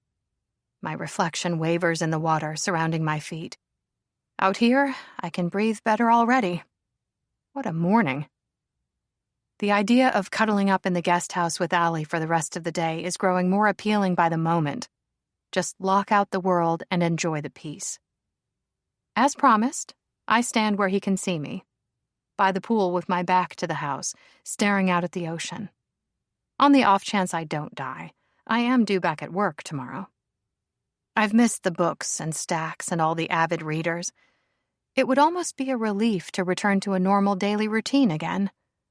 Nothing has been ordinary since I crossed paths with Good Witch Willow, though the lotto money gives me the luxury of choice. To think of all those libraries out there I've always wanted to see, like the Strahov Library in Prague and the Starfield Library in Seoul. Allie mentioned something about wanting to travel. We could go together. A flock of seagulls takes flight from down on the sand, and I turn my head to track them. One bird swoops in the general direction of the house before returning to the rest. Imagine owning a house with such a view. Lady Helena was right. It would be a nice place for a wedding. The way my heart squeezes tight in excitement at the thought. It makes a nice change from the ongoing angst. The man is going to give me arrhythmia. Perhaps that's how I die, due to excessive swooning over a certain Scot. Not a bad way to go. To do such a death justice, I would really need a velvet chaise lounge to genteelly collapse upon while wearing some billowy white gown, and then expire with much gothic romance drama. Which is the absolute nonsense I am thinking when the seagull circles back and does another dive. And this time, it's aimed straight at my head. It all happens so fast. I wave my arms in the air to ward off the bird. It screeches and flaps its wings, coming at me yet again. You would think I was Tippi Hedren or a French fry or something. All of this fucks my balance, and my feet slip on the pool's smooth ceramic tiles. I am falling before I even know what's going on. The stone edge of the pool rises to meet my face, and everything goes black. When I come to, My throat is burning and my chest feels much the same. The world above me is a shapeless blaze of light that I don't understand. Hands roll me onto my side, and pool water gushes out of my mouth and nose. A Niagara Falls amount of the stuff. I do my best to choke down some air. It's like oxygen has become a solid and my lungs have forgotten how to operate. The way they seize and stop and start. Oh my fucking God, there isn't an inch of me that isn't waterlogged and aching. But it's my face that pounds in time with the beat of my heart. That's it. Alistair rubs my back with much vigor. Get it out. An ambulance is on its way, says Dougal somewhere close by. She's conscious. She's okay, answers Lady Helena. Thank goodness. My vision swims and, oh shit. There is every chance I am about to black out. But I roll onto my back and those same strong hands are there to help me and hold me steady. I try to swallow and even that hurts. Take it easy, Lannan. Nice and slow. The world stops wavering and rights itself at last. The shapes of people nearby and the world around us solidify into reality. I am lying by the pool with my head on Alistair's lap. He stares down at me with stark lines of worry embedded in his face. His clothes are dripping wet, the same as mine. You scared the shit out of me, he breathes. What happened? I ask weakly. I was about to ask you the same damn question. 1 minute you were standing there watching the beach. The next you were floating face down in the fucking pool. I've never... Please don't do that again. No. You weren't breathing, he says with all due horror. I reach up to touch my forehead to locate the exact spot of all the pain. But he catches my fingers and says, You've got a bad gash there that's bleeding. Best not to touch it. Take this. The king steps forward and offers a handkerchief. He gives me a curt nod, like, good work for not dying and making things even more awkward or whatever. Alistair holds the neatly folded up cloth to my temple. Lila, did you hear me? You weren't breathing when I pulled you out of that pool. Do you understand? You mean I was dead? I actually died? Ouch. Frowning is a bad idea. He just nods. Huh. 1 moment, says the king, sounding astonished. You almost die, and that's all you've got to say regarding the matter? Huh? It wasn't completely unexpected, Lady Helena sighs. But that's a long story and none of your business. The 2 bodyguards standing beside the king appear just as mystified by this statement as the man himself. Not that anyone is in a mood to explain. Weirding out royalty could be seen as an accomplishment. It wasn't on my original wish list, but I don't hate the addition. I am not officially here, the king announces with his usual stern expression back in place. It's best if I leave before emergency services arrive. Alistair. You should go, answers his son without hesitation. Lady Helena wiggles her fingers at him in farewell. Dougal grunts and gives him a sour look. Without further ado, the king and his retinue leave the scene. It sort of seemed as if he wanted to say more, to have more time with his firstborn child. But then, he's had 40 years to say something. I can't believe it. I'm alive. The sense of relief is staggering. How the predictions have all come true and I am still here. Amazing. Alistair just nods. A seagull dive-bombed me, I add in a harsh whisper. My throat still feels like it has been scraped raw. I do not recommend drowning. Not at all. What did you say? Asks Alistair. A seagull. I fell. Hit my head. A seagull attacked you? His brows rise to all new heights at the news. So, you lost your footing and hit your head falling into the pool? Is that what you mean? I nod and wince. Neither talking nor moving are great. Willow was right. Yeah, guess she was. You weren't breathing. Didn't have a pulse. You actually died. He carefully dabs my forehead with the handkerchief. No more of this shit, Lennon. I love you. And thinking you were gone took about a decade off my life. What did you say? You heard me.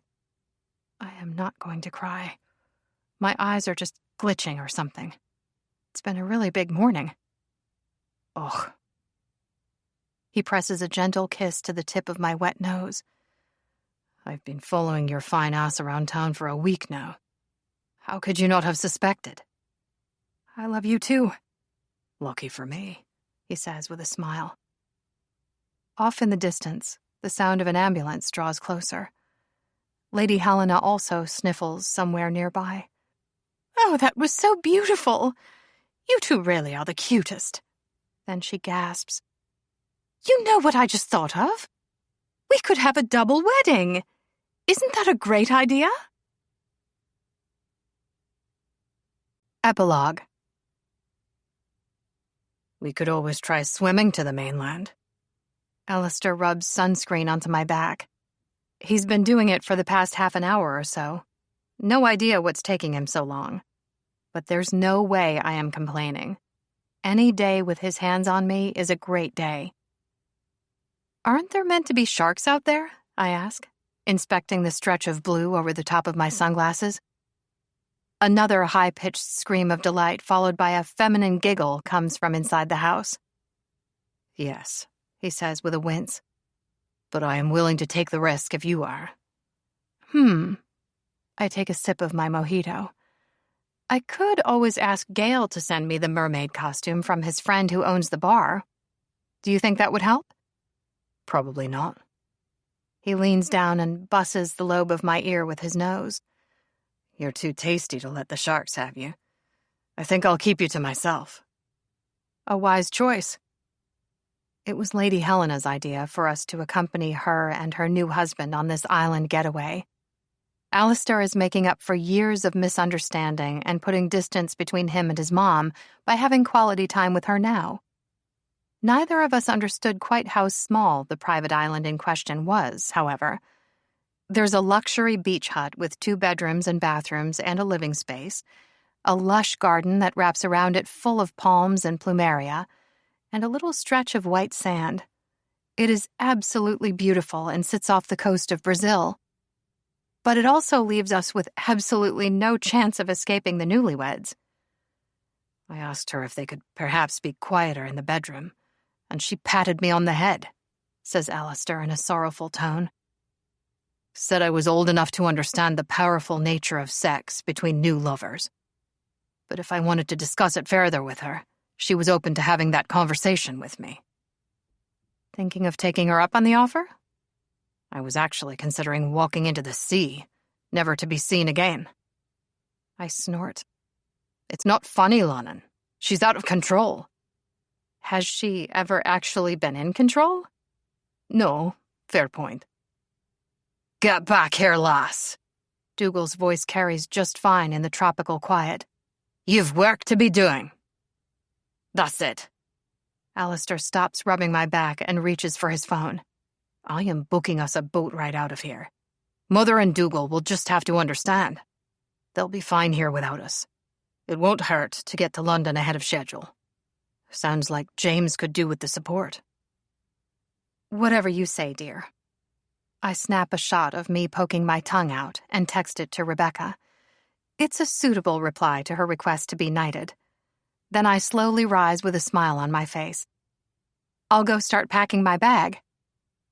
Why not smile? Life is great. As much as I love being a librarian, there's nothing like a close call with death to make you prioritize. Work can wait, for now. There's so much to see and experience. The mystery of the missing Prince of Wales has also been solved. He and Alistair had been quietly texting for years, working on their brotherly bond. James was hiding out at a boutique hotel in Romania with a certain supermodel. Apparently, his upcoming nuptials are more in the way of a business arrangement between him and an acquaintance. Someone the king was willing to approve. Only they can decide if they're happy to live that way. The king has made an effort to reach out again to Alistair, to invite him to his brother's wedding with no strings attached this time. I don't know if they'll ever have a real, functioning relationship, but we're going to London to visit with that side of his family. It's a good start. As for what comes next, we have decided to wander the world for a while, to visit all the libraries I have only read about and bask in their bookish glory, and to hit all the great surf beaches he's been wanting to try. It's item number 1 on our combined wish list. We'll return to Los Angeles and real life and routine eventually. My family and friends are there, and so are his. Our work is there. It's our home. Whatever we do, we're going to make the most out of the time we have together, whether that be 1 day or 50 years.